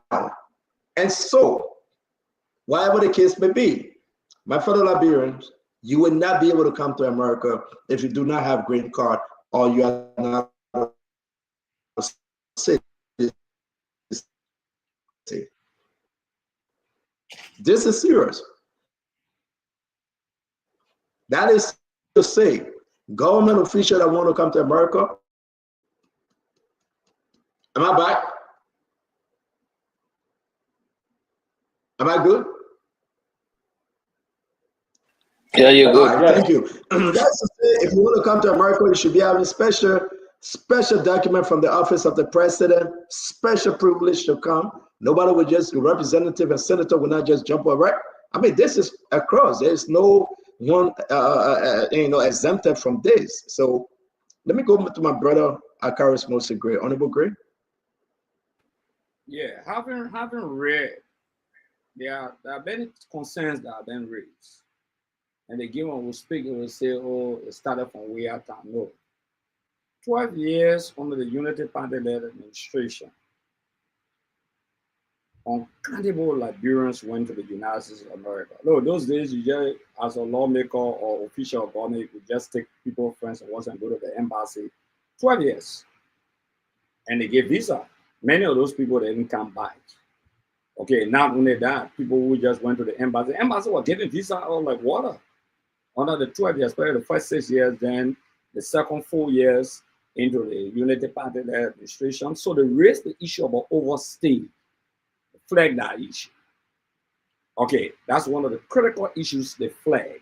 And I will say this to you, I know under the we-led administration that a lot of lawmakers who could not come to America because of that movement they had, maybe to family members, friends, and other people, so they couldn't come to the United States of America. The only way you could go is said, maybe the president is traveling and then you get on the delegation. I think many of you know about that. It happened a whole lot under the we-led administration. Another issue the flag is the issue of the passport saga. And I will say this to you, probably one of two of you know this. There are people that should not have diplomatic passport and have diplomatic passport under this administration. Those listing are to the U.S. Embassy. I can tell you that for sure. Those listings were available between the Ministry of Justice, the Foreign Ministry, and the United States Embassy. Today, some of them have diplomatic passports. The Americans are very concerned about that. It's not about CDC or United. I'm telling you now. You take somebody, for example, who was selling stolen car, you make commercial attaché around the world, and you gain diplomatic passport. You take another fellow who had questionable transaction in the United States of America, you make cultural ambassador and gain diplomatic passport. Why you think the president announced once upon a time, I think a few months ago, that was last year, right, that they will join all the diplomatic passports? Because these concerns were brought back, that some of the people that are given the diplomatic passport, so these issues were flagged under the past administration, even before the past administration, but he gave him a diplomatic passport. And the state possess the diplomatic passports. These are serious concerns that are raised. Now, about politics, I'm telling you, writing properly, maybe Stanton may have the information, or some people want to show you, they know exactly what I'm talking about. So, the government of the Republic of what I read is giving up to 8 a.m. on Wednesday, U.S. time, to present a plan of action for the actions they will be taking. Go and read. Okay. Not only that, they are also concerned about receiving your people from the United States of America who are being detained. What plan of action do you have for the deportees to come back home? It's a security concern by the United States government. They raised that issue. They're also concerned about that. Okay, so this is a critical issue, like Mr. Russell said. Mr. Russell struck a very important point. This issue about visa restriction now is the whole country that they're talking about. Where it was selected people, they were not announcing you go to put your administrative processing, for example, for 3-4 years, or if they don't put your administrative processing, they say bring your ordinary passport, don't bring your diplomatic passport because you're going on official trip. Yes, they started that in on our administration. They started that process. So this thing has reached a level that Sarah Vessel cannot say that, because she made big statements, very big statements she made. She said the passport issue has been resolved. Go to the Foreign Ministry website issue. They cleared about that they have resolved it. They found a solution to it. So no blame game again with any other past government. Is about this government now taking more measures. The president was clear. Now, why Councilor Goose said, also you can't praise the president. President said, if you come by that broad, Chum will come for you.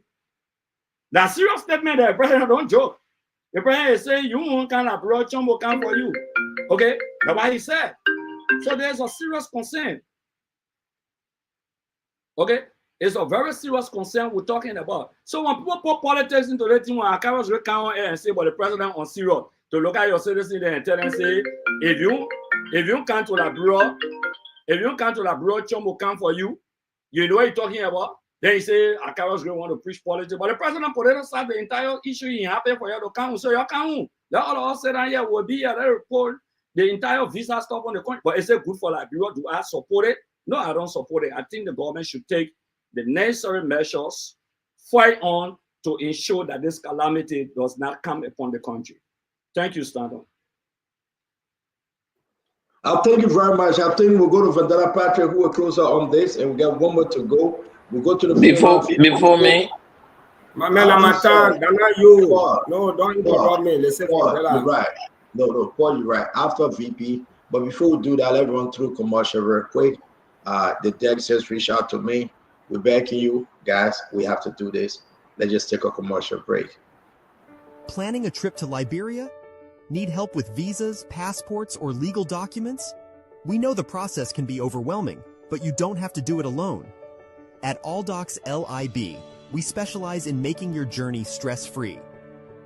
From securing visas and passports to green cards, travel bookings, and legal documentation, we handle it all with care and precision. We also help with land ownership, logistics, and project management in Liberia. Whether you're visiting, investing, or relocating, our team ensures that everything is done right, so you can focus on what matters most.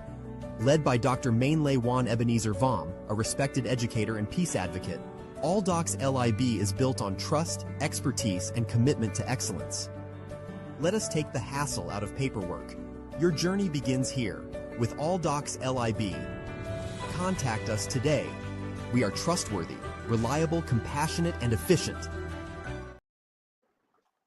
So there you have it. If you have issues and you want more information, reach the All Docs LIB 202-989-8346.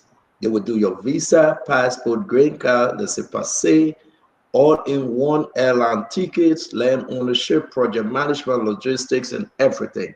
Again, if you want to reach out, you're in the Washington, D.C. area, you're having some problem, reach out to All Docs LIB. We also like to announce that our friend, our sister that always cook the best dumbo in the Maryland area, her name is Mankan.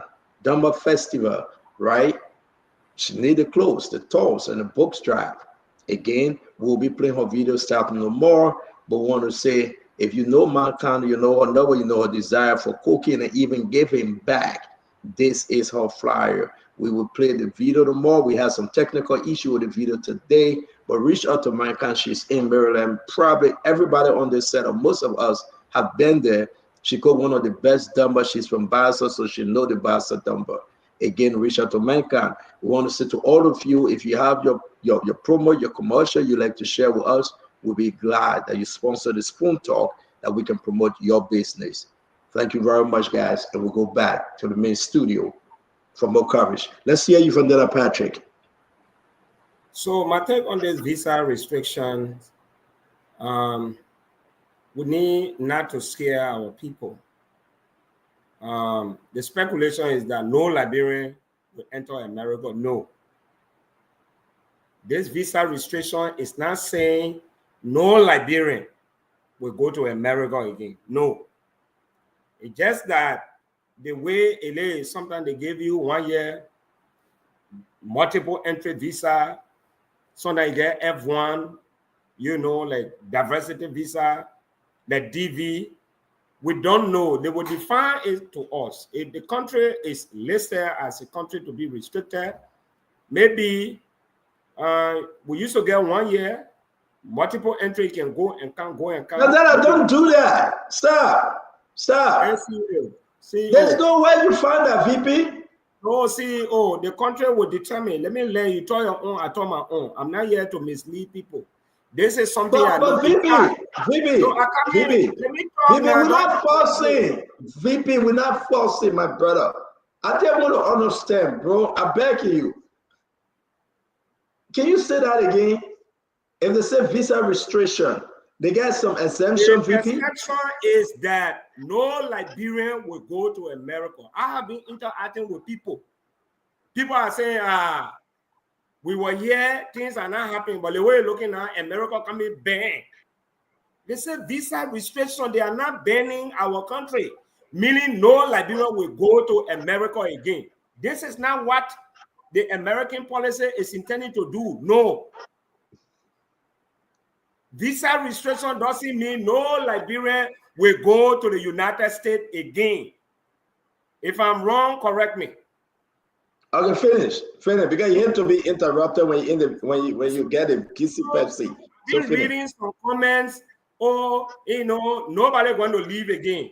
Meaning, even when you have an opportunity, as a government official to travel to the United States, including the president, because this restriction is inclusive. So are we saying our president will not travel to America? No Liberian will travel. This is not what they are saying. For example, maybe some of you don't know. The EU has already developed a new policy. Before, they used to give you like 2 weeks. They are giving 7 days. 7 days visa. So let's get back to America. Let the EU alone. Let's finish up America. So they do it to certain countries. I know many Liberians that were giving like 7 days visa, 10 days to go for thank you, Ricky. On this particular issue, CEO, we need to be very clear. We should not scare our people. We agree Liberia is not there yet, but just in case Liberia there, it does not mean that no Liberian will enter the United States again. Thank you, VP. Maybe when you get 1 year, it may be reduced to 2 weeks. They will determine who can go to the United States. Maybe you get corruption allegations. Thank you, VP. that time you cannot go. But for us to sit down here and say no Liberian will enter the United States, all right. then So Russell, I see you shaking your head. You want to comment before we go to Paul?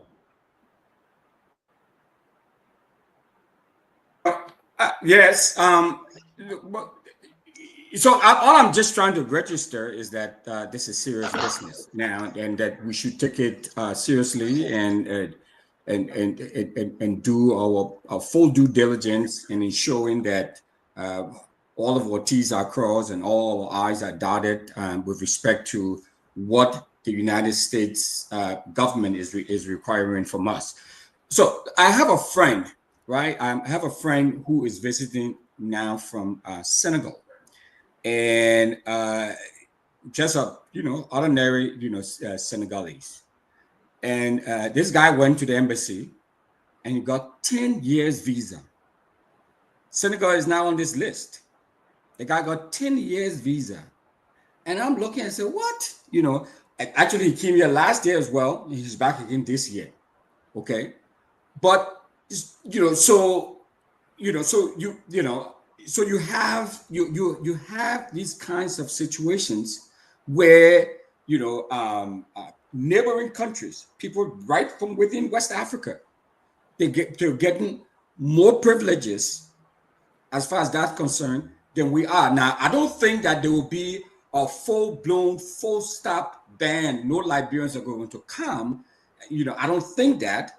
But it will be much harder. So if you had maybe Russell, Liberia is a sovereign state. Yeah, there will be no way Donald Trump said Baka cannot come to America. There will be no way.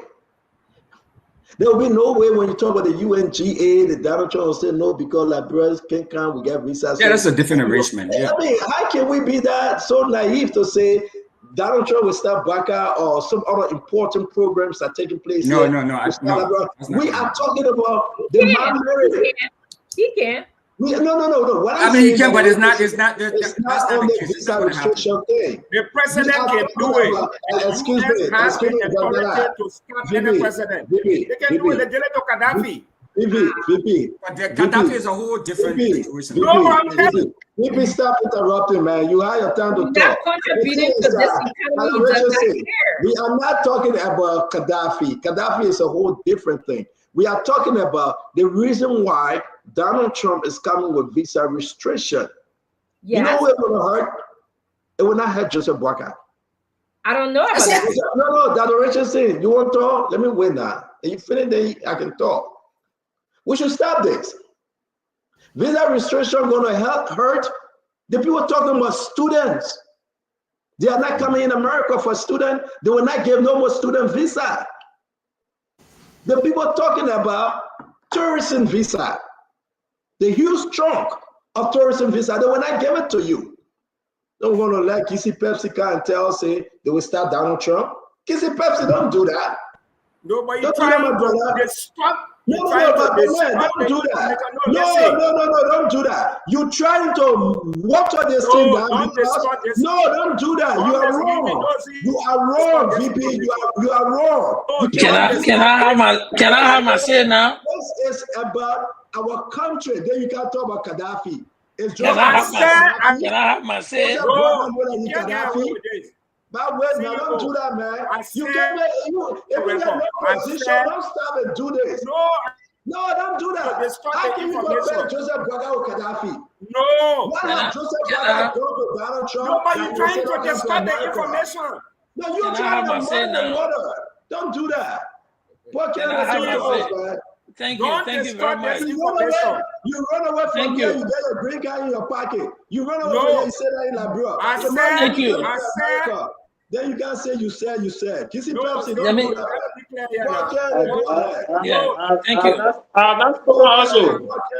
Thank you. Thank you very much, Anton. So this is a very important issue. This is a very important issue. No,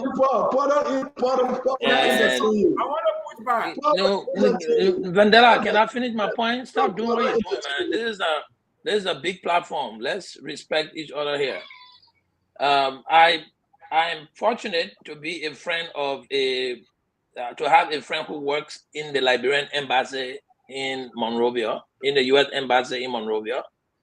And one of the things they told me why they deny or issue you visa is simple. You must show a tie that you will return to your country. Joseph Boakai will return to your country. He's the president, so they will never deny him visa. When you go for visa, you got to show the consular. In fact, there are certain people in government who don't show up to the embassy. They put their passport to the protocol officer.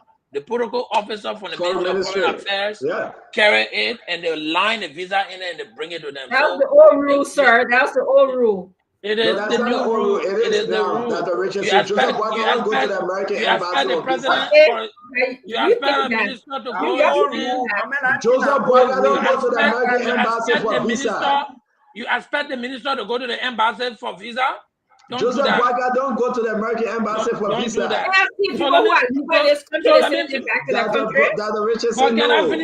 me finish my point. Go ahead. Let me finish my point. So there is a overstay rate and there is a non-return rate. So there are also people who are not returning. And there are people who are overstaying. There are two categories. There are some people who, when they issue you 3-month visa, you come and stay 4 months and go back. So even if you went back after the 4 months, you've overstayed your visa. That's that category. And there's this category of people who come and say, you know what, I'm just not going back. So both of them are considered overstay and non-return. And just between 2023 to 2024 alone, you had 82% of non-return. So if they get 5,000 people visa, 82% of that number never went back.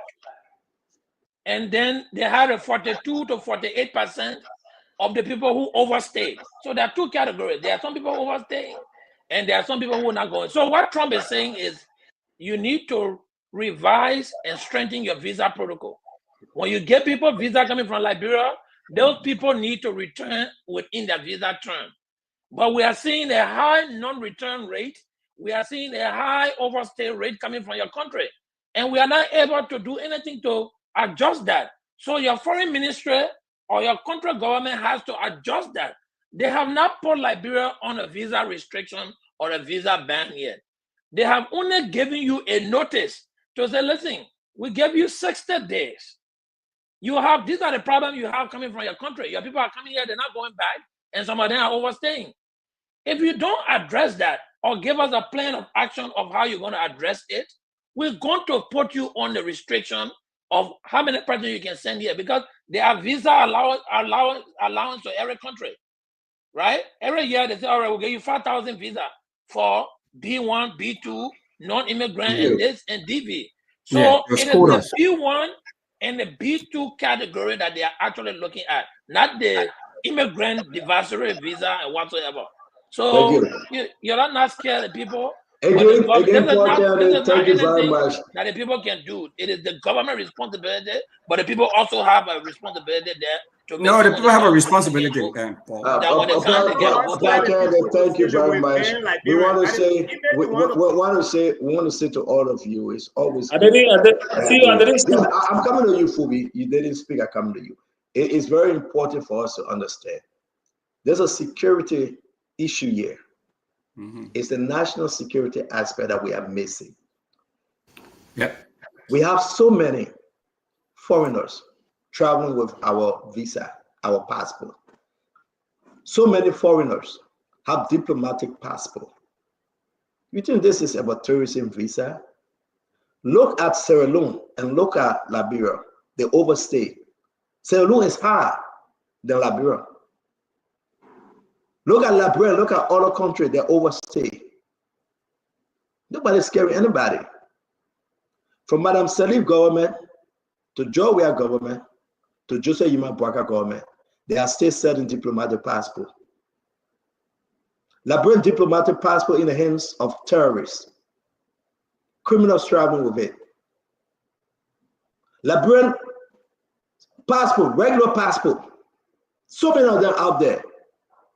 They have cut them. These people still selling the diplomatic passport for 100,000, 50,000. And we sit down here and talk about because people won't go on terrorism, they did that, B1, not B1, B1, visa, no. The only reason they're hurting the common Liberian is because those people out there have taken the Liberian passport and they sold it. And national security, in the interest of America, they can't take it anymore. You know how many, I don't want to call the name, Hezbollah traveling with Liberian passport? You know how many Liberian people all in Lebanon get Liberian passport that they are Liberian national? I posted some of the pictures. We have received letters that was written against during Jawea time.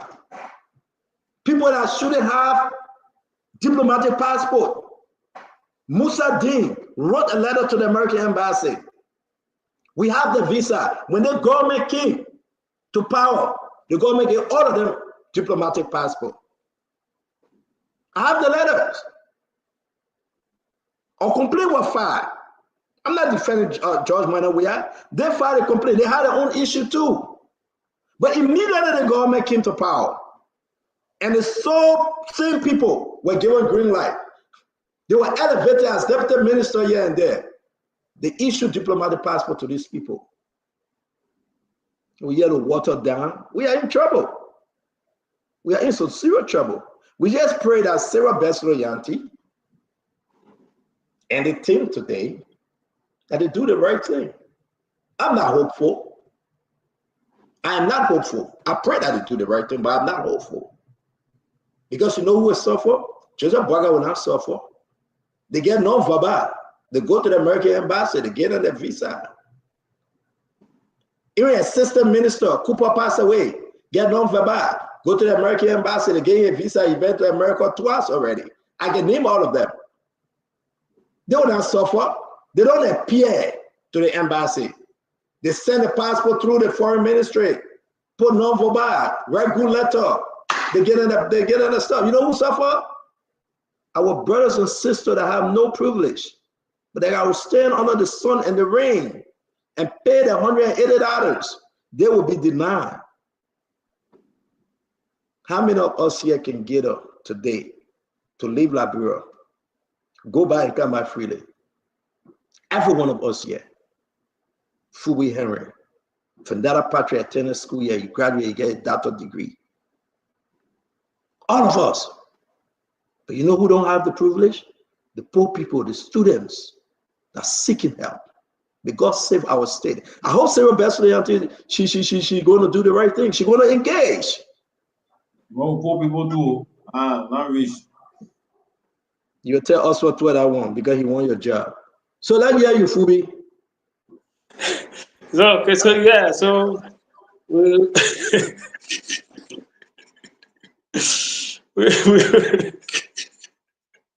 we hope the government.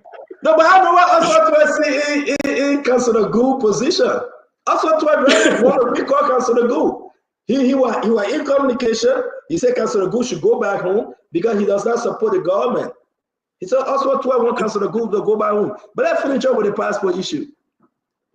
Yeah, so like you struck some good point that's still about the issue of selling Liberian passport. I can remember as late as the 90s, were young, small children in Ghana. We saw a lot of those on the refugee camp. A lot of those guys were going there to buy Liberian passport from some guys that were there. So that have been an old age thing because at that time we say, well, Liberia, small America. So once you have the Liberian passport, access to America is very easy.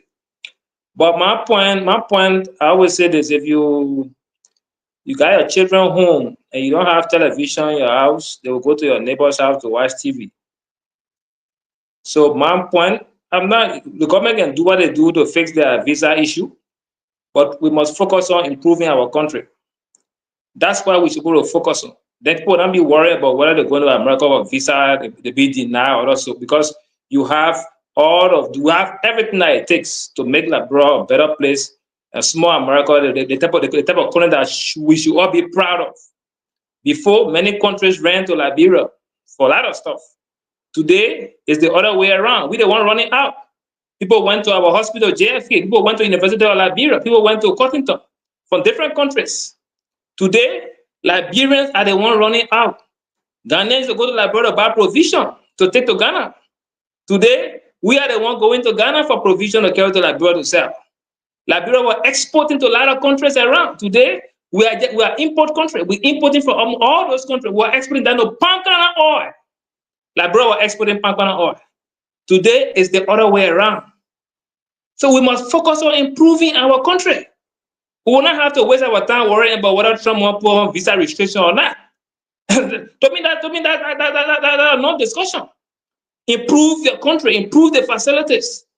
And that visa discussion would be a non-discussion. We wouldn't be wasting our time on it. You want to get a visa, that's your business. Improve your country. So that's my call to the Liberian government. Focus on building, improving the private sector and solve the many economic challenges that we have so that Liberians can afford to enjoy their country to the fullest. Thank you. Yeah, guys. Let me give a quick announcement. We're going to wrap the show up.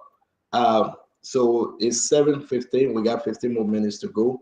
After you say something, we want to do our closing. Sorry, we cannot get to the rest of the information. One, Agriculture Ministry will be discussed tomorrow, and the rest of the information, our talking point. The court issue today, we have some announcement to make on the court. The well above, today the case was transferred to Roosevelt Willie, Judge Roosevelt Willie. The different aspect about the bond, we would like to discuss it, but we'll keep it more. And also the new recording. They arrested somebody from Ghana, and the person was brought to Liberia, the Liberia National Police, were given a special treatment. But guess what happened? The person saying that they were forced to testify against Funati Kofa, and the government of Liberia promised to give some money, but he refused. He is on a video. He's on a video speaking. We will play that video tomorrow. I have the video, but I have been told that don't play the video yet because you know what? A lot of additions to this thing. I want to say that we tried to leave from here 7:30 the max, which is 11:30 Liberian time.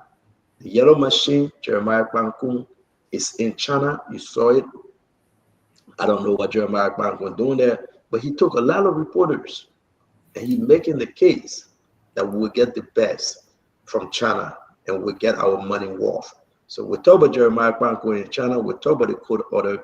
We'll talk about the agriculture ministry. We need to talk about the agriculture ministry. It is important because a lot of stuff about the agriculture money that was given to lawmakers, erasing a lot of red flag. And I'm happy those people that were questions and people are asking them questions. One of those is Representative Nathan Bayi.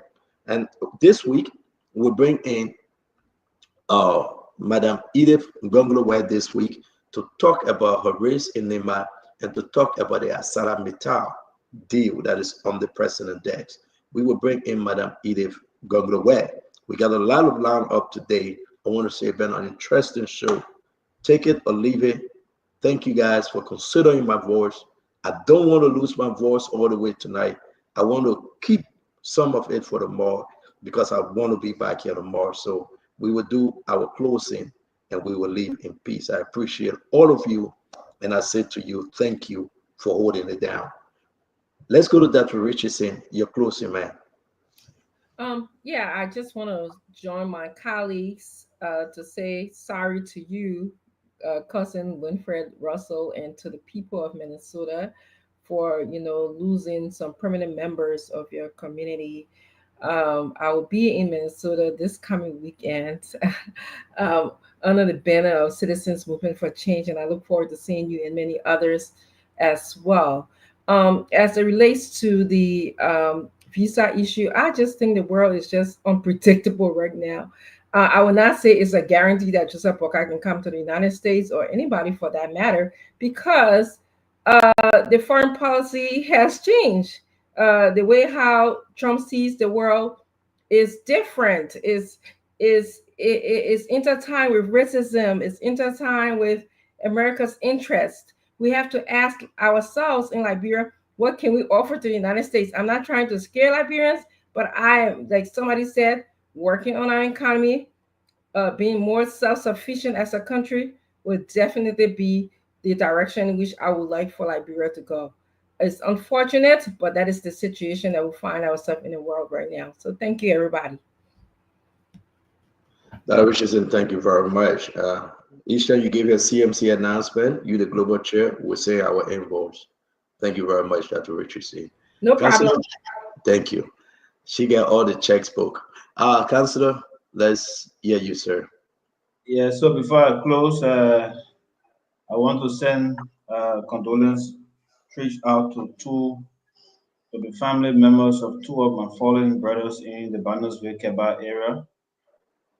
This is Henry McGill. We lost him on Sunday.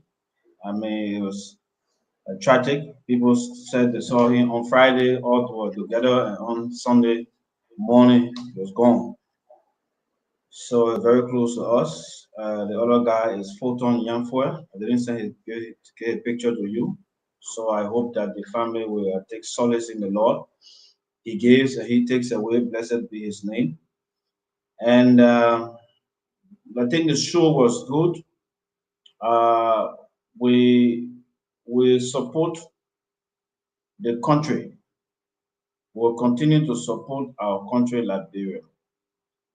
Anything good that happens in Liberia that a government does, we will commend the government. We will not clap because it's a government duty, but we will commend the government for doing what they took oath to do. Members took oath to do. Our opposition life, that we said, we voted against the government, so we opposition. I mean, in a different political party. But our opposition left is not to always criticize and don't see anything positive. No. When the government does anything positive, we'll commend the government. When the government does anything negative outside of the law, we'll criticize the government. And nobody will tie our mouth when we are criticizing when you've done something wrong. So let it be clear that we are not against the country. We're against the bad governance. So if there's bad governance in the country, we'll definitely criticize it. When the president suspends somebody that has been investigated and for corrupt acts, we will commend the president for taking an action, and we will advise the president to correct some of the mistakes he made in the past for not taking action against other people, to correct those mistakes so we can move forward. That's what we are here for. So Liberia will not be banned. I'm clear on that one. No, the U.S. government will not ban Liberia. There will be visa restriction. They will all the categories of. I listened to what his name to Fandada Patriotism. I listed my own category of people that I think that will be restricted. So Liberia will not be banned. I support Fulby Henry. Let us. Donald Trump is sending a message to the world. Develop your country. You have resources. I have my own resources here. Why should I be sharing my own with you and you're misusing your own? So use your own for the intended purpose. That's all. If students will not get visa to go to America, improve the education system in Liberia. Our children will remain here. Some of us we are not going outside of Limbo. We still will learn all about in Liberia. So develop the system, people will learn. If people will not go to America for treatment, develop the hospitals. That's what you do. So for me, there will be no ban, and even if there will be visa restriction, it will not be for people at all. It will be for people who are engaged into criminal acts, and people who are going into the poor country and overstay, people who are going to the poor country and don't even want to come back. Those are the people who have connection with criminal activities. Those are people who will be restricted. And I mean, not talking, not even the woman who want and the DV. So we should not scare the Liberian people. There are category of people who will be targeted, and if we know some of them, we'll send a need to the American embassy to stop them from going to America. Thank you very much tonight. So you'll be snitching. You'll be snitching on people. We're not hearing you.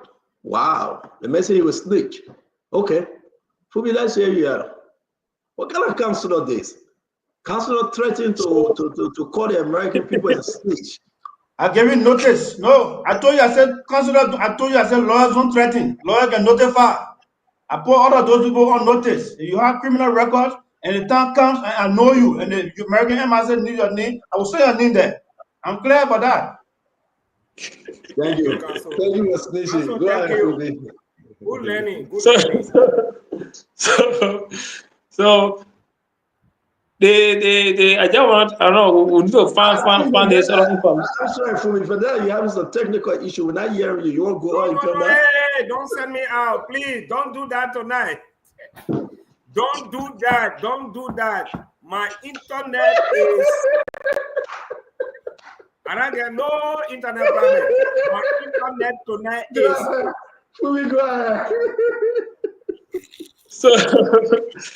So on the visa issue, I think we need to find out the rejection rates at the U.S. embassy. Because of me, I think we're already on visa restriction because the amount of people that can apply for visa and the amount of people that they can reject, I'm sure it will be probably 90% rejection. So when you have that, about 95% per day. About 95% per day. So 95%. So we are already on visa restriction. So all I think we're talking here, $165 you pay, you can't get it back, non-refundable, and they deny you. So the country already on visa restriction. So when they start wasting our time, all the things we're talking. So then, but the bottom of it, improve all the facilities we have. Improve JFK, improve Redemption, improve Jackson Hebdo, improve Delaware Hospital, improve Phoebe, improve the JJ Dozen, all the hospitals, improve our domestic airports across the country, improve our roads, give money to farmers to go and make farm to market road, improve the schools. UL, look at UL. A lot of people graduated from UL today. They became representatives, senators, ministers, directors, and so. Go look at UL. It's like a filthy campus. And with all of them that rose to power, nothing they did to change the facility. So that's something I want to go focus on. Improve that. Improve the public schools. Look at Tottenham. Look at Nipochia. Look at the different multilateral, Vanderbilt multilateral, Zedu multilateral, all the different multilateral across the country. Improve all these schools. Improve the facilities. And you will not have to be wasting your time on US visa restriction because at the end of the day, you got all. Improve the playgrounds. All these things we need to do that. Private jobs. People can have jobs to do. And also, but we also on the issue of the fight against corruption, we commend the president to take more of these kind of actions. And we encourage the justice system to also work so that people that will be accused, they can also have a fair trial so that whether if they are not guilty, they be acquitted and go back to normal life so that stigma will move from them. If they are guilty, they face the full weight of the law and let the country keep moving forward. Because for each act of corruption, you deny millions of people opportunities. So when a government able to curb that, you also help to divert resources to other avenues that they should go to help the country to make progress. And also, we encourage the president. So whether he didn't take action on some before or he be later, every right action at every time is good. So we commend the president. Let's keep seeing more. Thank you. Thank you very much. As of 2023 to 2024 fiscal year, it was reported to be 78.19%, the fourth highest globally. This means that nearly 8 out of every 10 visa applications from Liberia to the US were denied. For Henry, that's up to 2024 report. So imagine it had increased. 8 out of 10. So every 10 individual that apply for visa, only 2 they give the visa to. So Russell, let's hear you. Great. Thanks to you all. Thanks for the heartfelt condolences and sympathies that you all have given us here in Minnesota. We are praying for Senator Huffman. He's a very strong supporter, as I said earlier, of the community. Many of the people in Minnesota, Africans, primarily Liberians, work within the allied healthcare space. So we do a lot of other things. There are a lot of other businesses. We have dry cleaners, we have garages, we have, plethora of different businesses here, but almost 75% of Liberians here work in the allied healthcare industry. We're so important in that sector, Liberians are, that we have our own weekend off.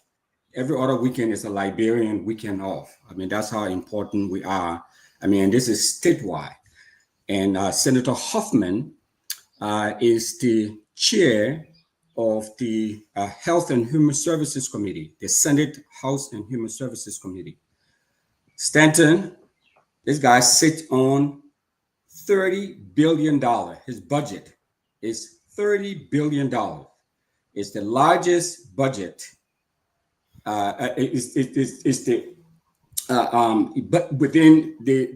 within state government. So when you add Medicare and Medicaid, you're talking about almost 60 billion. And so most Liberians, are impacted because many of us own nursing homes, group homes, and we work in this industry. So this is very significant for us and for our community. So your prayers and thoughts are welcome and greatly appreciated. But I just wanted to highlight how important this guy is to us as a community, but primarily, and to the state, as a whole.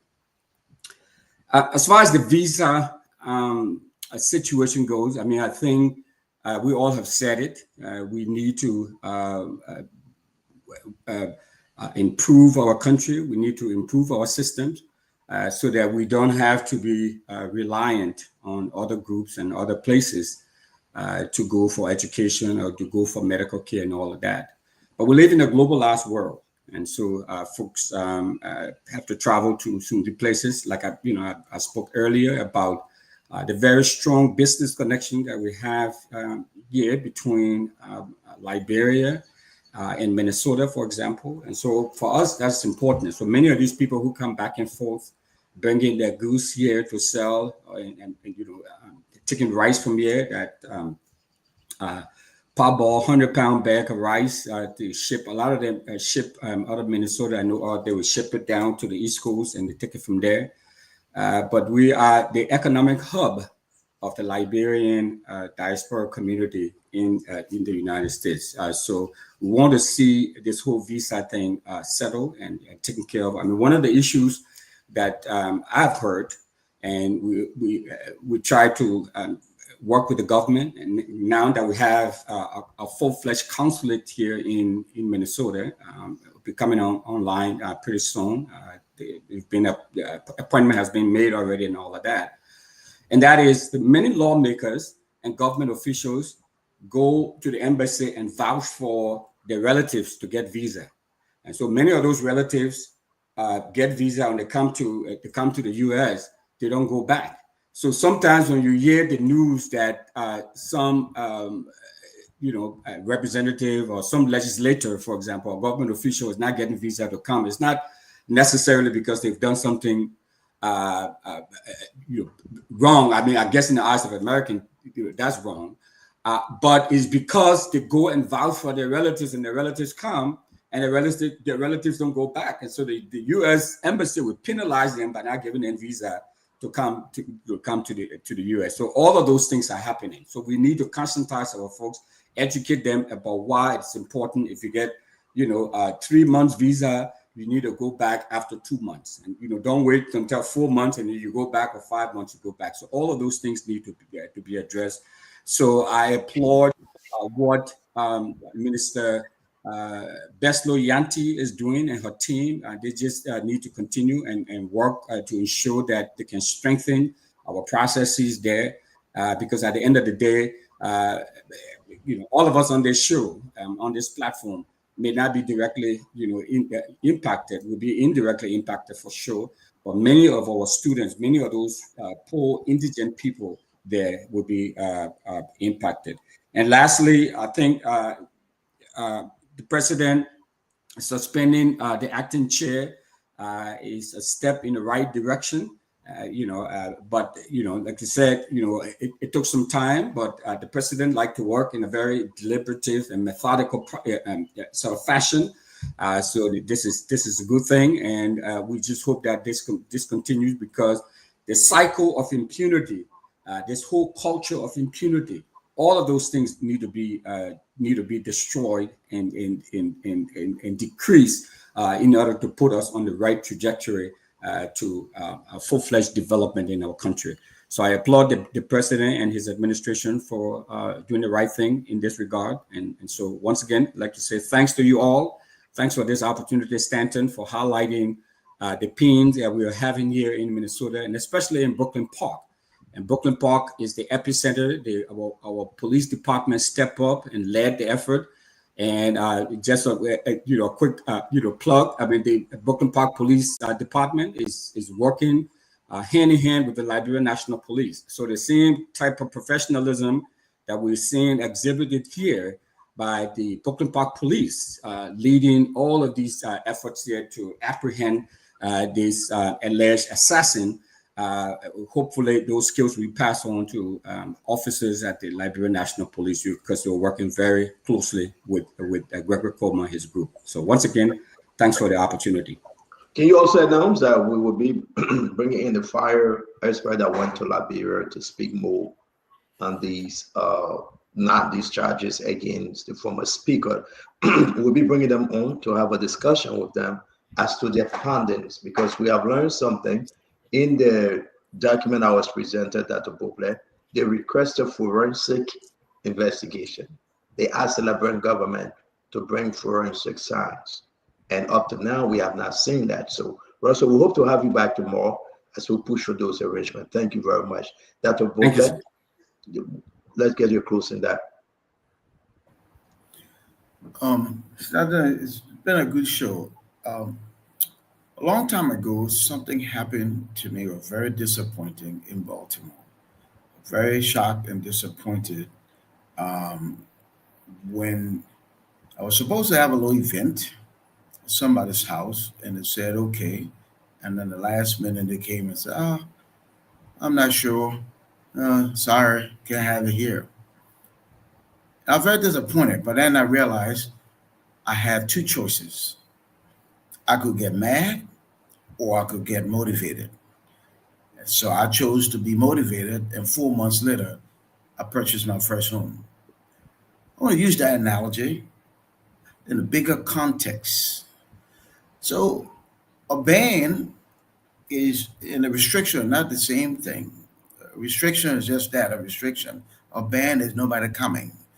So I think we are talking about restriction. But that's said. So if the U.S. said, don't come here, the reason we go to the U.S. is because there are opportunities. There's good schools. There are hospitals. So let's build ours. Fully made a good point. Yesterday, JFK was a teaching hospital. There was a time when Liberians were dominant in the economy. There were Weeks with Oreo. There were Parker with paint. There were Tommy Bernard with Yes Transport. Today, there are Chinese, there are Pakistanis, there are Lebanese, and there are Indians. So if we build our own place, then we don't have to worry about going to somebody else's place. Yes, the double benefit. When you start to do well at home, the people respect you abroad. Visa percentages will go up if they see that you are doing something meaningful. And we need to be critical of ourselves. And for some reason, Liberians don't like to do that. As soon as we start to introspect, we hear things like, don't talk bad about your country. That's part of why we're struggling as we are, because self-introspection is good.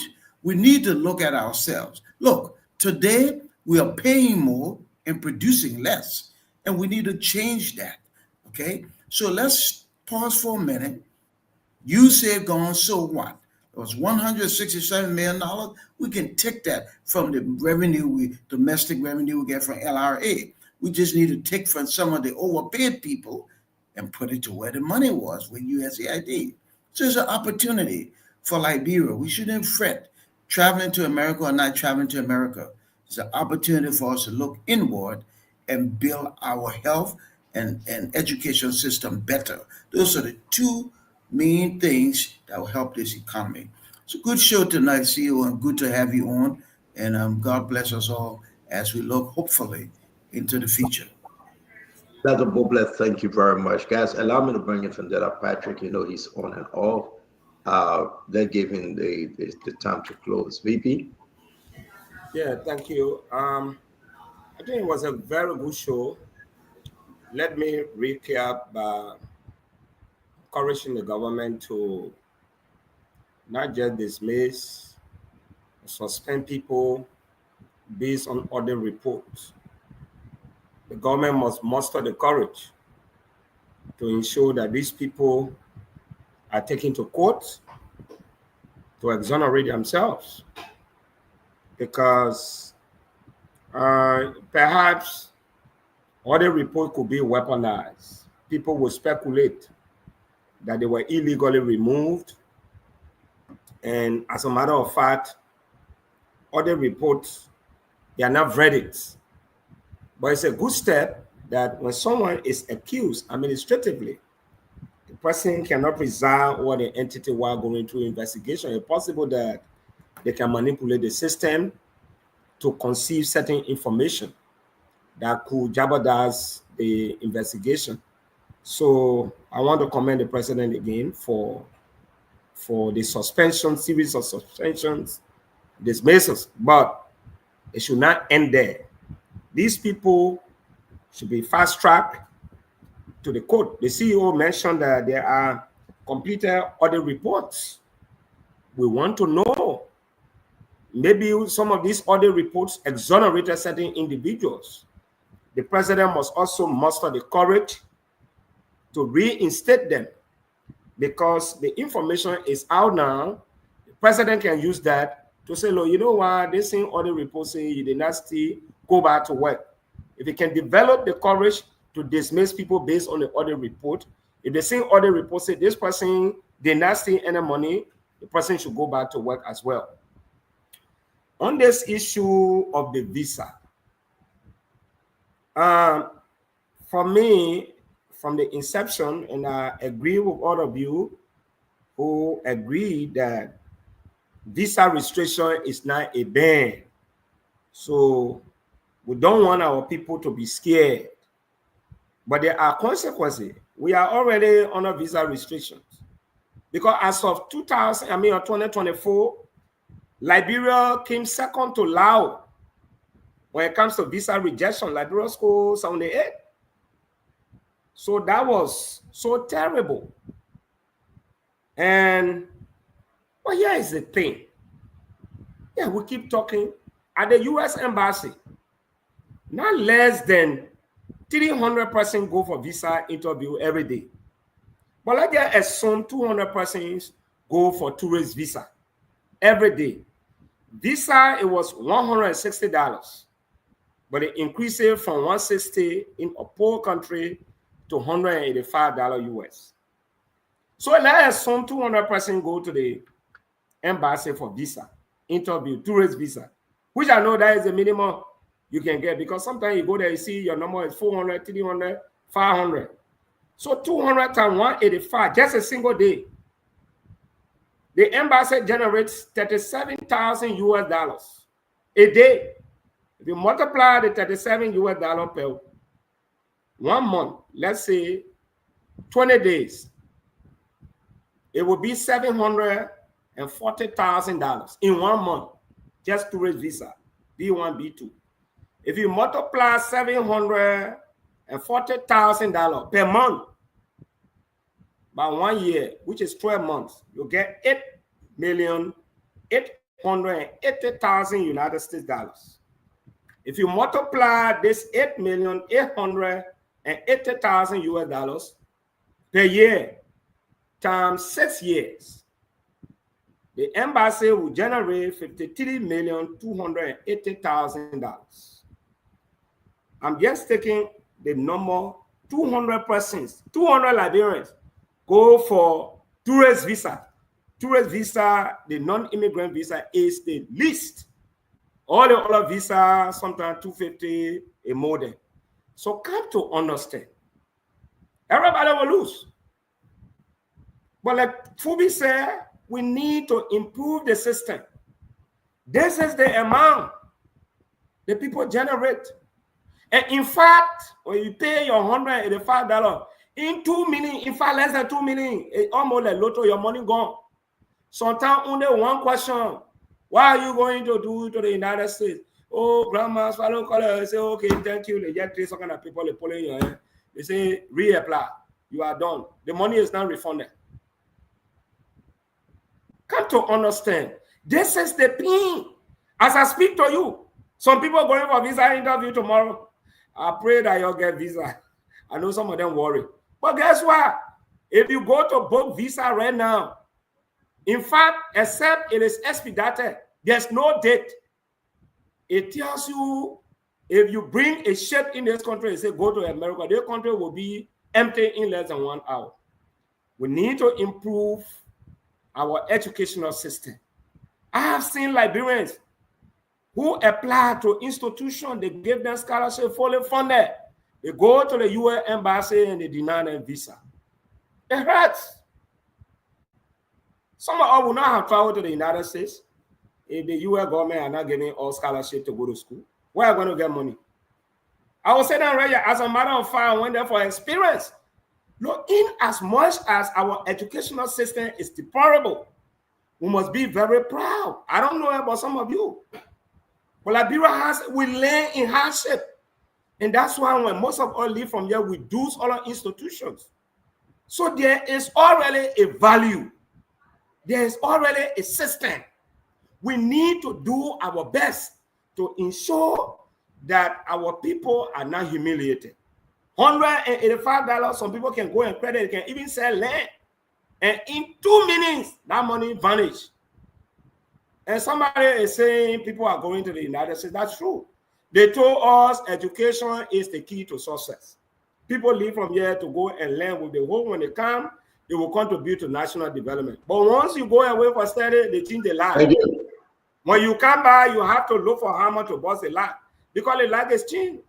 The entire public sector is engulfed with nepotism who know you. So again, for me, I agree with Fubi. We need to improve the system so our people will not leave from here to go out. It's good to go to America, but think about these expenses. Once again, CEO, it was a very good opportunity to be on your show tonight. May God bless you and God give you plenty of children. Thank you. Thank you very much, Fundetta Patrick. Let me bring in our Pop, Uncle Sam. Thank you very much, Stanton, and I hope everybody is doing well. Look, let's just deal with some very uncomfortable truths tonight. The uncomfortable truth is that the Unity Party government had the greatest opportunity to reverse the decline and the decrepit society it inherited in 2006. Somebody talk about liberalization and economic opportunities. Pre-war, paint factory, ownership in mines, NIOC was owned by Liberian shareholders. Lamco, Bunk Mine, LMC were all joint ventures, 50% ownership by the Liberian government. Am I lying? Am I lying? Semenco, Liberian shareholders. Lepsuko, Liberians. What happened post-war when the Unity Party government came to power? They began on this journey of the Washington Consensus, where the World Bank and other development finance institutions started to say, you don't need to have restrictions on foreign direct investment. Open up the market. Do everything, you will bring a lot of money in. No one read a book called Kicking Away the Ladder. I want people to read that book. At a certain development stage, a country must have restrictions to economically empower its citizens. The first page of the Ghanaian investment code says that you cannot do any trading in the Ghanaian economy unless you invest 300,000 and employ 15 Ghanaians. The All Blacks that were granted by Julie Bryan for the 2 years were illegally done. Illegal, because an interim government has no right to give all natural resources. They were only there to participate and bring in an elected government.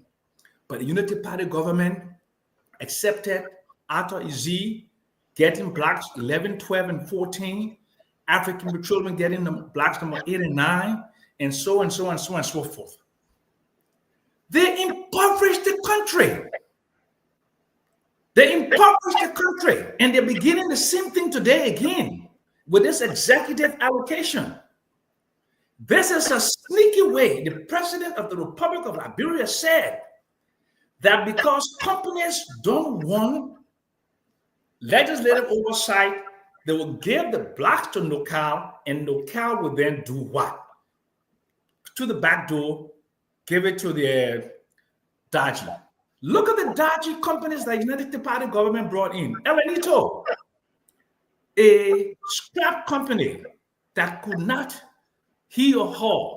They made $120 million and they left the country. Oreos, Afero, all of these were given. Western Cluster today is in tatters.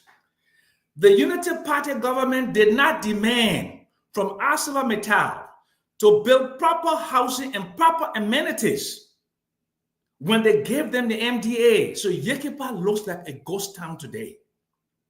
They never required China Union to build proper housing, proper schooling, and proper amenities in Bong Mines.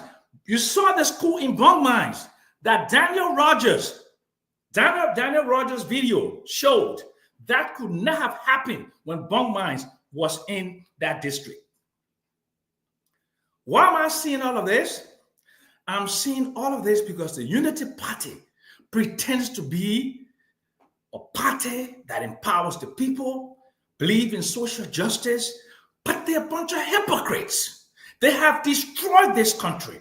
They brought the country to where it is today, where Liberians are spectators in their own economy. The entire trading economy, all supermarkets on Tottenham Boulevard are owned by who? Lebanese.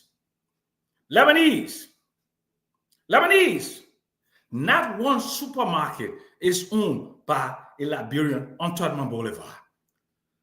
And then when you talk about it, they say you hate Joseph Boyka, you don't want the country to succeed.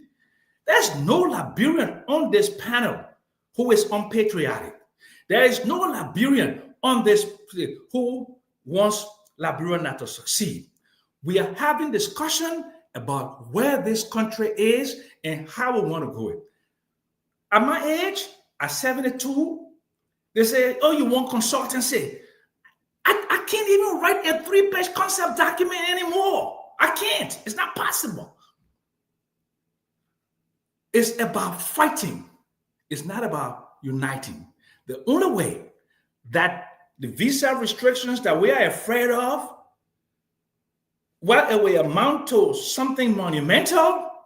If we continue to be the 8th poorest country on the planet, that means the outward migration rate for the country will continue to be very high because the 8th poorest country on the planet, who wants to stay in the 8th poorest country on the planet while LEC today is warning all about outages? When Guinea didn't have electricity, we were going to the MCC, they didn't have enough electricity, but they're selling us 30 megawatts today. CRE, 95% electricity access in La Côte d'Ivoire. Liberia, we're at about 30%. That's on the books. But we know in reality, only 20% of Liberians have access to electricity. So if the Unity Party wants to be serious and to join together, all of us, as forces to make this country with the greatest economic potential that I know in West Africa is Liberia, with only 5 million, and everything to make this a great country. Let us, but don't start to cast aspersion when people criticize. I criticize because my people deserve better. I know that because I live better. I came from Soniwan. They can live better. And on that note, I close. Thank you, and God bless you, and God bless the nation. Augustine, thank you very much. Paul, we'll keep you for last. Let's hear from our charismatic Gray, please. Honorable Gray, let's hear your closing, sir. Thank you very much. Thank you, Stano. Look, I'm in opposition to the Unity Party administration. I never had my feeling from the Unity Party being in opposition since 2005. 20 years running now. I have a responsibility to critically analyze their actions,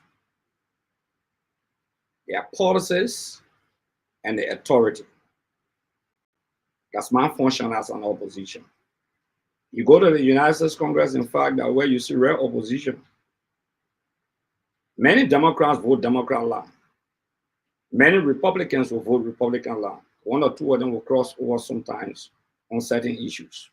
That's why you see the strongest opposition. A speaker told the speech, the State of the Union address of the president.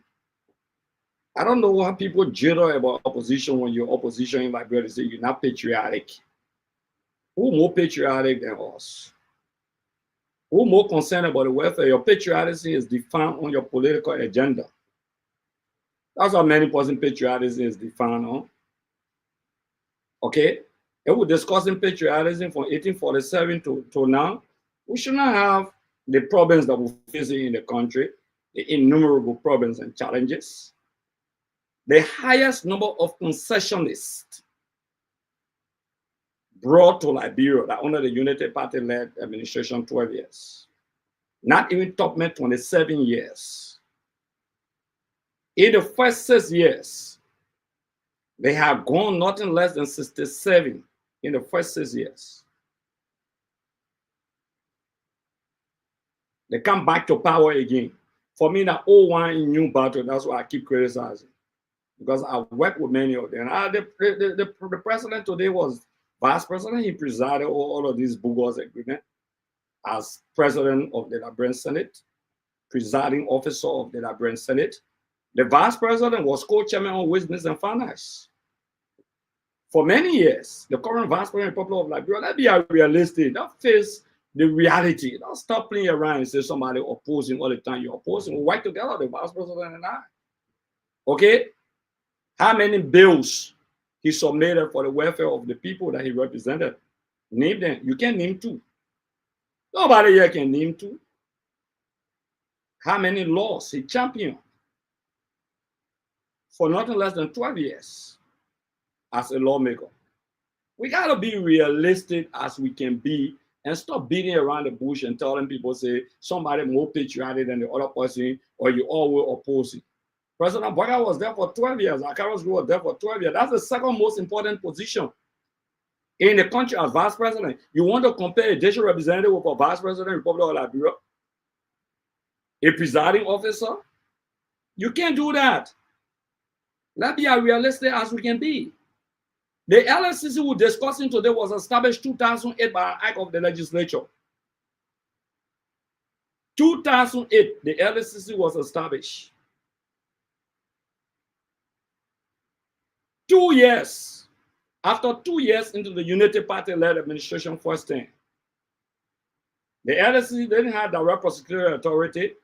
The authority to investigate was limited. How many cases Francis Johnson Morris and other people investigated and presented?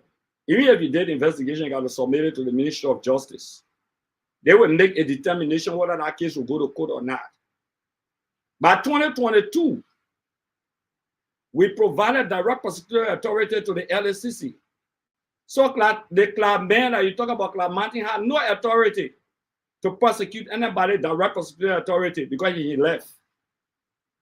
The lady who is there now inherited that authority and were leaving. That's why you see the LSCC interrogating and the LSCC is prosecuting. Because the LSCC did not have direct prosecutorial authority from 2008 up to 2022 before they got direct prosecutorial authority. All of the cases will go to the Ministry of Justice.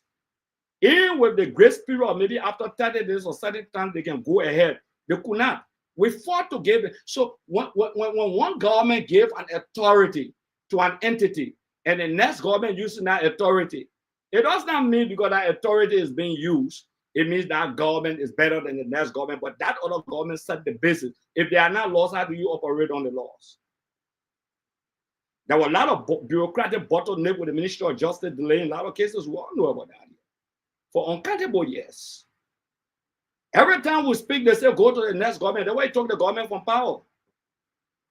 If the measuring rod will be the last administration, then we'll do the measuring rod for 12 years. That the country, I was used the word, I will quote unquote, the country was bastardized. The economy of the country was giving up. Same just catalog some of the things. One Israeli scrap deduct into the country and just took our resources, got over 90 million United States dollars, left the country. So when you take old wine and put it in new bottle, we have to be critical about the old wine because we know the taste of the wine. Don't fool us because you brought new bottles to us. That's what we are saying. I cannot come here and pamper the president for a constitutional responsibility. What is the other report the president acted on? Now, last year, other report that the LSCC just look at it and say, yeah, the other report and something we can prosecute you. That is still other report. He delayed on it. But other people were taken for that job because of other report. Other people were suspended because of speculation of corruption. They didn't wait for the LSCC to validate an audit report. There was an audit that indicted Kamara. There's an audit report that the audit report the LSCC looked at. So what happened to the other people? Others face the death of wisdom, the death of justice. Speak truth to power. And don't shy away. Our yellow mission was $87 billion. Today, between $22 to $23 billion. What happened to the people who lied to the president? Take the difference. They stay clapping and dancing here, the president whining and downing. To the extent that the president said, my friend, give me this thing as a gift. Then the president comes back to say, they'll see what a double jala will not pay. Then they bring yellow machine to the country with the president picture, a Liberian flag, the president name on it. They're parading. What happened to the yellow machine that they're negotiating for new? Somebody should have been prosecuted for that. Let's be as realistic as we can be. We cannot cherry pick. My responsibility is not to clap for this government. Or I will not pay. I'm not minister of information. That's my job. I'm not press secretary. I'm not spokesperson for the legislature nor the judiciary branch of government. My mission as an opposition is to make critical analysis of the actions, the policies, and the authority of this government. That's my job. If we're there, other people did not perfect their job, you can't blame me. Because you transition, that's your responsibility. So we'll open classroom here for people to know the function of our opposition. You don't know it, go to the US Congress, you'll see what opposition is all about. You can't even hear about political party. When the congressmen take to the stage and they're debating, the Democrats are tearing down the policy of Trump. The Republican town will kind of look at Biden. Trump never praised Biden. He still call him crooked Biden. Publicly.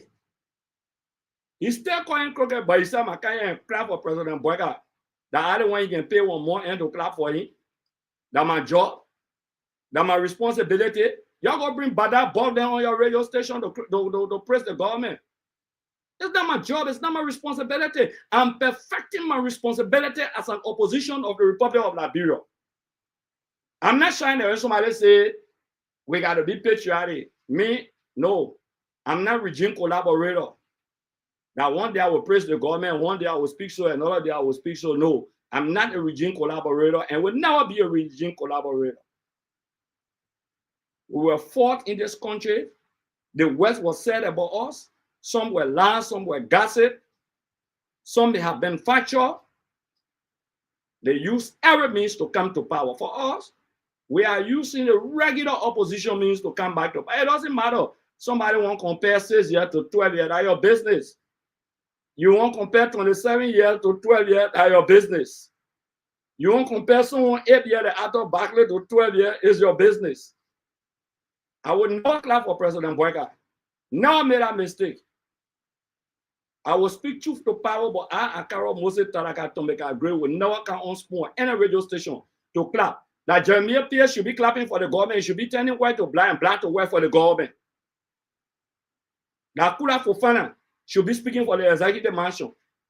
It's not my job. Nobody should make that mistake to say you are unpatriotic. Patriotism in Liberia is not defined as a supporter of the government. When you support the government, you're patriotic. When you don't support the government, you don't like the government. You don't date. Soon you talk, you say, oh, I can't agree, you this, you that. But me and Joseph Boga, who have power more than a friend in the country. President Boga have more power than me. I was just representative of one district. And when I hear some of my colleagues come on the show to say, in conclusion, you know, and they're supposed to do that, they did not do that, you will become representative. It's not ministry where you can just run one land ministry and agency. If you represented Central Monrovia, you saw the school show in Boncante. If you represent Central Monrovia, I get GW Gessing and Tommy. When you go raise the issue for Tommy and GW Gessing, the people will say that school deserve it. Then Tommy and GW Gessing because you already get the baby. That's what they will say. So, gentlemen, I want to say thank you very much. I appreciate it. I will try my best to always be here. All the people who can be posting, cursing every day, you get more to cause. On this time, not terminal account, they show you, but I am embarrassing man. I Unity Party embarrassing man. Thank you. Thank you very much. We got Dama coming in from China. Yeah. I beg you, Paul, just hang with me. Tomorrow when you come to China, I will tell you all the way. You're raising money. You're telling the people to get citizen ID card to get money from the bank. We'll discuss the citizen ID tomorrow. I want to say this. Yeah, I have to discuss this, but Dama is joining us from China. We'd love to bring it on, but before we do that, Honorable Gray, I'm sorry. Yeah, Honorable Gray, thank you. Let's bring in Dama briefly. Paul Kennedy will close, and then I will take it away. Yeah, so Dama is joining us from China. Dama, welcome from China. Chanja home, Chinkang, Ni hao. Thank you for joining us from China. Ni hao, ni hao. Ni hao, ni hao, ma. Now, the last person I Basil, but I said, what's going on? What's the update? You're embedded with the Vice President Jeremiah Macoun on this yellow machine. We saw your video. You're reporting today. Bring us up to speed. And again, thank you for joining us. Morning time in your area, I believe, is 8 a.m. around 8 a.m. in China right now. So thank you for joining us. Give us an update of the president visiting, the vice president visiting China. Thank you, CEO. And I'd love to say good morning to everybody on the show, Mr. Kennedy, Mr. Jackson, Mr. Henrys, and my condolences to Mr. Russell. I heard the former representative, give out his condolences. I don't know what loss it is, but my condolences to you as well, Mr. Russell. So we are about to embark on day 2 of the inspection and verification assessment tour that the vice president and his delegation are currently, undertaking here in China, and it's all in respect to the process leading up to the final procurement of the, famous earth-moving equipment deal, or yellow machines, as we affectionately call them in Liberia. And what the vice president and his delegation is doing, the delegation includes the Public Works Minister, Roden Giddens. It includes the PPCC Commissioner, Budget Scott Johnson is also here, the head of the PPCC. We've got the Minister of Finance represented by the Assistant Minister for Budget, Madam Sarah Mauba. The GSA is also here, in person of Robert Wilson, the Deputy Director General for Operations, and other members of the entourage are also present. So what happened yesterday was as early as 8 a.m. we were in Shansha, where the vice president went to inspect and have a tour and a meeting with the vice presidents and executives of CENI. CENI is also involved in heavy machinery production. They took us through their production line, automated production line, and they also have a manual production line, but the manual capacity is very minimal in their production, regimen. And the vice president had a meeting with them after inspecting their lines. They showed their production processes. They also gave us their portfolio, a profit margin of 19.8 billion dollars last year alone, just in profits. They boasted of their capacity. They were involved with the construction of the Burj Khalifa in the United Arab Emirates. Their truck was used, the cement pump truck was used. They were also involved heavily in the rescue efforts in Chile. Remember the 33 trapped Chilean miners? It was their equipment that was used, including the capsule, was actually built by them. And the trucks that were used, heavy machines that were used, were also sent by Seni as well. They said they have 50% of the market worldwide, and they also in Africa. So what the tour is about is, one, to inspect, to see production capacity, to also be briefed about the quality of the equipment, the standard, and as well as to talk about add-ons and everything to make sure that Liberia gets value for money in this deal. I listened to former Representative Gray talk about how astronomical the amount was at the initial stages of this whole yellow machine, thing that started in the country. Now we're talking about 22 million stealing. So the vice president, speaking to Senate executives, said that Liberia should be given value for money, that as custodians of the people's trust and the people's, funds, they should represent the country in its best capacity. He understands that business people and agents and the rest are in the mix, and they do get commissions and profits, but the government is not in the business of making people millionaires. So he has come to do a physical assessment of his team, to let the manufacturers know that even though agents will be involved, they want to get a real-time feel of what it costs to buy a single piece of equipment, transportation cost and everything, so that when any of the three companies are selected based on their bids, they can get the best outcome from the process. We departed Shansha 2 hours on board a flight, and we're now in Changing, here in the Shandong province. That's where we are. Once upon arrival, the vice president was greeted by executives of Shintui. Shintui is a public company, it's a government manufacturing company under the Shandong Group. They also produce Sino trucks, so they have a lot of subsidiaries, and we're taken to their headquarters as well, one of their factories, where you watch the video. We're shown the bulldozer assembly line, and they talk about their quality. They last year raked in 70 billion United States dollars in profits. They talked about their market shares in China, their contribution. They're number one in China. They have about 50%. Their presence in Africa, quality of machines. They even took us to their R&D section where they produce remote devices and all of that. But the vice president was quick to point out that Liberia has now reached a level yet to use automated and electric, powered machines, because we're not yet there. So we'll rather go for the mechanical ones. If this company is chosen, they told us about the standard of the equipment and everything. And this morning we'll be going to Sinotruk, which is also under the Shandong company that produces Shantui as well. So basically, it's just about assessing, getting a feel, putting a face to the deal, that this is about Liberia, and this is about a country, and we want the best deal possible. See you. I want to say, Adama, thank you very much for the update. And how long you guys would be in China? How long? This assessment.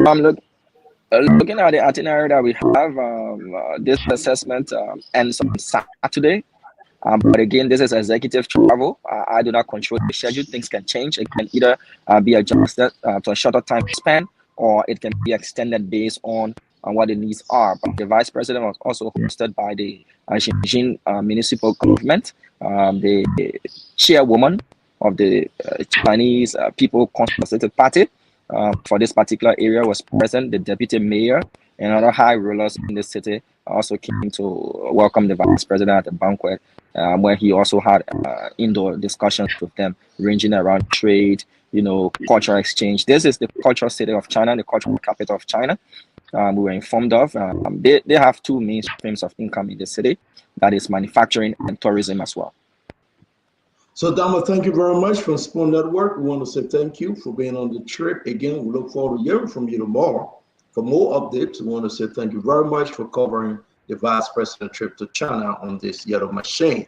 If you want more information on the trip in China, visit our Facebook page, Spoon Network Facebook page, where Dama have videos and photos and everything will be posted. Again, Dama Snanger reporting from Spoon.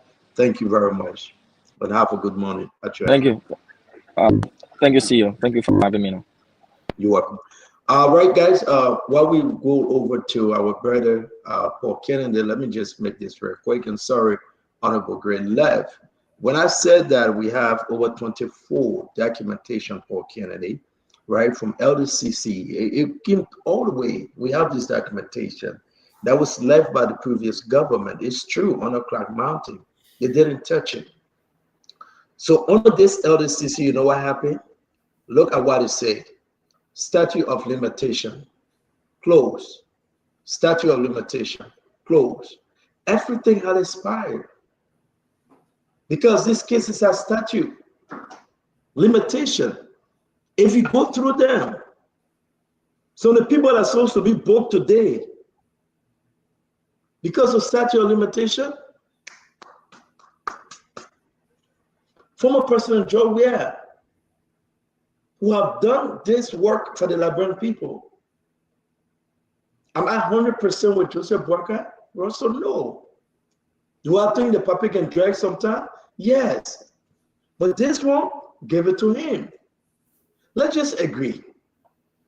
If Joseph Boakai continue on this path, and we go through everybody, Emma Glasgow, maybe she's not guilty, maybe she's not. Maybe Emma is not. But at least she will tell her story. Swakoko Dennis, same thing. But at least Swakoko will have the chance to tell her story. Today, we are talking about Abdullah Kamara. He's suspended. That's the right thing from a sitting president. A lot of allegation came. They said Abdullah said I uncle. Abdullah said he gave money to Joseph Yima Boakai Unity Party. That thing was hanging over Joseph Yima Boakai. It was hanging over the Unity Party. So I agree, he gone. Suspended. He got to go through the process. This is unique. But tell me, if Joel were to do this thing, who was going to tell Joel say he made a mistake? I was going to celebrate him. When the allegation came about Samuel Twain and other folks in the government, Joel did nothing. Are we not talking about World Bank money for agriculture? Fubi, the one that America wanted to 250,000 on, Boston got to his own. Everybody tell their own. You think this thing was in the report from LDCC? I'm about to share it. Let me put it in the chat room. It was there. That's what did it do? Go ahead. Go ahead. I know you want to hear it. Go ahead, Papi. We're coming to talk about Go. Man close, man. Papi, go. You don't want to hear the truth. Are you driving me? Papi, yeah, driving you. Go. You don't want to hear the truth. I will not go. You can push me off. Why get it close? Yeah, man. Joey. Yeah, thank you, Stanton. It was a good show. I came in late, so I didn't have the time to extend condolences to my friend and brother, the councilman from Minnesota, and his Brooklyn Park community, and all of the Liberians that are doing very well there. I had the opportunity. I was there for a week with them. You know, it was very, very fascinating to see what Liberians are doing there. And they actually do have the support of the state. You know, they're Liberians. You muted. You decided to mute yourself, Paul? Paul, you decided to mute yourself? Paul, you muted. The mic went off, so I got automatically muted. Yeah, but you know, Bopolu district is also bereaved. I will extend condolences while I stay on this to the Queen Mother, Monica Moniba. We just lost our grandmother, Oma Banja. They were very supportive of me during the election there. So I wish, God counseled them. But I think the president is, is picking up, and I'm saying picking up because normally the president is the head of state, and I think they have the decision. They have authority over what decision to take, when they take it, and where. But we've been asking and calling for people who are allegedly indicted, to be reviewed and suspended and prosecuted. If he's doing that now, that's good. But as I said previously, I'm looking more to, having the Minister of Justice stepping in, so that you are not just suspended, but then of course there are inquiries in what led to your suspension. If you are guilty according to the LACC, of course you should be prosecuted and you should restitute some of the, if you are charged on corruption and there were financial implications, you should pay our money back. That's the kind of Liberia we are looking up to.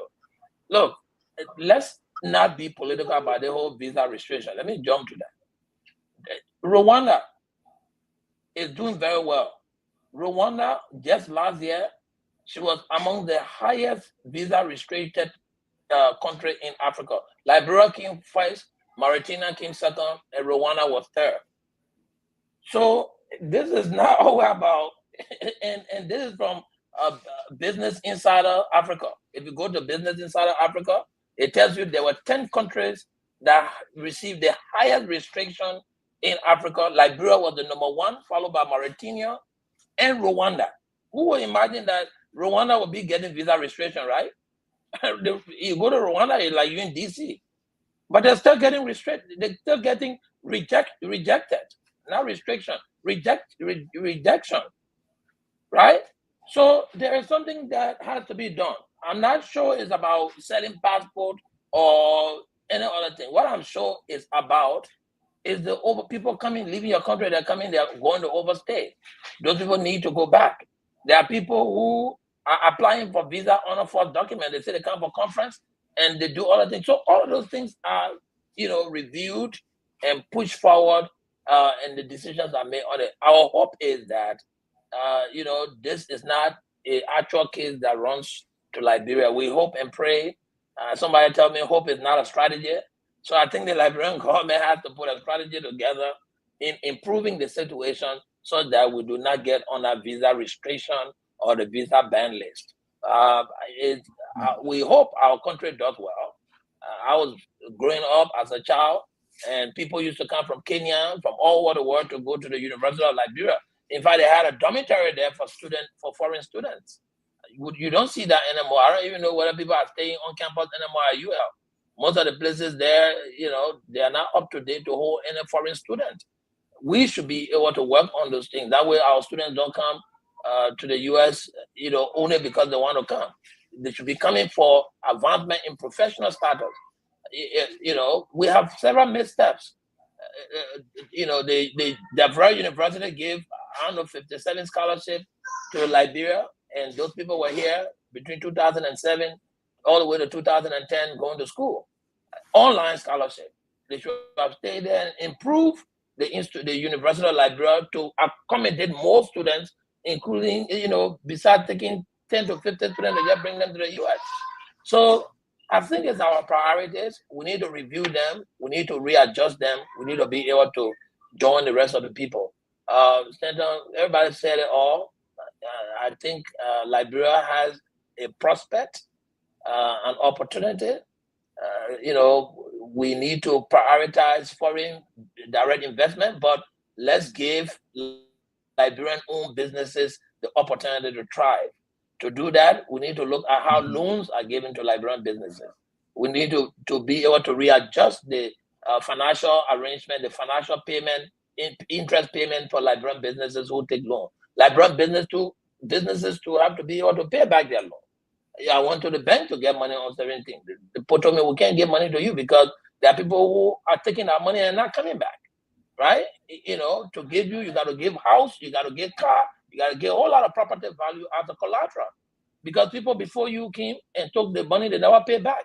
It's the same with the visa. People before you came and never went back, So they are not punishing you because of your own action, but you have to tell them, justify to them how you're going to return. Or else, if you cannot justify that, they are going to deny you the opportunities of getting the loans. So there's a lot we can do. The Chinese who are bragging now about making all the money, 20, 25 years ago, the Chinese were not doing business with anybody. They shut the whole country down. They were improving their business, their strength. They were building their financial industry in country. As a Liberian, you go to open a business in China, you will never get that business open. They will ring you around, they will drill you, they will give you all kind of run around. You'll be frustrated, you'll get tired. But the Chinese men come, the Lebanese people come, they use the very Liberians to go register the business in the Liberian name, and then you'll see them running. I heard Uncle Jackson talking about all the streets, stores on Single are owned by Lebanese. Those stores, you'll be surprised, are registered in Liberian people's name, Uncle Sam. They are registered into by your Liberian brothers and sisters' name. And they are there working there as store boy and office manager, where are the business registered in their name because of the Liberianization policy. So Liberians have to be honest to themselves. You want to go ahead of the game, you need to do the right thing so that people don't take advantage of you in the country. So some of the things we are affecting ourselves. Let me ask you a quick question. And revisit that. Thank you, Paul. For a $2 million business, you'll take half of the government to go buy machines. What if you're spending $100 million? You would take the whole cabinet? So what's your question?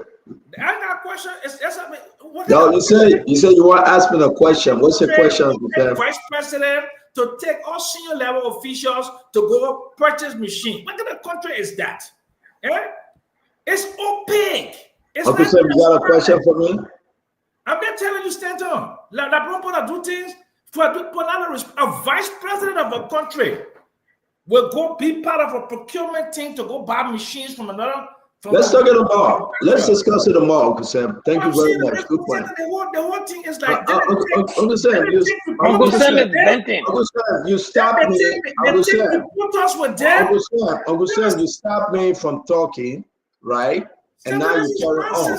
I'm surprised, and I hope we can discuss this tomorrow, that my brother Sekou Dukle is on a prop for Tupi. We get so many information. We like to reach out to him and ask him the seriousness in this. It's on the front page. Allegation of massive fraud. But we hope Sekou can address it. And we look forward to digging deeper into this story, that which is on Front Page Africa and tomorrow edition. We cannot deny or confirm this story to its truthfulness, but we'll be discussing it tomorrow. And also tomorrow we'll discuss the agriculture ministry issue. And a lot of stuff is happening at the agriculture ministry. I do listen, the Liberian people do listen to us. And I'm so grateful and I'm so humble. And to God be the glory for their participation. So if you guys want to leave, it's okay. I will hang around with Nelson to take some calls. Yeah. Uncle Sam, thank you. Brother Russell, thank you. And I'm glad you're okay, Stanton. Your voice was sounding terrible. I was scared for you. Yeah. No. I just came down with a cold. I know who gave me the code. That's Sylvester Grisby. You can't see him? Sylvester Grisby called me the other day when I talked to him. I get cold. I don't do that. I don't do that other left. I love women. He gave you the code through the phone. He gave you the code through the phone. Yeah. The play where you pass, man. I passed there again. I'm telling you. So Penner and Sylvester Grisby, they gave me the code. Both for them. Love you guys, but take care, guys. Okay. Thank you, Uncle Sam. Uncle Sam, thank you very much. All right. So let's take some calls, Nelson. Let's see. Fubi, thank you. I know you got to go to work. Thank you, Fubi. Yeah. Paul Kennedy, thank you very much, my friend. Nelson, let's take a few calls. If people say they want to address some issues. But Nelson, you got to be at the Capitol building tomorrow, right? No, I got to let you go, Nelson. You got to wake up early in the morning. My point, we're sorry. We're baking you. Let allow Nelson to go because he got to be to work tomorrow morning. If you want to see Nelson at the center tomorrow, please allow him to go. We shouldn't take calls to that. Nelson, on behalf of the entire network, we want to appreciate you, appreciate Damo and the Simon and the rest of the team. And we'll be back again tomorrow by God's grace. Have a wonderful evening, and may God bless you all. Thank you, Nelson. You're muted. You're muted, Nelson. Oh, okay. So I'm saying yes, sir. I'm wishing you a good night as well. But before we do that, let's play. I know we said the benediction, but let's play a pro commercial one more time before we get in trouble. Planning a trip to Liberia? Need help with visas, passports, or legal documents? We know the process can be overwhelming, but you don't have to do it alone. At AllDocs LIB, we specialize in making your journey stress-free. From securing visas and passports to green cards, travel bookings, and legal documentation, we handle it all with care and precision. We also help with land ownership, logistics, and project management in Liberia. Whether you're visiting, investing, or relocating, our team ensures that everything is done right, so you can focus on what matters most. Led by Dr. Mainlay Wan Ebenezer Vom, a respected educator and peace advocate, AllDocs LIB is built on trust, expertise, and commitment to excellence. Let us take the hassle out of paperwork. Your journey begins here with AllDocs LIB. Contact us today. We are trustworthy, reliable, compassionate, and efficient. There you go. There you have it. AllDocs LIB.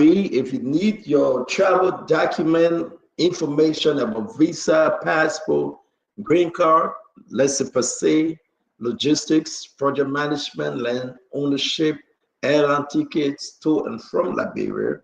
Just you need anything, call the AllDocs LIB. The phone number is 202-989-8346. Again, if you are in Liberia, you can reach out to them +231-77-512-5506. If you need anything about traveling, any documentation, you want to reach out to them.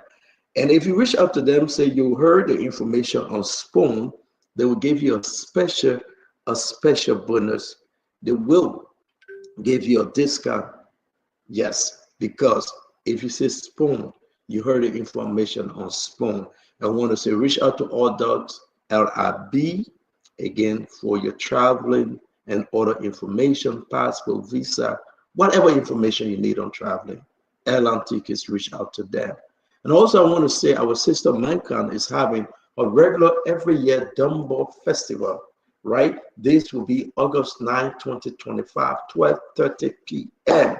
You must eat all you can eat. Just come there, eat all you can eat, but also collecting clothes, toys, and books draft for kids in Liberia, right? We will play the video tomorrow. This sister been doing this for years. So come out and support her.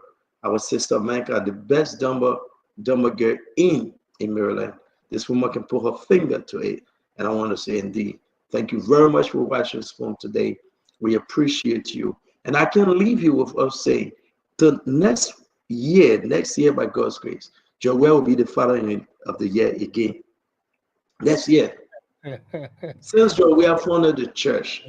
Send the president, my own papa, my own president, Joe Manawea. Joe Manawea was our president. Founded this church called Fokiklon, right? Fokiklon Family Fellowship Church. 2019, January. He been the father of the year. So you get 2020, 21, 22, 23, 24, 25. 6 years now. President Joe Webb being the father of the year. Imagine. See, you want this story to die. No. I'm concerned. I mean, that's a great honor. The father of the year for 6 years straight. I mean, I let Joe, yeah, you know I do. The man from the southeast. I'm from the southeast. He's from Morovia. I'm from Morovia. He's from Liberia. I'm a Liberian. I let Joe, yeah. But how can a man be father of the year 6 years straight? What's the magic? Have you seen that? 6 years?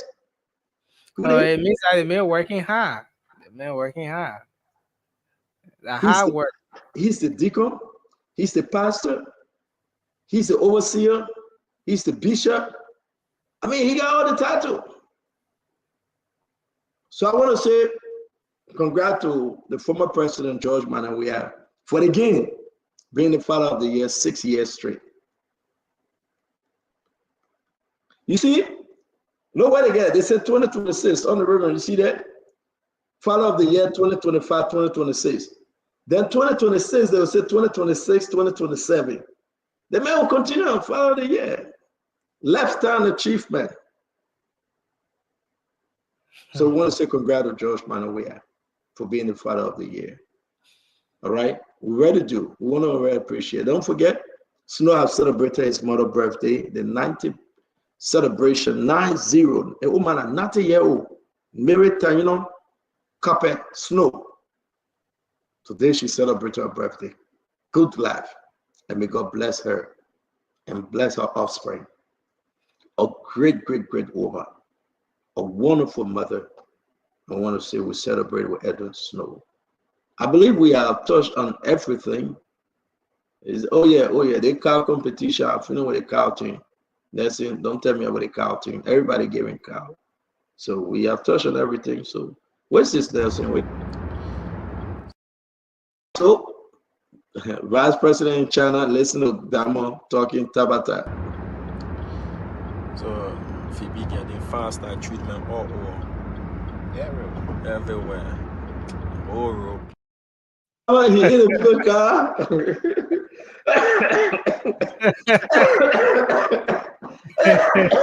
Yo, listen. Now, I don't know, should I play the video or I shouldn't play? No, but the video that can was be it. That was a Phoebe getting faster treatment all over. But listen, it's true. Let's listen to Damo. That's hard mark. That's hard mark. Let's listen. So Phoebe getting faster treatment all over. Everywhere. All road clear. In the last one, there's a clear road. Mendy. See police bikes left, right. Escort vehicles all over. And so see the bikes all the way in front. Way in front, the whole road clear. Everywhere like a traffic light is green. Going on the express road. Behind all them cars. I don't want to play it all. I don't play it all. No. They probably got a back with the play it all. I don't play it all. You got them there? I let it power the man say clear road, Mandy. Clear road.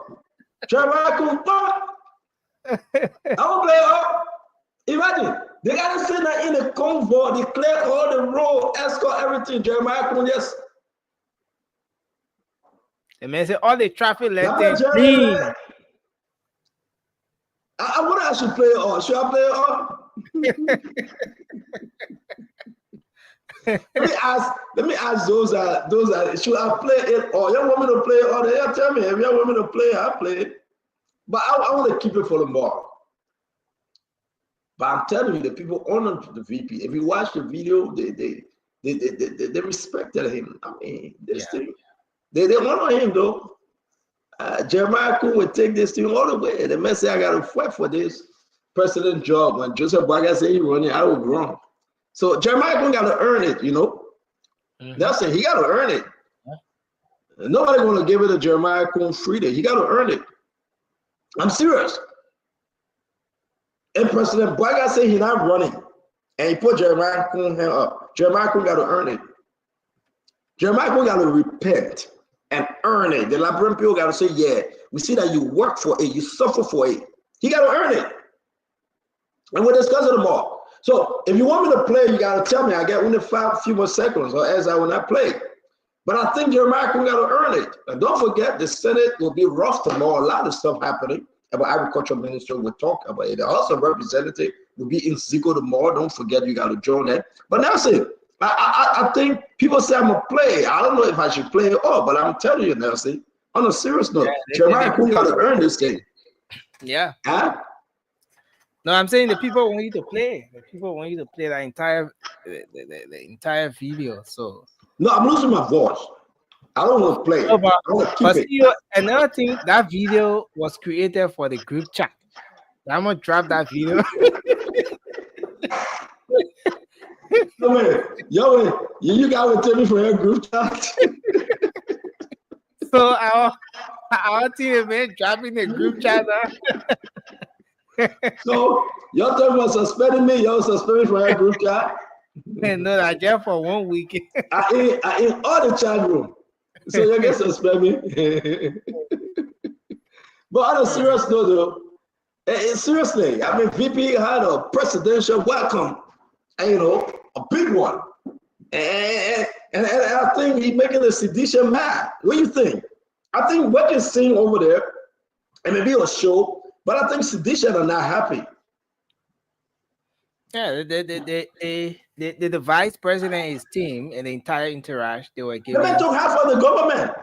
They were giving it. Yeah, but I don't think CDC will be happy with it. You get another video when they open the door for him, then he put a clothes down, small, he start working. I said they got to get one step to the presidency. That one was stay in the chat room. CDC will get mad. But I want to say this, right? Imagine President Obama said, I'm not running. Jeremiah Kun, I bless you. I want us to have some serious conversation tomorrow. I don't know if Jeremiah Kun got to fight. Jeremiah Kun got to fight. He got to earn this thing. I'm seeing political warfare. I said the Unity Party. They can't give up. They said they will not make it. They got to stick with somebody. And I think CDC say no, but there's a third force coming. That would be the game changer. So Liberians going into 2029, it will be rough. It will be rough. Joe Biden, I say I gotta take it back. America say you're a citizen. We'll finish with you. But I'm hearing a lot of stuff happening.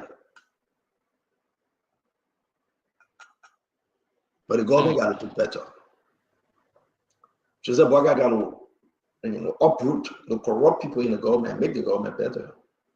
If you continue to be sleepy and playing again, and you know what? It will be bad. But you know what? Let me keep my voice for tomorrow. Let me go in peace. I shouldn't play the full video now. They text him and say, CEO, that our chat room video don't play. So I'm playing it. Let me play small more. I don't play small more. I beg you. I know you don't want me to play, but let me play just small, right? Just small? just small. We can go. So now you myself getting that trouble. You say I'm gonna play small. So if you be getting faster treatment all over. Everywhere. All role clear. In the last one is a clear role. Mendy. See police bikes left, right. Escort vehicles all over. So see the bikes all the way in front. Way in front, the whole road clear. Everywhere like a traffic light is green. Going on the express road. Behind all them cars, all of them. And single, see police bikes all the way behind. It's a long. Okay, so we just cut it off. We cut it off, guys. We gotta go. Time out. We're not gonna give you what we do, and in our chat room. So again, to all of you, we appreciate you. Yeah, you can have everything today. Come back tomorrow. I'm gonna drink more tea. I'm sucking on different mint to clear my throat better. But I say come back tomorrow, right? Spoon Talk will be here by God's grace. Shout out to all of you that joined us today. And we say thank you. Till we meet again, may God bless you. May God keep you. May God shine his face upon you. Whatever your situation may be tonight, may God see you through. Keep the faith. Be blessed. And have a good night. Thank you, Nelson. Yes, sir. Well, folks, thank you for being here with us tonight. We appreciate all of you, your participation on the program. Sorry that we couldn't take calls today from the start of the show and also at the end of the program, but we promise to do that tomorrow. It's going to be a great show. You can make up time to join us. Until then, thanks to our folks across Radio Lane, joining us on Spoon FM 107.5, on Fabric Radio 101.1. And thanks to all of the radio stations across the country for relaying the program, whether on Trust FM in Bowman County, Premier FM in Bong, Trend Radio in Grand Crew, Radio Yamani, Seclipi in Niba County, and all the other radio stations across the country for relaying the program. We appreciate you for making sure that Liberians, irrespective of where they are, can get the information. And thanks to our online audience, the many of you joining us by means of the live stream on our different social media handles. Thank you for joining us tonight. We're always live on Spoon TV on Facebook, Fabric TV, and Super TV. And we're on YouTube. Our YouTube handle is Spoon Talk Live. We appreciate you for joining us there. I see Telvin Ping is joining us tonight. Thank you for joining us. Abraham Amara Dunor, my dear sister Lavette Bondo, thank you for joining us tonight. Frederick Tier, Philip Bala, Mr. Bala, thank you for joining us. I see Children in Need, Liberia Incorporated is joining us tonight. Thank you for coming on. I think that should be an organization. But yeah, we appreciate you for joining us tonight. We look forward to being here tomorrow. Until then, Isaka Fala, that's Iraq Fala. Thank you for being on. Berners David, we appreciate you. And to everyone, thank you for being on.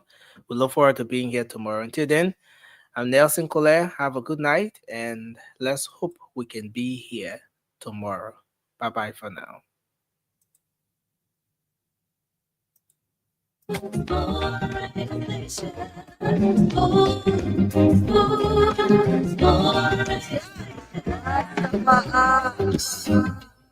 Spoon gonna tell you what is happening in Liberia. Spoon gonna tell you what is happening in Morovia. Spoon gonna tell you what is happening in